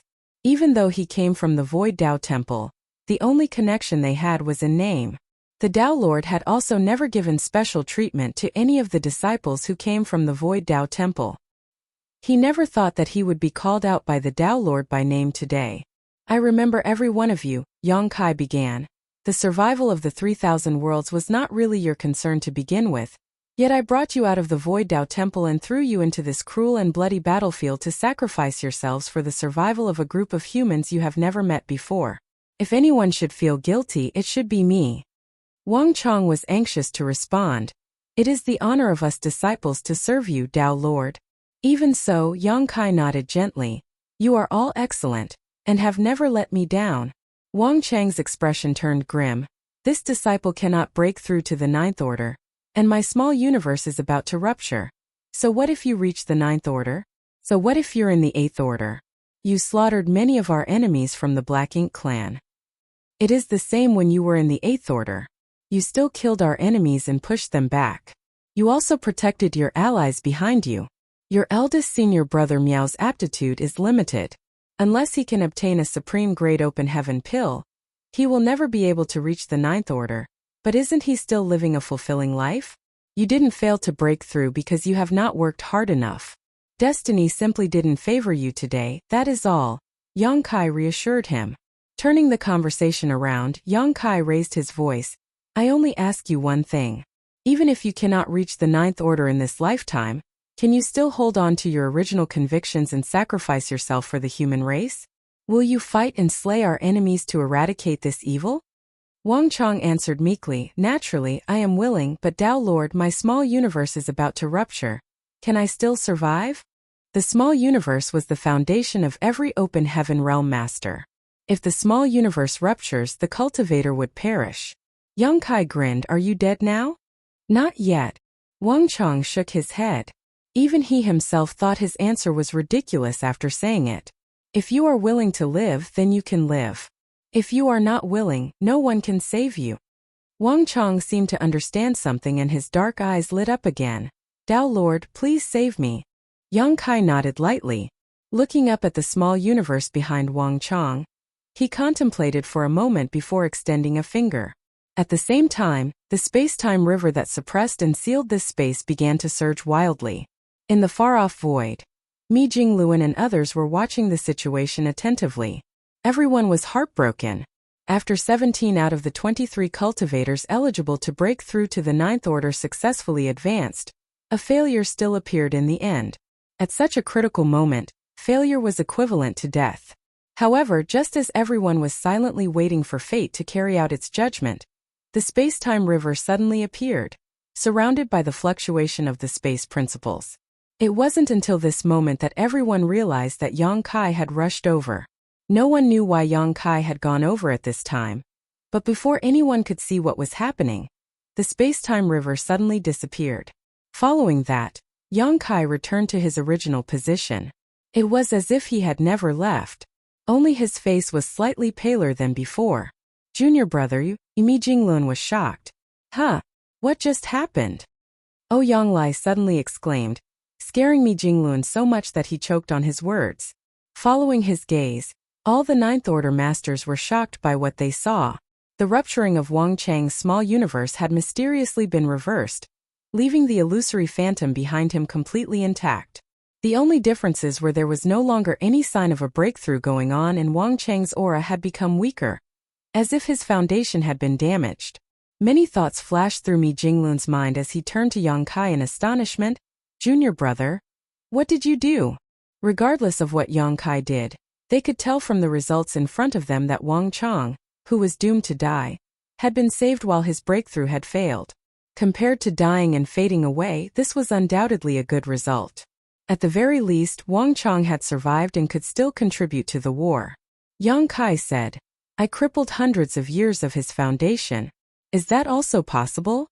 Yang Lai couldn't stop his eyes from widening in surprise. This was an incredible event that was simply unheard of, but bizarre things seemed to happen around Yang Kai often. Xiang Shan furrowed his brow. Even if you have crippled hundreds of years of his foundation, how did you save his life when his small universe was about to rupture? Many things can be done in a frozen space-time. I just gave it a try and it somehow worked. Yang Kai gave a casual explanation. Everyone finally understood. Just now, they only saw Yang Kai rushing to Wang Chang's side for an instant before returning. In reality, the time Yang Kai spent in that frozen spacetime was not just a moment. He must have made a lot of preparations and used many means to suppress Wang Chang's breakthrough to save his life. What he did was nothing short of a miracle. But manipulating spacetime on any level was not an easy task. Whether it be the Tao of space or the Tao of time, both were extremely profound and esoteric. Yang Kai was perhaps the only person capable of such means in this universe. What are the drawbacks? Mi Jingluan asked excitedly. He was originally worried that they would have to see their people fading away among those who were breaking through to a higher realm, but seeing that Yang Kai had such a technique, he could save their lives. These warriors have served the human race for thousands of years, so even if they had to die, it should be on the battlefield. It was the honor they deserved. They should not be dying on the path of breaking through. The only thing to worry about now was whether there were any drawbacks to this method of saving people. He will never be able to break through this bottleneck again in his lifetime. If he's lucky, he may return to the peak of the Eighth Order, but if he's unlucky, he will only be able to maintain his current cultivation, Yang Kai explained. Crippling several hundred years of Wang Chang's cultivation had brought him down directly from the peak of the Eighth Order, and this kind of destruction caused by external forces had undoubtedly damaged Wang Chang's foundation. That was also the reason why Yang Kai had spoken so much with Wang Chang earlier. For a favored son of heaven who had the potential to stand at the pinnacle of martial Tao, lingering on and barely surviving might not be considered a blessing. The greatest pain and torment for a cultivator was to have one's martial Tao being cut off. If Wang Chang was unable to accept such a fate, he would still perish. Only by letting go of his obsession could Yang Kai's rescue become meaningful.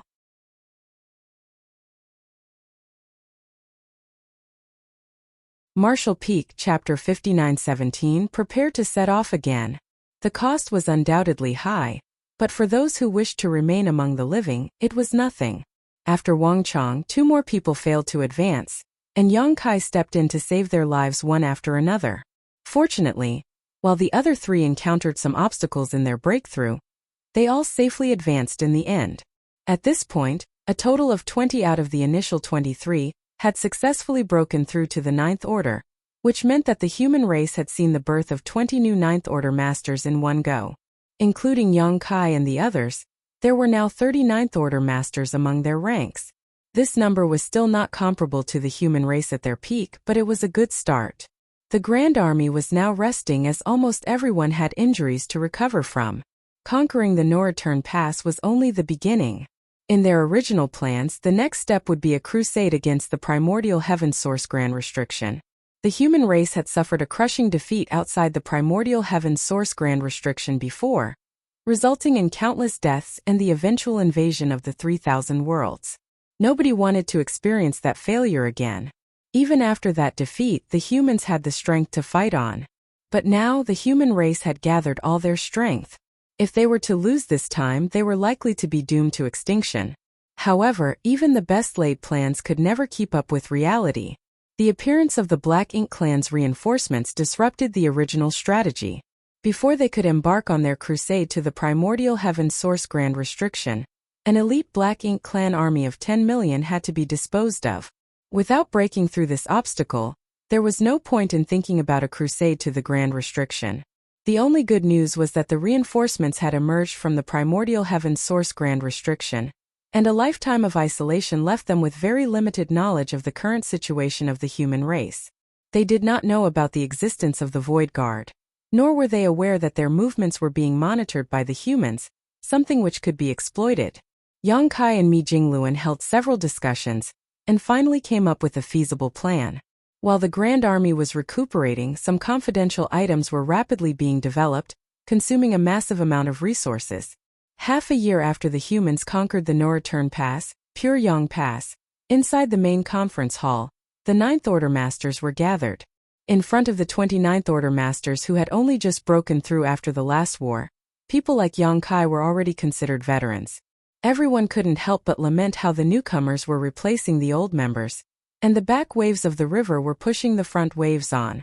A total of 30 people were gathered here. It had been thousands of years since the humans had seen such a luxurious lineup. After half a year, the new Ninth Order Masters had just barely stabilized their cultivation. Though they have yet to fully consolidate their newfound strength, there was simply no time to let them slowly adjust their conditions. After the last battle, they had taken a full half-year to recover, which was a luxury for the current human race. Mi Jingluan raised his hand, and jade slips flew out to everyone one by one. As they examined these slips, Mi Jingluan spoke.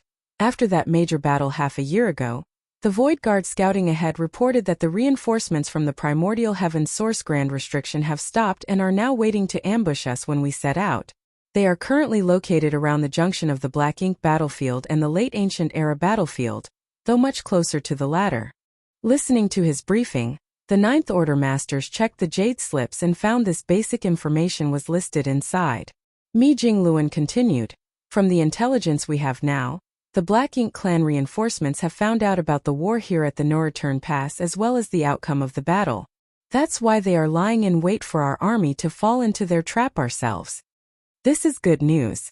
Since they have no idea that their actions have already been exposed, we can use their plan against them. Since they have chosen to ambush us, we can take advantage of their inaction to surround them and wipe them out in one fell swoop. If we are to go against the Black Ink clan at the Primordial Heaven Source Grand Restriction, these reinforcements must be eliminated first. While you were all recovering from your injuries, Junior Brother Yang and I have formulated a plan. Please look it over. If there are any issues, please speak up as soon as possible so that we can discuss and solve them together." The group silently looked through the jade slips.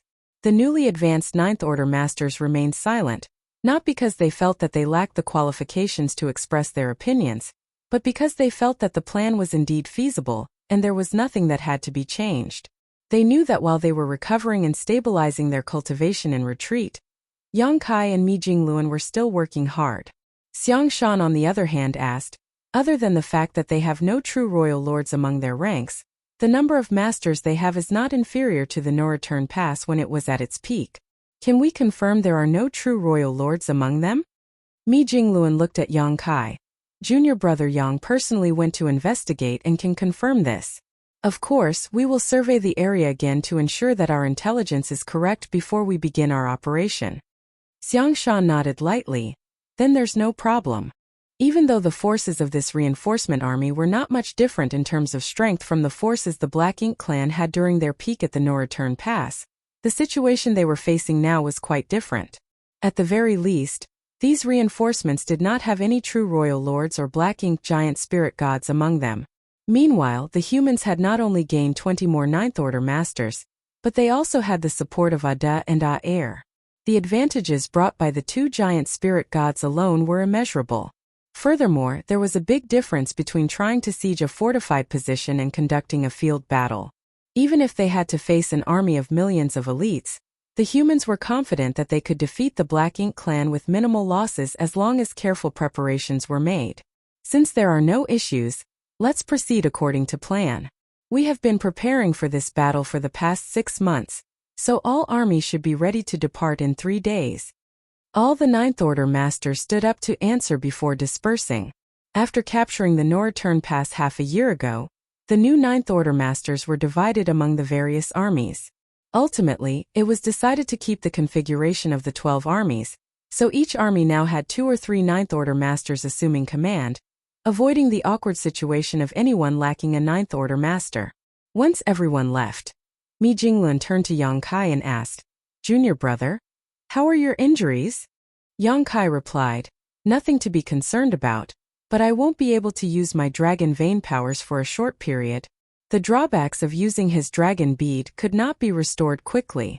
It would have to take at least a decade of uninterrupted rest for him to properly recover, something the humans could not afford right now." Mi Jingluan nodded. "We still need Junior Brother to work hard in the coming battles. I know it is my duty, Yongkai nodded and stood up. If senior brother has no other orders, I will go and cultivate now. Mi Jinglun laughed. Go ahead. As soon as Yongkai left the main hall, a face appeared in the void that blocked out the sky, revealing an ingratiating smile. Yongkai was speechless and threw a world bead to Ada as he told him, eat less and don't fall asleep. We're going into battle soon. While chewing loudly on the world bead, Ada answered him casually. Not long after, the space-time river appeared outside of the no-return pass. Plunging inside, Yongkai began refining resources and cultivating. Time waited for no one, and Yongkai was now using every moment he could to improve his heritage, trying to reach the peak of the Ninth Order as soon as possible. After teaming up with Ada to slay a black ink giant spirit god last time, Yongkai realized that he was still too weak. The black ink giant spirit god was only one of Mo's creations, a mere soul clone. If he had to face Mo someday, what would he do? Open Heaven Realm Masters were undoubtedly no match for Mo. According to Tsong, Mo had already reached the legendary creation realm. However, with Yongkai's increasing progress and enlightenment in his grandass, in recent years, he faintly felt that something was off about the belief that Mo was in the creation realm. Of course, he had no idea what exactly the creation realm was, but he knew that he needed to cultivate hard to bring his own cultivation to its peak before he could gain the qualifications to explore the mysteries of the next realm. He was still lacking in many ways. Every moment of free time was extremely precious for Yongkai in the current situation. 3 days passed in a flash. Outside Pyongyang Pass, the Grand Army were fully armed and ready to go.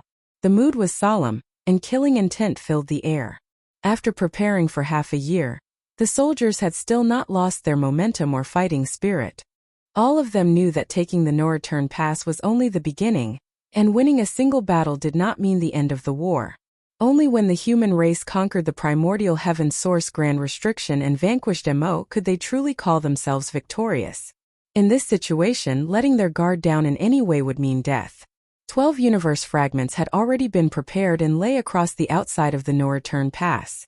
These universe fragments were recently moved back from the depths of the void by the humans, and each one corresponded to an army. At a certain moment, following the commands of the army commanders, the soldiers gathered on these universe fragments. Junior brother, it's up to you now. Inside the no-return pass, Mi Jinglun turned his head and said to Yongkai. Yongkai nodded and took a step forward, arriving at the closest universe fragment. Summoning his space-time river, Yongkai quickly turned it into a torrent, which wrapped around the universe fragment in front of him. Looking from afar, the surging river was just like a giant snake, coiling and enveloping the universe fragment. Dao's strength surged, and with the shaking of the space-time river, a section of the void was stripped away and compressed while the universe fragment within shrank rapidly.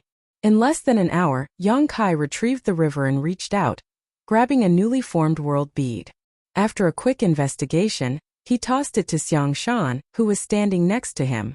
Even Xiang Shan, who was used to seeing the strong winds and waves, caught it in a panic as he cradled the world bead in his palms. There was no helping this as the entire Bloodflame army was currently inside this world bead. Heavens know what damage it would cause to the army if the bead was to shatter. At this moment, Xiang Shan could only sigh and marvel at the profundity of space secret techniques. He had never imagined that Yongkai could do such a thing, refining an entire universe fragment where an army of millions of human masters were located into a single bead. If you had such a technique, why didn't you use it during the previous crusade? Xiang Shan couldn't help but ask. When the humans set out from Black Territory, they had to trek through a long and arduous journey. At that time, they used the method of taking low and mid-rank Open Heaven Realm Masters into the small universes of high-rank Open Heaven Realm Masters to reduce the cost and risk of transmission. Even though it was still considered convenient, it was far inferior to the current method Yongkai was displaying.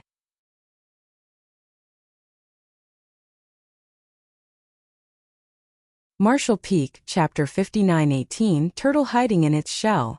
In response to Xiang Shan's question, Yongkai explained, "This technique requires a suitable vessel, so it wasn't possible for me to do so at the time. A universe fragment or universe world that had been refined into a world bead was one such suitable vessel. The Black Ink clan had destroyed essentially all suitable bodies in the 3,000 worlds during their many millennia of occupation, so they were unsuitable for him to use in such a situation. He did have a few world beads from the myriad monsters' territory, but those were meant as rations for Ada and Aer. Xiang Shan nodded in understanding as he carefully put away the world bead that contained the entire Bloodflame army. Yang Kai was already refining the second one and soon turned the various universe fragments, each with one of the 12 armies on it, into world beads and gave them to the appropriate Ninth Order masters for safekeeping. Finally, Pure Yang Pass was the only object remaining outside the No Return Pass. The Supreme Headquarters staff gathered in the central square with the two giant spirit gods who shrank themselves down. Once Yang Kai used his space-time river to envelope and refine Pure Yang Pass into a type of world bead, all that was left of the Grand Army was a group of Ninth Order masters. Mi Jingluan turned around and gazed in the direction of the No Return Pass as he called out, "Those of you who remain in the No Return Pass must do your best to safeguard the entrance to the 3,000 worlds. If the army returns one day, it will be in glorious triumph.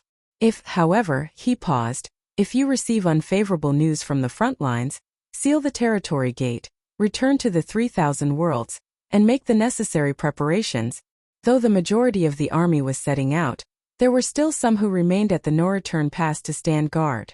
After all, this was the primary territory gate that led to the 3,000 worlds. They could not leave it undefended. Nevertheless, the ones who stayed back were the ones who had been severely injured during the previous battle. Every single one of them sported grave injuries, from severed limbs to damaged small universes. There were only a few tens of thousands of them. When Mi Jingluan gave the order for them to remain at the No Return Pass, their protests made it all the way to the Supreme Headquarters. Despite their injuries, they were still fueled by their desire to slaughter the enemy, and even though they were not as strong as they once were, they were willing to fight to the bitter end. Mi Jingluan had to spend a lot of time persuading them with both reason and emotion, until they finally agreed to watch over the territory gate. It was always wise to plan for all possibilities. Although they were able to kill off seemingly all of the Black Ink clan army when they besieged the No Return Pass, there were bound to be some who managed to slip past them due to the vastness of the battlefield.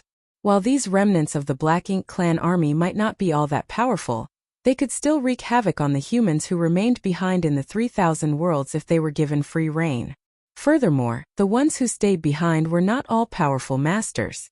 It was for this very reason that Yang Kai left behind a sealing secret technique. If the humans fell in the coming battle, the ones who remained at the No Return Pass were to retreat and use the sealing secret technique he left to permanently close the territory gate. Once that was done, the 3,000 worlds would no longer be connected to the Black Ink battlefield. Only a very large number of pseudo-royal lords or royal lords would be able to break the sealing secret technique Yang Kai left behind. If that many powerful masters from the Black Ink clan did return to the No Return Pass, it meant that the human army had lost, which would also mean the end of the human race. Once Mi Jingluan finished giving his instructions, those who were to remain behind cupped their fists and chorused, "Yes, sir." The Ninth Order masters took one last look at the No Return Pass. Their eyes flitted over the territory gate that led back to the 3,000 worlds before they hardened their hearts and abandoned all wistfulness as they headed deeper into the void. No one knew how many of them would make it back alive. Behind them, a loud voice bellowed out from the No Return Pass, "May your valiant efforts be rewarded and your return victorious." The other voices rang out in unison, "May your valiant efforts be rewarded and your return victorious." With the help of the universe temples and space arrays that the Void Guard had set up beforehand, the 39th Order Masters took only a few days to traverse across the vast void and arrive at the boundary between the Black Ink battlefield and the late Ancient Era battlefield. They had made their calculations beforehand and gathered at the last of the universe temples where they convened with the Void Guard who were standing guard here. They wanted to hear the reports regarding the situation further ahead. Soon the Void Guard finished reporting everything they knew. After taking it all in, Yang Kai said, "That means the Black Ink clan's reinforcements plan on ambushing us on the late Ancient Era battlefield." The Void Guard who spoke nodded and added, "That seems to be their plan." During the final battle at the No Return Pass half a year ago, the reinforcement army that had been rushing over suddenly stopped. We didn't know what happened at the time, but later on, we figured that they must have received word from the No Return Pass. Mi Jingluan nodded. Before Amonai died, he was still busy sending out dispatches. He must have been the one who arranged this. After Yang Kai killed Emonayi with his spear, Mi Jingluan retrieved a small black ink nest from Emonaye's hand. It was clear that the latter had been using the power of the black ink nest to send messages to the reinforcements. It's all clear now. The Black Ink clan's reinforcements realized that their existence had been exposed and that the no-return pass had been seized, so in compliance with Emonaye's arrangements, they found a suitable battlefield to lay in wait to attack us, but they would not have expected us to arrive this quickly. Considering the pace of a regular army, it would take the humans about a decade to cross such a distance, even if they left as soon as they emerged victorious at the no-return pass. By then, no matter how strong the human race Grand Army was, they would still be exhausted from traveling and caught off guard by the Black Ink clan's well-prepared ambush. However, the human race only spent half a year recuperating after taking back the no-return pass before reaching this place a couple of days later. It had indeed been a wise decision to form the Void Guard, as they managed to help the humans avoid a catastrophic situation. This was their chance to make use of the intel they had while their opponents remained in the dark. After mulling it over in silence, Yang Kai raised his head and said, "Senior brother, all of you can rest here for now. I'll go on ahead and scout the situation." Mi Jingluan nodded. "We will have to trouble you with that, junior brother." A void guard swiftly stepped forward with a space beacon which Yang Kai took and channeled his power into. Once the space beacon flashed, Yang Kai disappeared. The next instant he appeared somewhere in the void. There was a figure beside him. It was Li Wu-yi, who was in charge of tracking the movements of the Black Ink clan reinforcements. This was the same way Yang Kai dropped in on Li Wu-yi the last time. Li Wu-yi let out a small exhale of relief when he spotted Yang Kai. He did feel rather pressured by his task of keeping an eye on things alone, but thanks to Yang Kai's presence, he now felt as if some weight had been lifted off his shoulders. "Did we retake the no-return pass?" Li Wu-yi asked. Even though Li Wu-yi received the news about the results of the battle at the no-return pass, he could not resist checking anyway. "Indeed." Yang Kai nodded. "That's good to hear." Li Wu-yi smiled at the confirmation. But soon, his expression turned grim as he asked quietly, "The casualties?" "Not as bad as it could have been. It is still bearable for us." Li Wu-yi nodded without asking any further. All he would get was a cold, emotionless number, but every single number represented the sacrifice of a person. The price of war was far too heavy. "How are things over there?" Yang Kai looked out in front of him, but to his puzzlement, he did not see any sign of the Black Ink clan's reinforcements. "I knew you were coming, so I retreated a little to avoid letting them sense anything. You can't see them from here." Li Wu-yi explained. "They stopped moving half a year ago. Since then, they've been preparing themselves and building defensive structures." "Defensive structures?" Yang Kai raised his eyebrows in surprise. Li Wu-yi nodded. "They dragged over many of the lifeless universe worlds in fragments to act as barriers. It seems to me that they intend to build up a base. It sounds as if they plan on having a full-on confrontation with us instead of ambushing us." Yang Kai thoughtfully mused. "That's very much within their means." Li Wu-yi's expression was grim. There were several hundred pseudo-royal lords and over 10 million high-rank or higher Black Ink clansmen. Even though they don't have any true royal lords or Black Ink giant spirit gods with them, they are still a force to be reckoned with. "It's undoubtedly Emonaye's doing," Yang Kai remarked in realization. "Their goal was never to stop our crusade. They simply hope to weaken us. As long as we've been weakened enough, continuing with the crusade will become meaningless. Thus, instead of trying to set up an ambush, they are better off fighting an all-out battle. They probably want us to discover their tracks." Li Wu-yi gave it some thought before nodding in agreement. "That seems to be the case." "How vigilant are they?" Yang Kai checked. "Only somewhat, I'd say," Li Wu-yi replied. "They don't seem to expect us to arrive anytime soon, so they haven't sent out scouts or set up any strict patrols. Furthermore, the scouts they have deployed are only monitoring a small area. Still, it's enough to stop me from getting too close." 6 months ago, Li Wu-yi had been able to observe the Black Ink clan army from up close, but ever since they began setting up their base, he had to stay further back to avoid detection. "I'll go and take a look," Yang Kai said. After confirming the direction, he shot off into the void. Though he did not discover any true royal lords the last time he checked, there was no harm in being cautious. It was best to do a thorough check once more, as inaccurate information could very well lead to unnecessary casualties in battle. After traveling for a while, Yang Kai caught sight of the Black Ink clan army. He used Thunder Shadow's innate divine ability to mask his figure and aura. As he continued making his approach, it was just as Li Wuyi had said. The Black Ink clan army was building a base here. They dragged many universe worlds and fragments from all over the void to create barriers and barricades in an otherwise empty territory. This area was still a part of the Late Ancient Era battlefield. During the Late Ancient Era, the humans and the Black Ink clan fought fiercely on this vast expanse.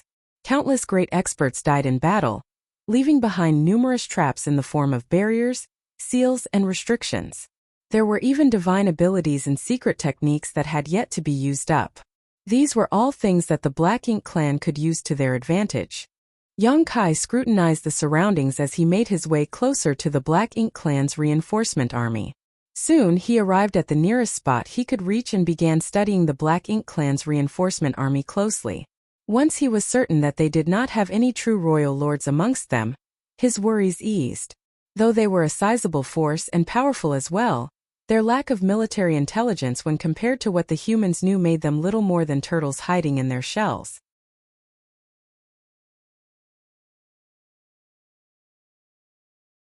Martial Peak Chapter 59-19. Without warning, around half a day later, Yang Kai returned to the Universe Temple, and the Ninth Order Masters gathered around him to get an update. Once Yang Kai filled them in on everything he witnessed, Mi Jingluan nodded. It's fairly similar to what we expected. In that case, should we proceed according to plan? Xiang Shan asked. Mi Jingluan turned to Yang Kai. What do you think, junior brother? It won't be a problem, Yang Kai answered. Mi Jingluan's expression was serious as he declared. Let's stick to the plan then. Soon, everyone left the Universe Temple, save for 2 void guards who remained behind to stand guard there. After a day's worth of traveling, they arrived in a part of the void that was neither too far nor too near the base of the Black Ink clan's reinforcements. Yang Kai held his hand out to Xiang Shan, who brought out the world bead he had been keeping with him the whole time. Space principles surged as Yang Kai's hands moved swiftly. He gently patted the world bead before tossing it into the void. Once the tiny world bead left Yang Kai's grasp, it started expanding at great speed. It looked as if a stone had been tossed into a calm lake, causing ripples to spread out in all directions. In just a few moments, the world bead had been restored to its original form, and on the lifeless universe fragment, the Blood Flame army was busy preparing themselves. Senior brother Xiang, I'll leave things here to you and junior brother Sun, Yang Kai said. Xiang Shan nodded in response, as did Sun Ku, one of the new Ninth Order Masters. You all will remain here as well and cooperate with me later when we strike. Yang Kai spoke to a few members of the Void Guard accompanying them. Yes, sir. They quickly replied. Let's go to the next spot, Yang Kai called out as he led the rest of the Ninth Order Masters and Void Guard onwards. Yang Kai kept releasing world beads at specific spots and leaving each of the human race armies there. This carried on for a couple of days until everything was in place. They were done with all their preparations. The last army to be released was the Profound Nether Army, which presently had 3 Ninth Order Masters among their ranks. One was Ouyang Lai, a more seasoned Ninth Order Master, while the other 2 were newly promoted with a lot of room for growth. The atmosphere was tense as the army stood ready for battle. Ouyang Lai was in the lead, his eyes closed.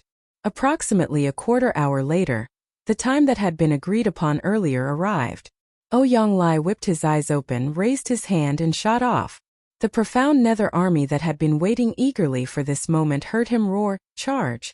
This scene played out in 12 different areas of the void as the 12 armies marched on the enemy from 12 different directions at the same time, heading straight towards the Black Ink clan reinforcements base. No sound was made, but their steely resolve and murderous intent permeated the void, causing space itself to shudder in their presence. Meanwhile, Yang Kai was hovering above the base with his eyes closed as he quietly counted down. The base was made up of over 100 universe fragments and worlds that had been gathered together. The Black Ink clan had gone through painstaking efforts to drag all of these over from the neighboring areas of the void to use as a defense line. Some of the pseudo-royal lords were gathered in a corner of the base, communicating via divine sense, their expressions grim as they were worried about the future. This could not be helped.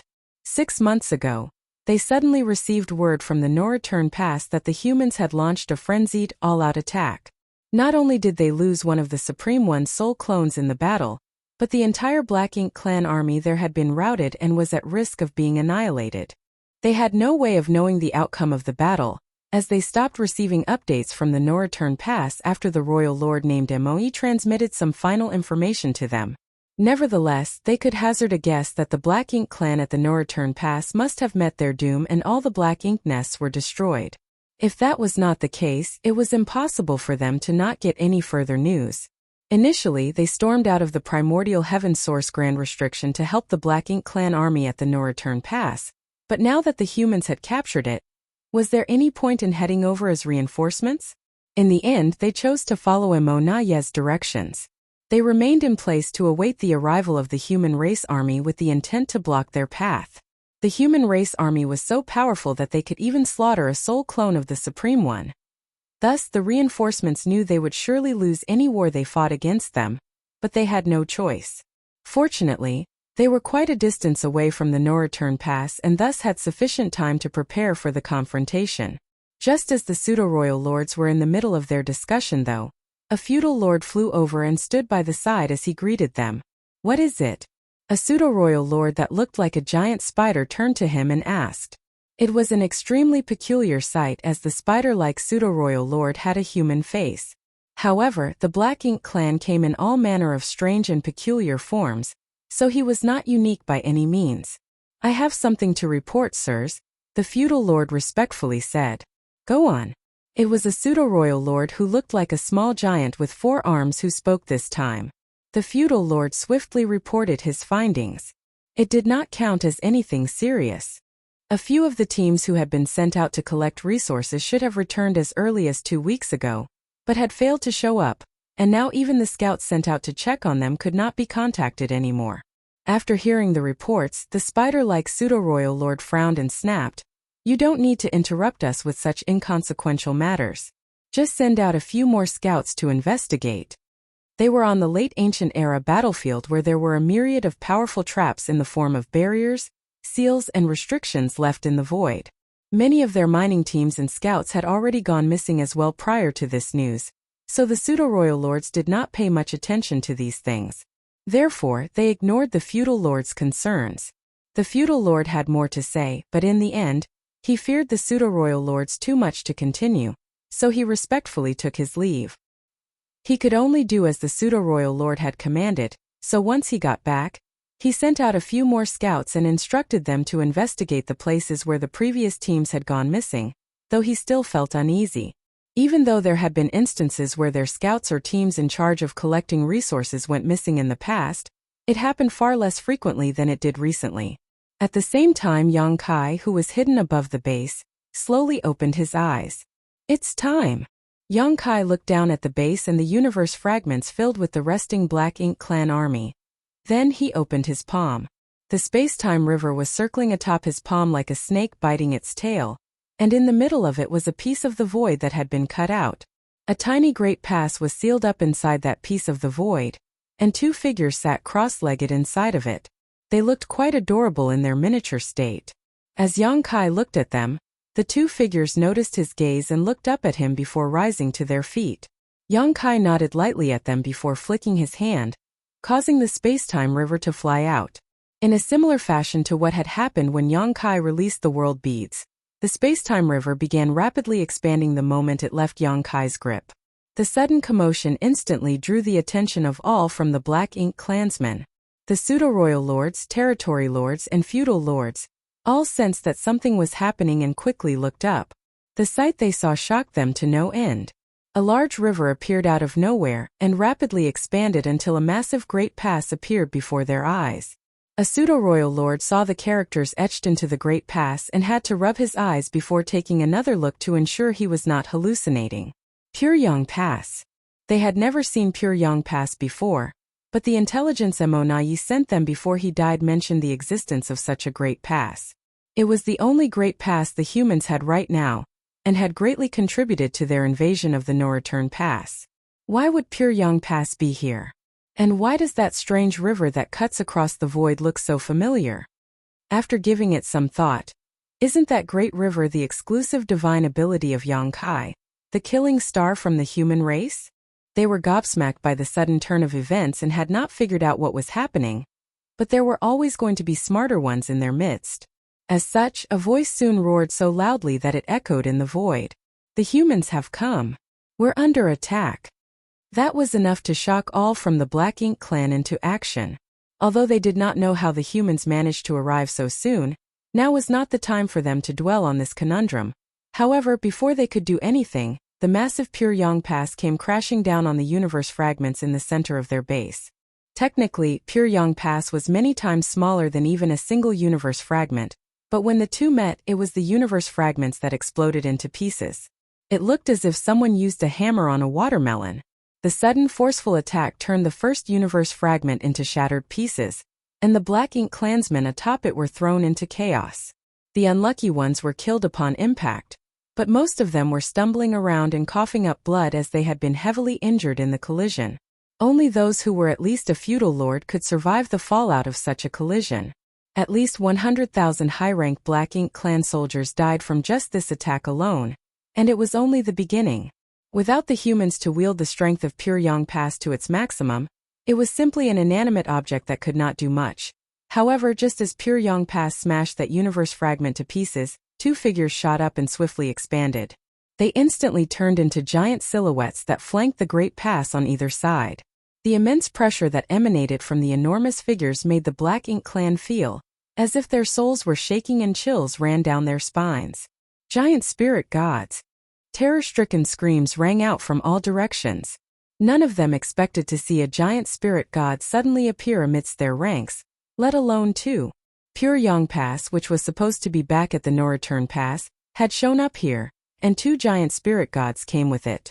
The pseudo-royal lords could not fathom how the humans managed to cross such a vast distance in such a short amount of time, or how they managed to ensure that the Black Ink clan was completely blindsided by this sudden, fearsome attack.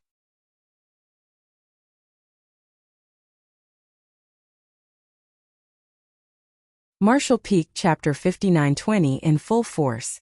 Secret techniques shot out at the two giant spirit gods from all directions as the Black Ink clan reacted instinctively while in panic. Thus, Ada and Aer had only just resumed their original forms, but they were already under fierce attack. Ada roared as fury colored his simple, honest face. Ada didn't do anything. Ada just showed up here, but everyone is attacking Ada. Ada knew the Black Ink clan was bad. His roar seemed to form an invisible wall that blocked all the secret techniques from the Black Ink clan. And in the very next moment, he stepped towards them. Though his massive size made his movement seem rather clumsy, one step was all it took for him to reach the nearest universe fragment where he threw out his fist. Ada was much bigger than Pure Yang Pass, almost the same size as the universe fragment in front of him, so when his fist struck, the Black Ink clansmen who were hit directly instantly vaporized, regardless of how powerful they were. There had even been a pseudo-royal lord present, yet he did not manage to escape this fate. Pseudo-royal lords were undeniably strong, but they were still ants compared to a giant spirit god's fist. Countless others died as well. Ada's blow created a huge crater initially, and as the force of his punch reverberated out, the entire universe fragment soon exploded into dust. The Black Ink clansmen cried out as they tried to escape, but they were still affected by the shockwave of Ada's punch and were now either heavily injured or at least dazed, making their struggles almost futile. An Eighth Order master could destroy a universe fragment with a single punch, but there was still an enormous difference in destructive force when compared to a giant spirit god. This was the strength of a giant spirit god. Right now, apart from Mo, whose power remained enigmatic to all, the giant spirit god clan were the most powerful beings fighting in this war. Although they were not proficient in the use of secret techniques or divine abilities, and seemed to be of lower sentience in some ways, they had immense strength. While Ada was busy destroying that universe fragment, Aer did not stand around idle either. He charged at the defensive barrier the Black Ink clan had worked so hard to create, and with each kick or punch he landed, lands were destroyed and countless Black Ink clan soldiers died. In just a few breaths of time, the void was littered with broken universe fragments and Black Ink strength that had leaked out of the dead Black Ink clan soldiers. It was only then that the pseudo-royal lords managed to recover themselves and take action, ordering their armies to try and stop the two giant spirit gods. Soon their attacks started taking effect. Although giant spirit gods were terrifyingly powerful, there were only two of them and their enormous size made them easy targets. The Black Ink clan reinforcements numbered over 10 million, and as long as they properly coordinated, their combined strength could not be underestimated. The attacks poured in from all directions. Ada and Aer's silhouettes began to look a little unsteady and they could not move as freely either, but that only served to infuriate them even more. When the human race army attacked the No-Return Pass, they were able to kill the second Black Ink giant spirit god by gathering all their strength together. The Black Ink clan would probably be able to accomplish the same feat if they could group up and arrange themselves the way the humans had.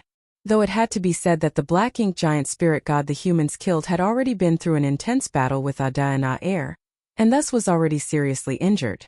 Furthermore, its movement had been restricted as well, and it could not dodge the combined assault from the human race army. Even a Black Ink giant spirit god could not withstand that level of bombardment. Ada and Aer's situation was a lot better than that Black Ink giant spirit gods. Though the Black Ink clan kept attacking from all directions, the two giant spirit gods would not be in any mortal danger if the Black Ink clan failed to unleash a combined assault that was strong enough to overpower them in one blow. However, considering the heritage of the Black Ink clan reinforcements, it was within their means to force Ada and Aer to retreat if they were willing to make some sacrifices.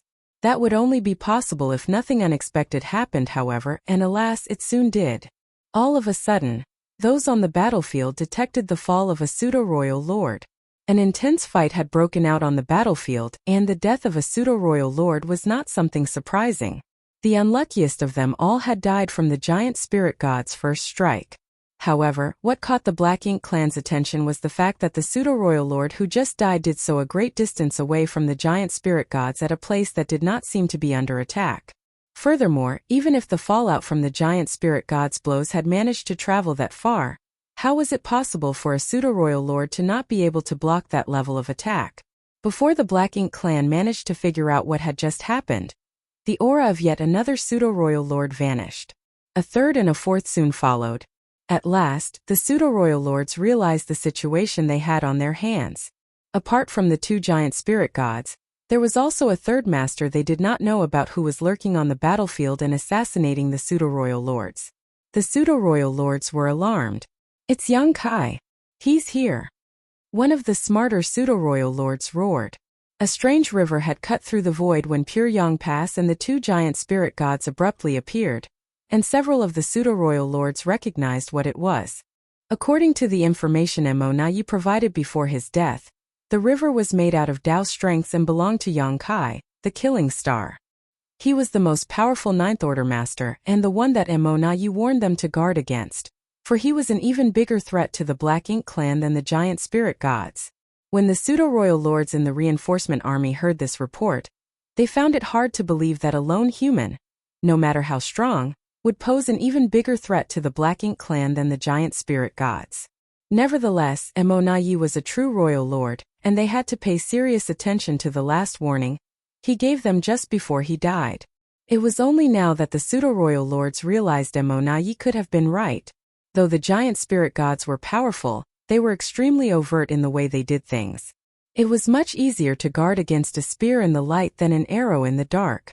As soon as that pseudo-royal lord's roar rang out, it was followed by an agonizing shriek. The Black Ink clan were drawn by his cries and quickly looked over, only to find a silhouette fading away behind the pseudo-royal lord who was now sporting a large hole in his chest. Dao's strength surged from his wound and ate away at his vitality. "Don't let him escape," a pseudo-royal lord yelled as he unleashed his aura and smashed it towards that part of the void. Many pseudo-royal lords jumped into action and followed suit. Space rippled and a silhouette which was about to completely fade away reappeared once more. It was a human who had a long spear in his hand. He looked perfectly at ease despite being surrounded by his enemies. "You've got pretty quick reflexes," the human coolly remarked, but the pseudo-royal lords did not hear any semblance of a complimentary tone in his voice. "Quick! Keep him occupied." The pseudo-royal lord who shouted earlier was smarter than the others and knew that this was a rare opportunity for them. If they allowed Yongkai to hide once more, even more of their masters would meet their doom. Their best option now was to pin him down and stop him from finding a chance to sneak up on any other pseudo-royal lords. The pseudo-royal lords nearest to Yongkai swiftly lunged at him from their respective directions, trying to gang up on him. They attacked as speedily as they could in an impressive display of cooperation for the frantic state they were in. If it had been any other Ninth Order master, they would have been caught in a difficult battle. However, Yongkai's expression remained indifferent as he made a grabbing motion and Dao strengths rippled in the air as the sound of water echoed. He summoned his space-time river, and it snaked around him like a whip. The pseudo-royal lords who were charging at him were taken by surprise and ended up plunging into the river, just like children who drowned by a sudden surge of water. They struggled on the surface of the river for a few moments before sinking in and disappearing. The river grew fierce as Dao strength surged. A few figures could vaguely be seen inside the river, clearly fighting for their lives. Soon the commotion died down. Yongkai flicked his wrist and a few figures flew out of the river. When the Black Ink clan saw this, their hearts sank and their expressions hardened. The figures that fell out were the pseudo-royal lords who had been swept up just now, but they were all now covered in mortal wounds and their auras had vanished. All it took was a few moments and all those pseudo-royal lords had been killed. It was an unbelievable display of power. The pseudo-royal lords who were still charging towards Yongkai immediately halted, thanking the Supreme One for being further away as they had not been dragged into the strange river. Otherwise, they would have numbered among the dead pseudo-royal lords as well. All of the pseudo-royal lords began to hesitate. Although all the information from Mo Nai about Yongkai had warned them not to underestimate him, none of them had imagined he would be this terrifying. Good. The pseudo-royal lords were terrified and uncertain, but Yongkai felt spirited. He had been hiding his true strength all these years, which meant he could not unleash his full power whenever he joined the attacks on the No-Return Pass, and he hated every moment of it. Even though he no longer tried to conceal his ability during the last battle, he had been facing off against a Black Ink giant spirit god and he did not manage to have a true face-off with it, so he did not get to experience the rush of displaying his full strength. He killed Mo Nai by concealing himself with the help of Thunder Shadow's divine ability, and ever since then, he had been patiently waiting. Until today, the death of these pseudo-royal lords enabled him to see just how much stronger he had become. In the past, whenever he used the space-time river, Yongkai was able to capture multiple pseudo-royal lords at once, but he could not kill them off so easily. He had to enter the river personally to finish off his prey, but he no longer had to do so. He now had complete control over the life and death of pseudo-royal lords who entered the space-time river. This was the change that happened when one's heritage grew stronger. It was an intoxicating feeling. Kill him. The pseudo-royal lord who gave the command was retreating as he roared. An endless stream of secret techniques shot out at Yongkai, but they all hit nothing as his figure simply faded away. The pseudo-royal lords pushed their divine senses wildly, but they could not detect any trace of Yongkai. The chaotic battlefield was filled with all kinds of fluctuating forces and energies, so the pseudo-royal lords completely lost track of Predator among them.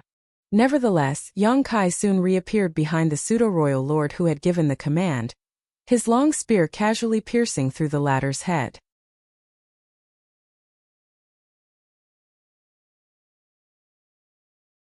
Martial Peak, Chapter 59-21, Broaden Your Horizons. When the two giant spirits gods appeared, an intense battle broke out at the Black Ink clan base. Though initially flustered and caught off guard, the Black Ink clan reinforcement army slowly regained composure and began working together to suppress the giant spirit gods. It was immensely difficult, but at least they did not become victims of an outright massacre. The giant spirit gods were beginning to show signs of injury as well. Large boulder-like objects fell from their bodies as the Black Ink clan army kept up a continuous bombardment of attacks. The fact that the reinforcement army was able to come up with a response in such a short amount of time made it clear they were indeed elites of the Black Ink clan. Alas, the two giant spirit gods were not what the Black Ink clan felt most challenged by. No matter how powerful the giant spirits gods were, they were out in the open and they could deal with them accordingly. The biggest threat, however, was the human-killing star, who was hiding in the dark and could strike out with extreme lethality at any given moment. Yong-kai, the killing star, was able to move around essentially undetectable. Even the pseudo-royal lords could not track him down, and each time he appeared, at least one pseudo-royal lord would die. It was their first time clashing against an opponent like Yong-kai, but despite only a short time passing, he was already akin to a looming shadow of death that hung over all their heads. He did not attack anyone other than the pseudo-royal lords, but in just a short span, 20 such masters had died, with the surviving ones helpless to deal with him. Had it been possible, the pseudo-royal lord's best option would have been to hide among the rest of the army, but due to the drawbacks of the source fusion technique, they couldn't restrain their auras. They were like bright lights in a dark tunnel, their presence glaringly obvious to anyone despite being in a sea of over 10 million other Black Ink clansmen. They could neither defeat Yong-kai nor find him. It felt as if they had no way of overcoming this crisis. I want to know what the situation is at the Primordial Heaven Source Grand Restriction. I will spare the life of the one who tells me what I wish to know. All of a sudden, the human's voice rang out on the battlefield for all the Black Ink clan army to hear. One of the pseudo-royal lords had an abrupt change of expression as his eyes glinted, and he threw his fist towards a certain part of the void. "He's here." He punched with all his strength and the void shattered like a mirror. But there was nothing there. Then the pseudo-royal lord heard Yong-kai's voice sounding tauntingly next to his ear. Wrong answer. There was a flash of light as the local space solidified. The pseudo-royal lord was still in the same pose, his clenched fist extended out, but his head had been separated from his body and black blood was now gushing out of his neck, dyeing the void black. "Does anyone else wish to speak?" Yong-kai's voice rang out again.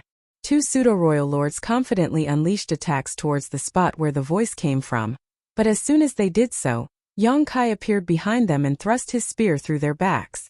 Before the rest of the pseudo-royal lords could rush over, Yong-kai's silhouette disappeared once more. Maybe my previous question was a little too broad, so I'll be more specific. Has Imo woken up yet? What's the situation like with the human race army based outside the Primordial Heaven Source Grand Restriction? A hot-tempered pseudo-royal lord immediately hollered. "You want to know what happened to the army over there? They're all dead and you're next." As soon as he finished speaking, Yong-kai appeared in front of him. The pseudo-royal lord had been secretly searching for Yong-kai's location all along, but he did not expect the human to be arrogant enough to show up in this manner, so he was caught off guard. By the time he was able to react, Yong-kai's hand had flashed out and tightly gripped his forehead. The pseudo-royal lord was entirely shocked by what happened next.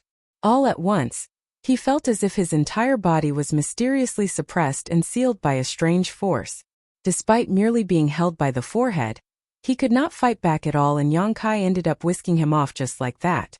All the masters from the Black Ink clan nearby gasped in shock and fury as they sent forth a torrent of secret techniques aimed at Yong-kai. Nevertheless, their attacks hit nothing as Yong-kai's silhouette flickered across the battlefield without ever truly solidifying in one spot. Yong-kai flitted around to avoid the Black Ink clan's attacks, all the while holding onto the pseudo-royal lord by the latter's forehead. He eyed the pseudo-royal lord and stated matter-of-factly, "The humans have a saying, if you don't have anything nice to say, don't say anything at all. You'll have to pay the price for not watching your tongue." Alas, the pseudo-royal lord was a rebellious fellow, so despite being subjugated, he had no intention of compromising. He sneered and screeched, "What price would you make me pay, huh? It's just death. So what if you kill me? You'll never be able to stand against the Supreme One. Black Ink is eternal." "Who said I'm going to kill you?" Yong-kai eyed him coolly. The pseudo-royal lord abruptly felt a thick malice engulf him, one so intense that even though he was fully prepared to die, he could not help shuddering in response. "You just came out of the Primordial Heaven Source Grand Restriction, so I'm assuming you've never experienced purifying light before. Well, I'm in a generous mood today, so I'll help you broaden your horizons." Having said that, the two marks on Yong-kai's hand became visible, and in the very next moment, yellow and blue light flowed out and wrapped around the pseudo-royal lord. The pseudo-royal lord immediately had a look of horror on his face. It was true that the reinforcement army had only just recently left the Primordial Heaven Source Grand Restriction, and had never encountered purifying light before, but they had heard of it and how it could be used to counter Black Ink's strength. Black Ink's strength was able to corrupt anything and everything it touched, but the heavens were fair in all things, so no matter how strong a particular energy was, there was always something that countered it. Primordial light and darkness were both born at the dawn of the universe. Neither could exist without the other, but both also perfectly suppressed one another. The yellow and blue lights swirled together and quickly condensed into a pure white light. A sizzling sound was heard, and all at once, the pseudo-royal lord felt as if he had been tossed into a boiling pot of oil as Black Ink's strength gushed out of his body and evaporated as it came into contact with the purifying light. Throughout this process, the pseudo-royal lord underwent such overwhelming pain that he could not stop screaming in agony. His tormented cries echoed across the battlefield and struck fear into the hearts of all the Black Ink clansmen. The attacks on Yongkai did not cease as the Black Ink clan continued their attempts to track him down, unleashing all their most powerful attacks wherever they suspected he might be. However, it made no difference. While Yongkai could not hide himself while torturing the pseudo-royal lord, his masterful use of space principles allowed him to freely weave around the Black Ink clan's attacks. In fact, thanks to Yongkai's sneak maneuvering, a sizable number of masters from the Black Ink clan ended up getting caught in friendly fire instead. As for the pseudo-royal lord that Yongkai captured, he had nearly screamed himself hoarse as his aura continuously weakened. In the end, he could not take it anymore and growled hoarsely, "Kill me! Kill me!" He finally realized that there were fates worse than death. Yongkai carefully adjusted the strength of purifying light and brought the pseudo-royal lord before him. "Killing you is no problem at all," he quietly said. "Just tell me what's happening at the primordial heaven source grand restriction, and you won't have to suffer this torment any longer." The pseudo-royal lord's lips quivered as he howled through his pain. "The human race army has been wiped out and the Supreme One has woken up." Yongkai's gaze turned cold. "Kill me! I told you what you wanted to know," the pseudo-royal lord roared hoarsely. "But what you told me differs from what I know. I'm telling you the truth. It's all true." Yongkai did not answer. Regardless of whether or not the suppressing Black Ink army was still alive, there was no doubt that Mo had not awakened yet. If Mo was fully awake, the primordial heaven source grand restriction would have been shattered and the reinforcements sent out would have been many times larger and had true royal lords leading them. Even at a time like this pseudo-royal lord still wants to try and trick me, huh? Either he doesn't know what's happening over there, or he doesn't wish to tell me. Yongkai sighed. He knew there was no hope of him extracting any useful information about the situation over there out of the Black Ink clan now. The reinforcements had chosen to remain in this place to put up a fight against the human race army after hearing about the situation at the No Return Pass. Thus, it was most likely that they were already prepared to die, so it was unrealistic to think he could dig out any information from them. That pseudo-royal lord was still bathing in purifying light and his aura had now dropped precipitously. Even the aura of a high-rank Black Ink clan was stronger than his now, so Yongkai tossed him at the group of pseudo-royal lords who were swarming over as a barrage of attacks shot out at him. As the attacks exploded, the pseudo-royal lord turned into dust. Once Yongkai's hand was free, he immediately turned around and summoned the space-time river which came crashing down on those who were chasing after him. The long river was like a beast that devoured everything in its path as it swallowed up a group of pseudo-royal lords. Dao's strength then surged and wiped out their vitality. Meanwhile, a group of pseudo-royal lords were standing on a certain universe fragment. They did not join the hunt against Yongkai, and instead gathered in the distance to observe the situation. After seeing the way a single human and two giant spirit gods sent their entire army into upheaval, the pseudo-royal lord in command let out a long sigh before saying, "We can't lose all our forces here. Our mission is to cripple the human race army. There's no point trying to put up a fight against these three." Based on the current strength of the Black Ink clan army, it was impossible for them to kill the two giant spirit gods. Certainly they could injure these two giant spirit gods, but once the latter felt threatened, they would simply run away and the Black Ink clan had absolutely no way to stop them. The same applied to Yongkai the Killing Star. Since the Black Ink clan had no way of stopping their three opponents from escaping, and no way of killing them, this was an entirely futile fight that would only result in casualties on their side. The other pseudo-royal lords nodded in agreement. "Give the order for some to stay behind and keep these three occupied. As for the others, evacuate at once." The pseudo-royal lord quickly came to a decision. Where should we go? A pseudo-royal lord asked. The one who first spoke stayed silent for a moment before looking in the direction of the no-return pass. We'll go out and meet the human race army ourselves. At first, the rest were confused, but they soon came to a realization. This was probably their only option now. They had to clash with the human race army as soon as possible. That way, even if they all died, they would still manage to fulfill their mission.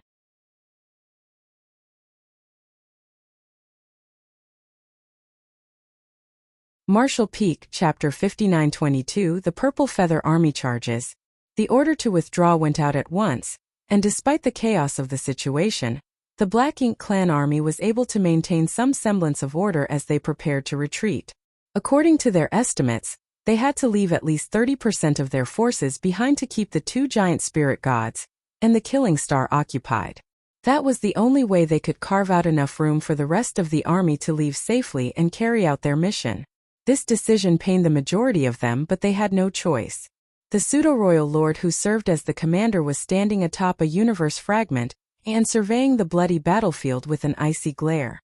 Though he knew he would never get to seek vengeance himself, he still wanted to sear the Killing Star's image into the recesses of his mind. Sir. Suddenly, a feudal lord flew over and landed in front of the pseudo-royal lords to frantically report, "Sirs, we have found signs of a human race army." The pseudo-royal lords were startled. Which direction? The commanding pseudo-royal lord quickly asked. That direction. The feudal lord pointed it out. The pseudo-royal lords all turned to look, and sure enough, they spotted hazy figures far off in the depths of the void. It was a great distance away, so they could not see clearly, but it was undoubtedly a human race army, a very large one. Excellent! The pseudo-royal lord cheered thunderously. He did not seem panicked by the sudden report. Instead, he looked pleased. Regardless of how the human race army managed to arrive in such a short amount of time when it should have taken them over a decade to reach this place, it was precisely what the Black Ink clan hoped to see. When they left the primordial heaven source grand restriction, their initial mission was to aid the Black Ink clan army at the no-return pass by attacking the humans from the rear. They wanted to sneak up on the enemy, catch the humans off guard, and slaughter them all. However, when the no-return pass was lost, their mission changed. All they needed to do now was to fight the humans who were heading for primordial heaven source grand restriction, and to stop at nothing whilst doing so. Neither the outcome nor their survival mattered. The sudden appearance of Yang Kai and the 2 giant spirit gods threw their initial plans into disarray, and they were forced to split their troops in 2. They had to leave some behind to keep the 3 menaces occupied while the others headed for the no-return pass to confront the human race army as soon as possible. No one expected the human race army would be here already. The enemy was delivering themselves up, so after being startled for a moment, the Black Ink clansmen were filled up with a thirst for battle. The humans used the strength of their Killing Star and the 2 giant spirit gods to disrupt their position and deployments before sending in their army to launch a surprise attack. It looked as if the humans had planned all this from the start. It was perilous to face such an enemy on their terms. Still, what was there for them to fear? The Black Ink clan existed solely to sacrifice everything for the sake of the Supreme One. Sir! Yet another voice called out from the distance, and a second feudal lord joined them as he quickly reported, "Sirs, we have sighted a human race army." The pseudo-royal lord commander nodded. "I know." The feudal lord who just came was completely taken aback. He rushed over as soon as he received the news. So how did the pseudo-royal lords find out about it beforehand? Nevertheless, he dared not make any comments. He stood aside and glanced at the first feudal lord, but when their gazes met, they seemed to realize something. "Sir!" Once again, a feudal lord rushed over from a different direction. At last, the pseudo-royal lords also realized that the situation was not as simple as they thought it was. The human race army was not coming from just one direction. Armies were rushing towards their base from all directions. They were completely surrounded. It was hard to imagine how the humans managed to achieve this. The Black Ink clan army numbered over 10 million elites, so it should have been impossible to box them in without someone noticing something earlier on. Finally, some of the pseudo-royal lords recalled the reports they had dismissed the past few days, ones about scouts and resource-gathering teams failing to return on time.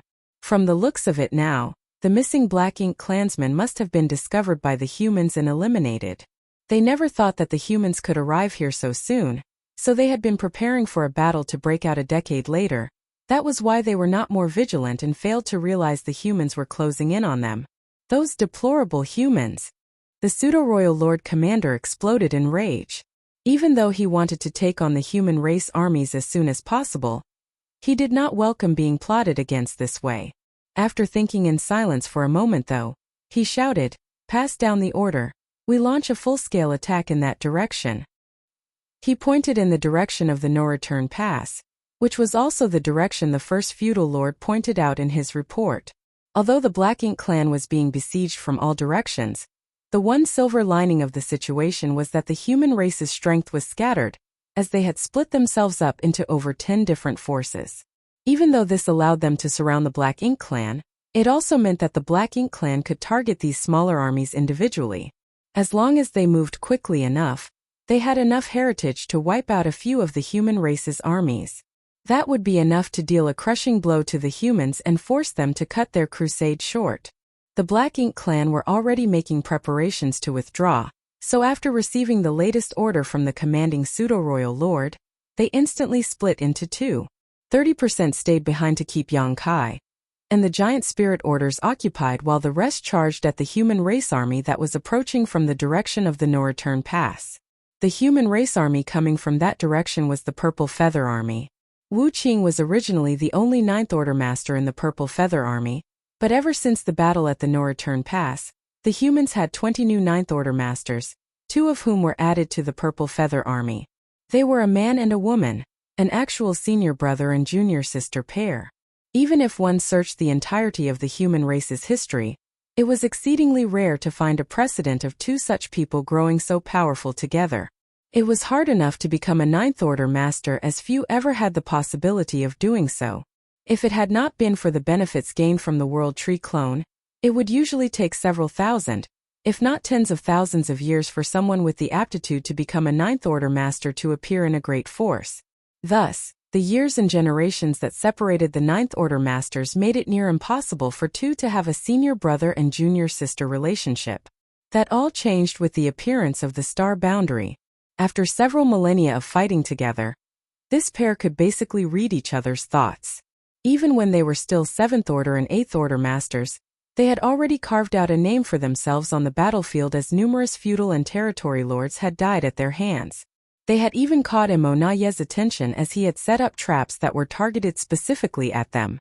The many years of war between the human race and the Black Ink clan gave birth to a plethora of both celebratory and sorrowful stories, but it also led to the birth of many remarkable people, and these 2 were ranked among them.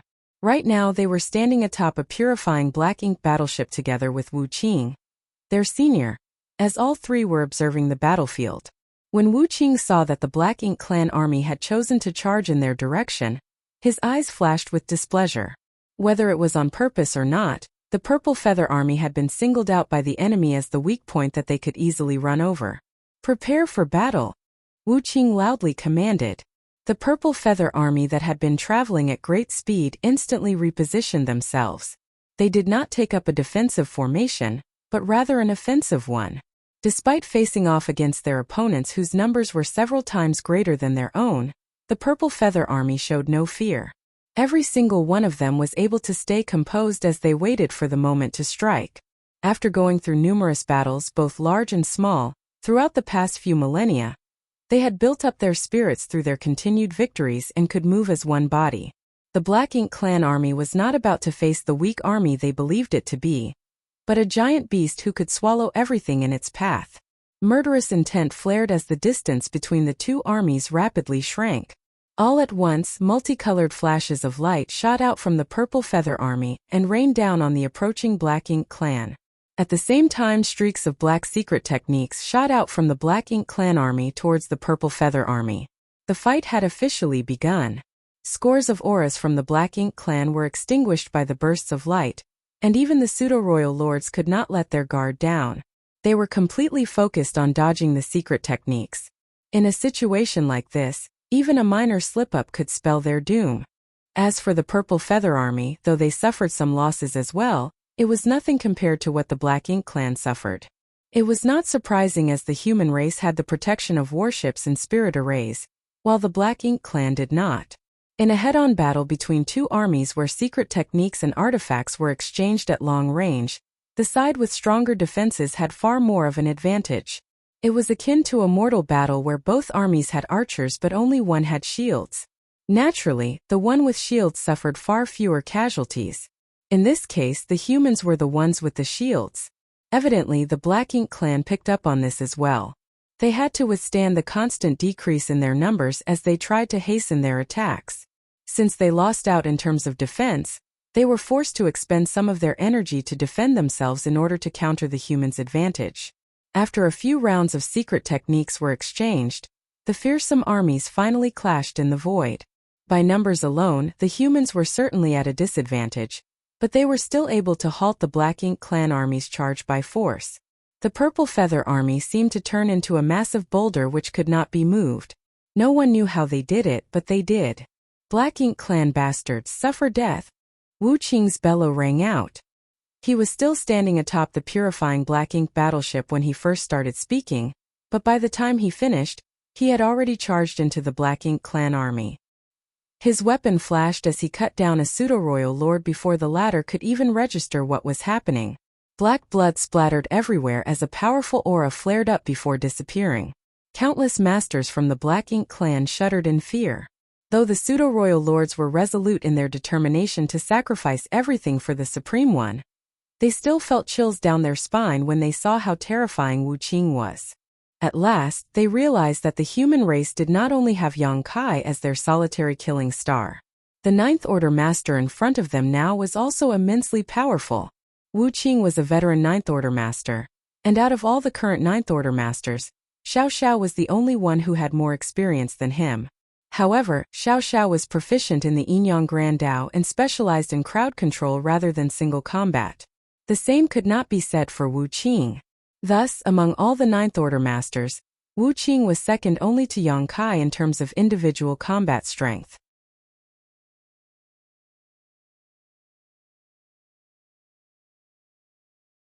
Martial Peak, Chapter 5923 Surrounded. Wu Qing made a show of strength by channeling everything he had into the attack. A pseudo-royal lord who was caught off guard would never have been able to defend himself against it. Off to a good start. However, in the very next breath, Wu Qing was surrounded by numerous masters from the Black Ink clan. After being momentarily stunned, they swiftly rushed over to gang up on him. Wu Qing showed no fear as he slashed out around him. As Dao strength rippled through the void, his formidable power burst out and turned his enemies into rivers of blood. The other human race masters followed in Wu Qing's footsteps as they rushed into the enemy lines, including the two new Ninth Order Masters. Their figures lunged forth as two flashes of light as they headed straight for the pseudo-royal lords. The junior sister's expression was grim as her hands swiftly moved to unleash a mysterious strength that filled the void, causing the pseudo-royal lords to instantly feel as though their souls were becoming unstable. They saw stars circling their heads as if they had been hit by an invisible hammer. The senior brother seized this chance to close in with his sword. Sword light shrouded his body as he cut through the pseudo-royal lords. Black blood splattered as one of the pseudo-royal lords was relieved of his head, while the others were heavily injured. This was all accomplished with a single strike. By the time the pseudo-royal lords who were lucky enough to survive could finally react, the senior brother's sword light was slashing down on them. Agonizing screams echoed across the battlefield. Of this senior brother and junior sister pair, one excelled in the soul Dao while the other excelled in the sword Dao. Furthermore, they were able to act as one as they fought on the battlefield, which meant they could kill their enemies even more efficiently than Wu Qing, the veteran Ninth Order Master. Meanwhile, the Eighth Order Masters quickly got into their battle formations and challenged the remaining pseudo-royal lords, causing intense fights to break out in all directions. The battle was joined in an instant as the two armies fought with dogged fervor. In this battle, the human race were both advantaged and disadvantaged at the same time. One of the things working in their favor was that these pseudo-royal lords had a critical difference from the pseudo-royal lords from the No Return Pass. While they were all similarly powerful, they differed when it came to experience. The pseudo-royal lords from the No Return Pass had fought against the human race for hundreds of years at least, and with the help of the information they gleaned from Black Ink disciples, they were able to mimic the humans and even learn to form battle formations. Although they could only form a simple 3 fortunes formation, it would still require 20 to 30 Eighth Order Masters in 5 elements or 6 paths formations to contain them. That was the reason why the humans had such a hard time during the battles at the No Return Pass.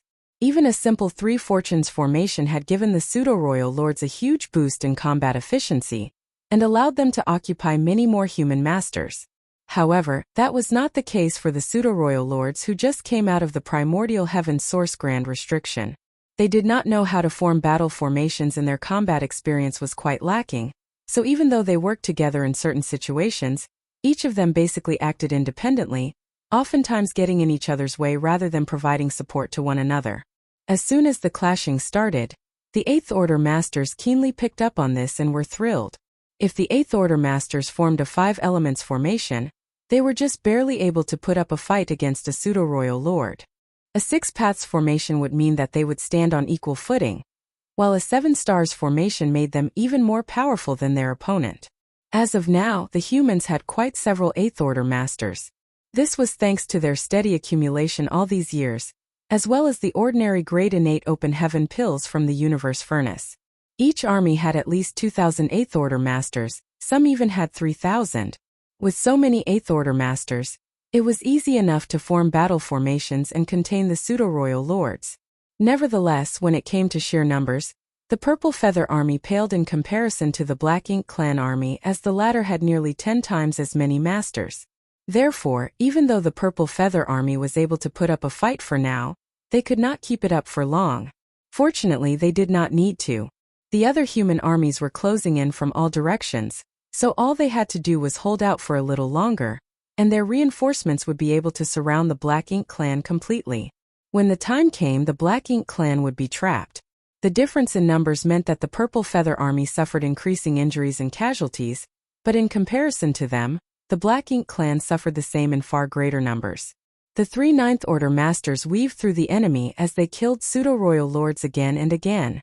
Wu Qing was covered in wounds, and the senior brother and junior sister duo had also turned pale from overexertion.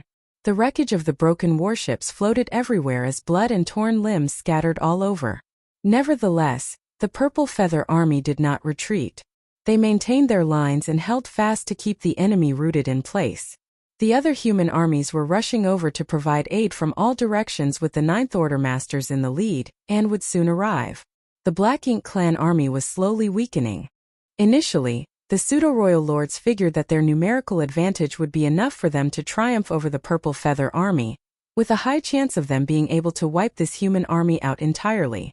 As long as they did so, they would be able to create a gap in the encirclement and gain a better position to battle against the other human race armies. Alas, they did not expect the Purple Feather Army to be able to keep the battlefield fixed in this area despite being outnumbered nearly 10 times. Are humans really so resilient? The pseudo-royal lords were somewhat dazed. No wonder the ones who first left the primordial heaven source grand restriction couldn't exterminate the humans and were soundly defeated after years of battle. As the stalemate continued, the Black Ink Clan Army soon began to despair. The other human race armies had arrived, swarming over from all directions and surrounding the Black Ink Clan Army. An even more intense battle broke out then, as both parties numbered over 10 million now as they fought viciously. The Black Ink Clan Army was already weakened by the previous battle, but the humans remained spirited, so the outcome was clear. Furthermore, the humans had 29 Ninth Order Masters while the Black Ink Clan did not even have a single true royal lord. Their pseudo-royal lords did not know how to form battle formations either. Thus, the clash soon became a one-sided massacre for the Black Ink Clan. Meanwhile, back at the Black Ink Clan's base where the fight first broke out, Ada and Air were stomping about, slaughtering the Black Ink Clan army in droves. Though a large number of masters from the Black Ink Clan remained here to keep them occupied, they were only 30% of the whole reinforcement army, and it was hard for them to put up a fight against 2 giant spirit gods. Moreover, Yang Kai was still weaving about undetected among them, as he snuck up on their masters and assassinated them. Soon Yang Kai killed off the last of the pseudo-royal lords who had stayed behind, and without them, the Black Ink Clan's attacks became little more than tickles and scratches to Ada and Air. Since the battle had been decided, Yang Kai returned to Pyongyang Pass. The Great Pass had been floating along on the battlefield without anyone paying any attention to it after Yang Kai first let it out and sent it crashing into a universe fragment. Until now. Instantly, somewhere on the Pyongyang Pass, Yang Kai's divine sense surged like gushing water, and soon, he took in the situation across the void. It's the perfect time. A torrent of world force was unleashed and a huge array lit up on the spot where Yang Kai stood. A mysterious energy burst forth in all directions. 12 universe fragments were scattered across the void outside the battlefield. These 12 universe fragments were the ones that Yang Kai brought from the no-return pass, after turning them into world beads. He restored them to their original size once they arrived in this area. The 12 universe fragments were not simply tools to transport the armies. They were also a crucial part of the plan to surround the enemy. The human race army had planned all of this before they left the no-return pass. Just as Yang Kai activated the Grand Array on Pyongyang Pass, the Void Guard that remained on the 12 universe fragments did the same to the arrays that had been set up there too. All at once, the 12 universe fragments lit up brightly as they connected with Pyongyang Pass. It was incredibly difficult to harness the strength of such a huge array. Just creating it had cost an enormous amount of resources, while powering it was also not cheap. But it was all worth it for the sake of eliminating the enemy once and for all. The connection between the universe fragments and Pyongyang Pass kept growing stronger, and once Yang Kai felt it reach a certain critical limit, he surged his space principles. The Void Guard picked up on this signal and instantly followed suit. All at once, there was a visible ripple that started from Pyongyang Pass and rapidly spread out over several millions of kilometers, sweeping past the two clashing armies as it filled every corner of the void. This ripple was not deadly in any way, nor did it disrupt the two armies either. However, after it spread out, something seemed to change on the battlefield. The 12 universe fragments scattered across the void had been linked together with Pyongyang Pass to seal the entire battlefield. A massive section of the void had become a cage, and as long as the array held strong, nothing could escape. This was a massive battle involving millions of soldiers on each side. No matter who had the upper hand, it was still going to be hard to completely annihilate the other side. There were bound to be those who managed to escape. To prevent that from happening, the humans came up with a plan beforehand. If some of the Black Ink clansmen did manage to flee, they would surely be a threat to the ones left behind at the no-return pass, as only a few tens of thousands of masters had stayed back. What's more, those masters were all heavily wounded and not as powerful as they once were. The humans were determined to slaughter every single Black Ink clansman here in one battle. Thus, Yang Kai was personally standing guard at the array core, and as long as he did not die, there was no way of lifting the sealing array. Furthermore, even as he stood guard in the middle of Pyongyang Pass, he was still able to take part in the battle. Thanks to the power of the array, Yang Kai could monitor the entire situation out on the battlefield. It was a mysterious feeling for him, as it felt as though he was observing the battle from a different dimension. Since he could see what was happening, it meant that he could partake in the battle as well. Thus, out on the battlefield there were frequent attacks that seemed to come from out of nowhere. These attacks would smash the masters from the Black Ink clan into pieces, and many of the humans who had been caught in a perilous situation were saved, to the confusion of everyone.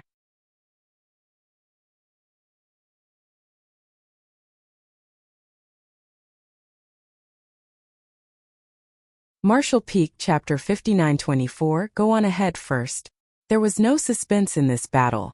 The human race spent over a decade retaking the no-return pass, but the outcome of this fight against the Black Ink clan's reinforcement army had been determined right from the start. The portion of the Black Ink clan army that stayed back to keep the two giant spirit gods occupied was the first to crumble. After all of the pseudo-royal lords had been killed, there was no point in continuing a hopeless fight. Many of the surviving masters wanted to flee. Alas, the surrounding space had been sealed up and they could not escape. They were doomed to meet their end here. On the main battlefield, the 12 armies successfully surrounded the Black Ink clan, and were now slowly but steadily eliminating them. It was ironic that the Black Ink clan army's plan was being carried out by the humans instead. Once the equilibrium between the two sides was broken, death was the only fate awaiting the Black Ink clan.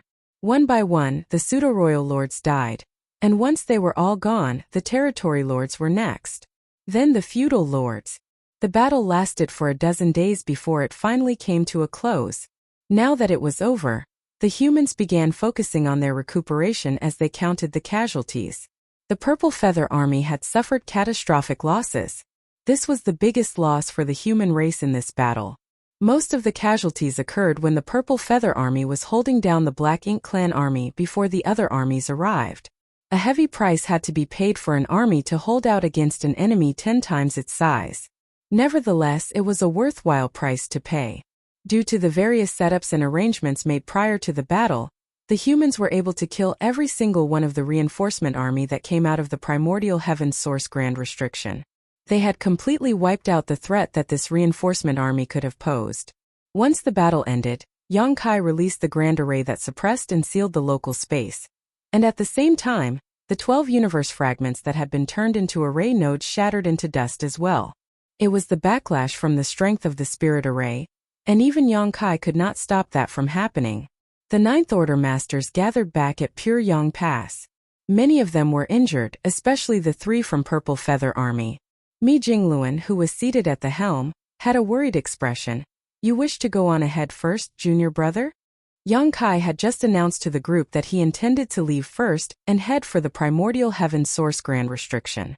He nodded and said, "Something must have happened at the Primordial Heaven Source Grand Restriction, so I want to go and take a look. Furthermore, we don't know what's happening with the suppressing Black Ink Army either." The humans had too little intel on their hands. The only thing Yongkai could be sure of was that the Primordial Heaven Source Grand Restriction had not been broken yet, as true royal lords would have appeared as well if it did. However, he was worried about the suppressing Black Ink Army's predicament. They were a team of elite masters who were in charge of dealing with the Black Ink Clan, who escaped from the Grand Restriction to ease the pressure on Wu Kuang. The army of over 10 million that had escaped was too much for the suppressing Black Ink Army alone to have stopped, so it was inevitable that some terrible fate had befallen them. Mi Jingluan and the others knew that many of Yongkai's family and disciples were part of the suppressing Black Ink Army, so they understood what he was feeling right now. As it was, Yongkai had already shown a great deal of righteousness when he chose to remain here and fight with the rest of the human race army, despite knowing that the Black Ink Clan's reinforcement army had escaped from the Primordial Heaven Source Grand Restriction. Mi Jingluan thus spoke up. Since their reinforcement army escaped from the Grand Restriction, things would not be peaceful there. I'm sure there would be enemy forces outside the Grand Restriction as well. How can you go up against them alone, junior brother? Why don't you wait a few days and head out with the rest of the army? It won't be long. Just 10 days will do. Yongkai shook his head. Everyone has just been through an arduous battle. And though it was not the most intense we've experienced, everyone is exhausted. 10 days won't be enough to recover. They'll need to rest and recuperate for longer than that. Also, if I head over alone, I can hide my tracks and act according to the situation. Seeing as how Mi Jingluan wanted to continue talking him out of it, Yongkai added, "I'll take some of the Void Guard with me and finish setting up the space arrays along the way. We're only a few years' distance away from the Primordial Heaven Source Grand Restriction, so once the space arrays have finished being arranged, everyone should more or less have recovered as well, and it would be just in time for them to proceed. This is the best arrangement, senior brother." Mi Jingluan had more to say, but in the end, he nodded in agreement. "You're right, but it will be hard on you, junior brother. I'm just doing what I must." Yongkai got to his feet. "I'll go and make the preparations." In reality, there was not much he needed to prepare. He simply got Li Wuyi to select a group of Void Guards who would be leaving with him before sealing up Pure Yang Pass and the 2 giant spirit gods. Both Pure Yang Pass and the giant spirit gods were massive, and could not be sent through the space arrays in their original forms. Yongkai had to seal them inside a world bead to accomplish that. The 12 universe fragments he used earlier had turned to dust, but thankfully, there was no lack of universe fragments in the void. As such, Yongkai randomly moved one over and placed Pure Yang Pass as well as the 2 giant spirit gods on it. Then, with the use of space principles, he refined it into a world bead and passed it to Mi Jingluan for safekeeping. Once everything was settled, Yongkai took 20 Void Guard into his small universe before stepping out into the void. He kept moving onward without stopping at all. The emotions that Yongkai had been suppressing for the past 6 months finally welled up again. He desperately wanted to hurry on over to the Primordial Heaven Source Grand Restriction, as soon as possible and see what was happening for himself. Several days later, he stopped and opened the portal to his small universe, bringing 2 void guards out. "I'll leave things here to you," Yang Kai said before carrying on with his journey. The 2 void guards sent him off with a bow, and once he was gone, they began setting up the space array. A few days later, Yang Kai let out 2 more void guards. This scene repeated itself all along the way as the void guard arranged the space arrays that would lead to the primordial heaven source grand restriction. In just over a month, Yang Kai traversed across the late ancient era battlefield and arrived at the spiritless land. It was an empty void with no trace of life. Even the strength of the void, which could literally be found anywhere in the universe, was incredibly weak here. Yang Kai was extremely close to the primordial heaven source grand restriction now. All he had to do was travel a little further and he would arrive at the grand restriction, which had been in existence for millions of years. His small universe opened up and Li Wu-yi and another void guard stepped out. They were the last 2. "Set up the space array here, but don't travel any further ahead. Remember to stay hidden and not let the Black Ink clan discover you," Yang Kai instructed. Li Wu-yi and the other void guard nodded. "I'm heading off," Yang Kai said before disappearing into the distance. Pushing his space principles to their maximum potential, Yang Kai arrived outside the primordial heaven source grand restriction in just 3 days. And the sight he saw made his expression grim. It was just as Mi Jingluan had predicted. A large number of masters from the Black Ink clan were gathered outside the opening in the primordial heaven source grand restriction, with many pseudo-royal lords among them. There seemed to be even more of them here than there had been with the reinforcement army that had just been wiped out. Right now, they were ceaselessly attacking the primordial heaven source grand restriction from the outside. There was no telling how long they had been doing this. The endless waves of attacks caused ripples in the grand restriction, and though it was not in any danger of breaking yet, it would clearly not hold out for long. What's more, there was no sign of the suppressing Black Ink army. Yang Kai's heart sank. As he moved forward, he kept searching for signs of the suppressing Black Ink army, but he had yet to discover anything. It was an extremely worrying situation. The suppressing Black Ink army was made up of thousands of the most elite masters of the human race. Not only did it include Yang Shui, a new Ninth Order master, but also Fu Guang, who was a divine dragon. Furthermore, they had the help of the suppressing Black Ink fortress, so even if they could not defeat the Black Ink clan, they should have been able to escape. However, Yang Kai saw no trace of them as he made his way over, and when he arrived, he did not see any sign of them either. He did not find any human bodies or the wreckage of the suppressing Black Ink fortress in the void. It was as if the suppressing Black Ink army and the suppressing Black Ink fortress had simply up and vanished. Yang Kai did not know what happened to the suppressing Black Ink army, and the only source of information available to him was Wu Kuang, who was standing guard at the primordial heaven source grand restriction. "I hope he's still alive," Yang Kai silently prayed as he used Thunder Shadow's innate divine ability before approaching the primordial heaven source grand restriction. He avoided the Black Ink clan army and arrived at a different part outside the grand restriction before using his divine sense. Time seemed to stretch on as he nervously waited, but at last, the familiar voice rang out in his mind. "You finally came." Wu Kuang sounded weak and exhausted. "Didn't you say you'd come over now and then to check up on things? It's been so long since your last visit that I thought you'd died. Something unexpected happened and I couldn't use my special method to reach this place," Yang Kai helplessly explained. The old tree had fallen into a coma after bringing Yang Kai back to the grand ancient ruins boundary from an extraordinary distance away. So Yang Kai could not use the power of the old tree to shuttle through the void. Otherwise, he would not have waited until this day to come over. "What happened? Where's the suppressing Black Ink army?" Yang Kai frantically asked. "It's a bit complicated." Wu Kuang did not know how to explain. "Take a look for yourself."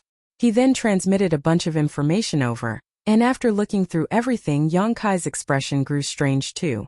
No wonder Wu Kuang said it's complicated. It's not at all what I expected. The only thing he was glad about was that the suppressing Black Ink army was safe for now. This was unexpected good news. Yang Kai figured that at best, the suppressing Black Ink army had been defeated by the Black Ink clan and had to flee, but the worst-case scenario was that they had all been killed, and that was not an outcome he could accept. However, based on what Wu Kuang shared with him now, The suppressing Black Ink Army situation was far better than he had initially thought. Furthermore, the information Yongkai just received was something that neither he nor any of the other humans would have thought of. I only discovered these things when the Black Ink strength exploded this time. I didn't detect any of them before. Mu was indeed the strongest of the 10 from the late ancient era, Wu Kuang declared with a tone of admiration. The fact that someone like Wu Kuang expressed such thoughts proved just how remarkable Mu's plans and methods had been. Yongkai was just as stunned by the information he received from Wu Kuang.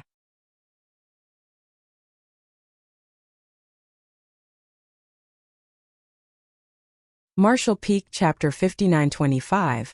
Inside the Grand Restriction. Song and the other 9 martial ancestors from the late ancient era chose to set up the primordial heaven source Grand Restriction in this place because it was where the primordial light and darkness were born. It could be considered the place where Mo came from. All the humans knew that Mo was suppressed and sealed inside the primordial heaven source Grand Restriction. However, no one knew what it was like inside the primordial heaven source Grand Restriction. Even Song and the others knew very little. Out of the 10 martial ancestors from the late ancient era, Mu was the only one who personally entered the primordial heaven source Grand Restriction to see what it was like inside.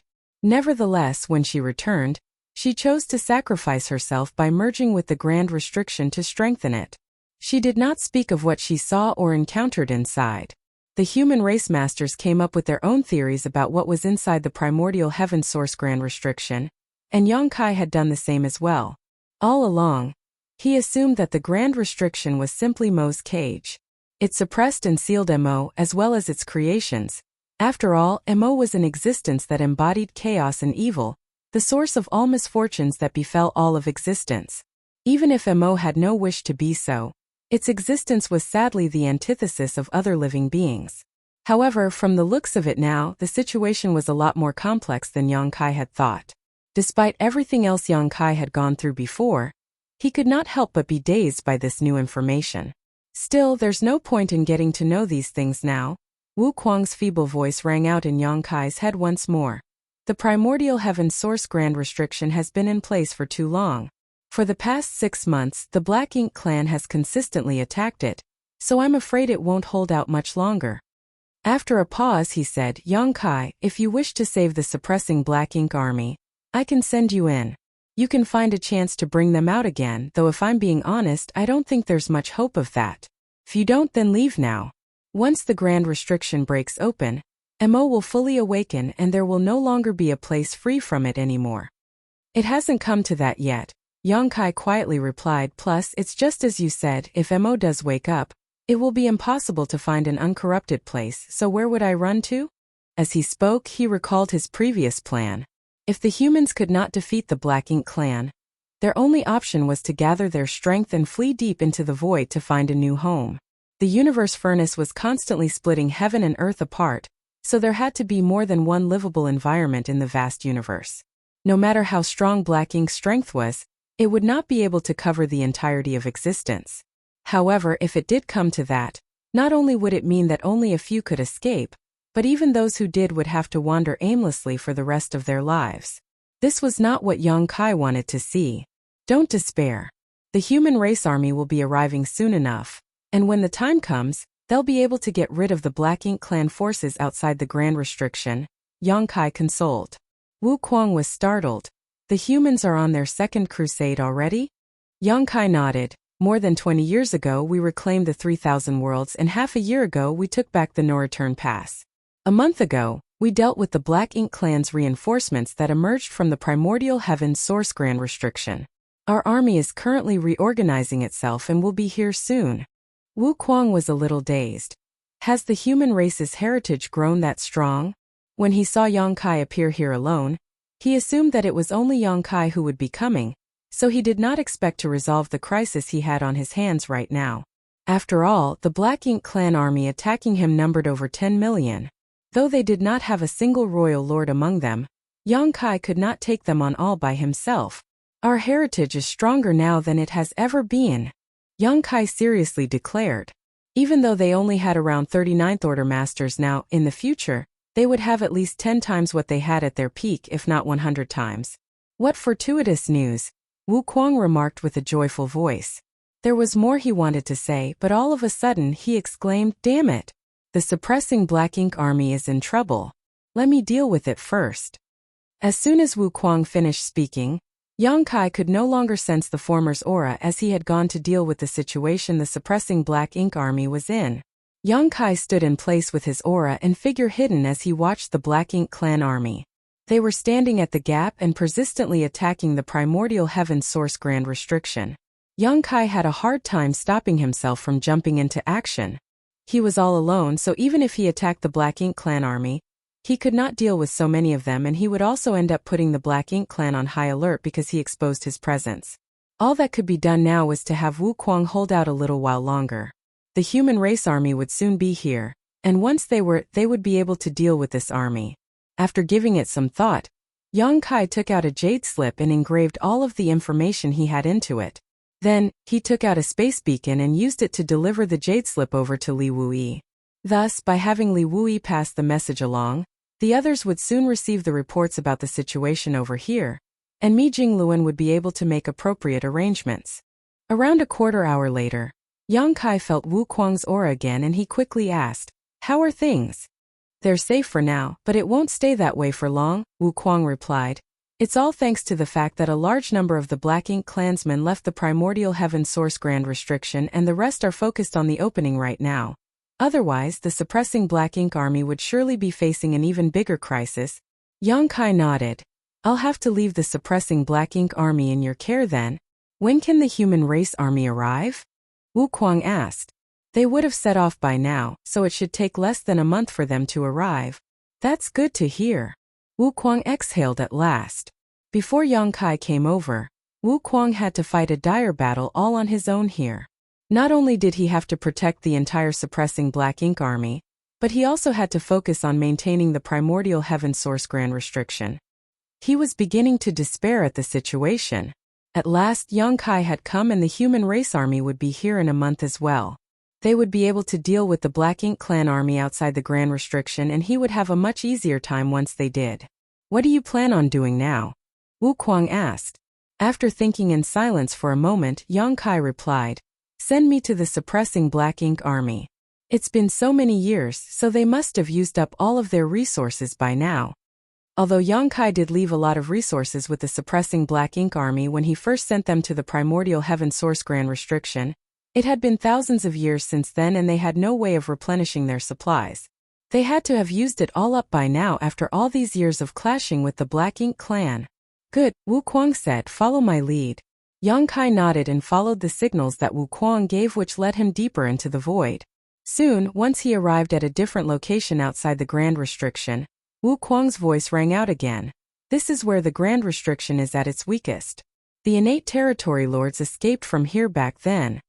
Yang Kai recalled this point clearly. Before the universe furnace emerged, a large number of innate territory lords had snuck out of the primordial heaven source grand restriction. Yang Kai inadvertently found out about this and rushed over to kill them off. Rivers of blood marked his path and in the end, he came over and informed Wukuang about this, which was how the latter managed to repair the breach. Since this breach could be repaired, it could also be opened up again.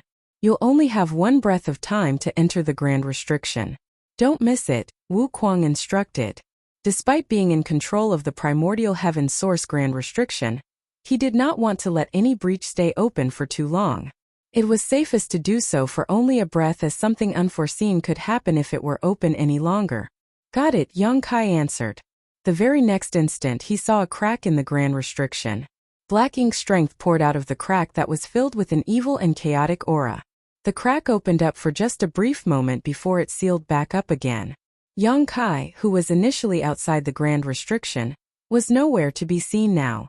Never-ending black ink strength surrounded Yang Kai, as everything was plunged into utter darkness. Yang Kai stood amidst it all with his aura and figure hidden as he looked around. He could not see anything with his eyes, so he had to rely on his divine sense to scout his surroundings. All cultivators, including Ninth Order Masters, would lose their sight and sense of hearing in a place like this, and if they used their divine sense, they were opening themselves to the possibility of being corrupted by black ink strength. Thankfully, Yang Kai had the soul-warming lotus to protect him, so he did not have to worry about anything when using his divine sense. He instantly detected a mysterious energy protecting him, one that was like a thin layer of mist that enveloped him completely. Although it was his first time coming into contact with this energy, he was able to instantly deduce what it was. This was the power of the primordial heaven's source grand restriction. Wu Kuang was in control over the primordial heaven's source grand restriction, and his cultivation had steadily grown over the years. Even though he was not as strong as Tsang, who used to stand guard here yet, he was not that much weaker. Thus he could use the primordial heaven source grand restriction to protect Yang Kai and ensure that the latter would not be detected by the Black Ink clan inside the grand restriction. Otherwise, even if Yang Kai used Thunder Shadow's innate divine ability, he would still run the risk of exposing himself, as he was inside an environment filled with Black Ink strength. If something that was in the middle of a sea of Black Ink strength moved, the movement would cause ripples in it the same way it would in water. Based on what Wu Kuang told Yang Kai, the former had relied on the power of the Grand Restriction to keep the suppressing Black Ink army safe all this while. If it had not been for that, the suppressing Black Ink army would not have survived till this day after being swallowed up into the Grand Restriction. They would have been ripped into pieces the moment they ended up inside. Wu Kuang's voice rang out in Yang Kai's mind, "Don't move. The Black Ink clan is approaching."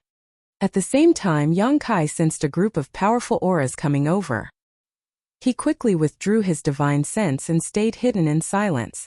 Moments later, the group of powerful auras arrived. It was a group of innate territory lords led by a royal lord. They came over after sensing that something unusual occurred earlier. The royal lord immediately went over to the spot where Yang Kai snuck into the Grand Restriction and studied it with his divine sense before looking around.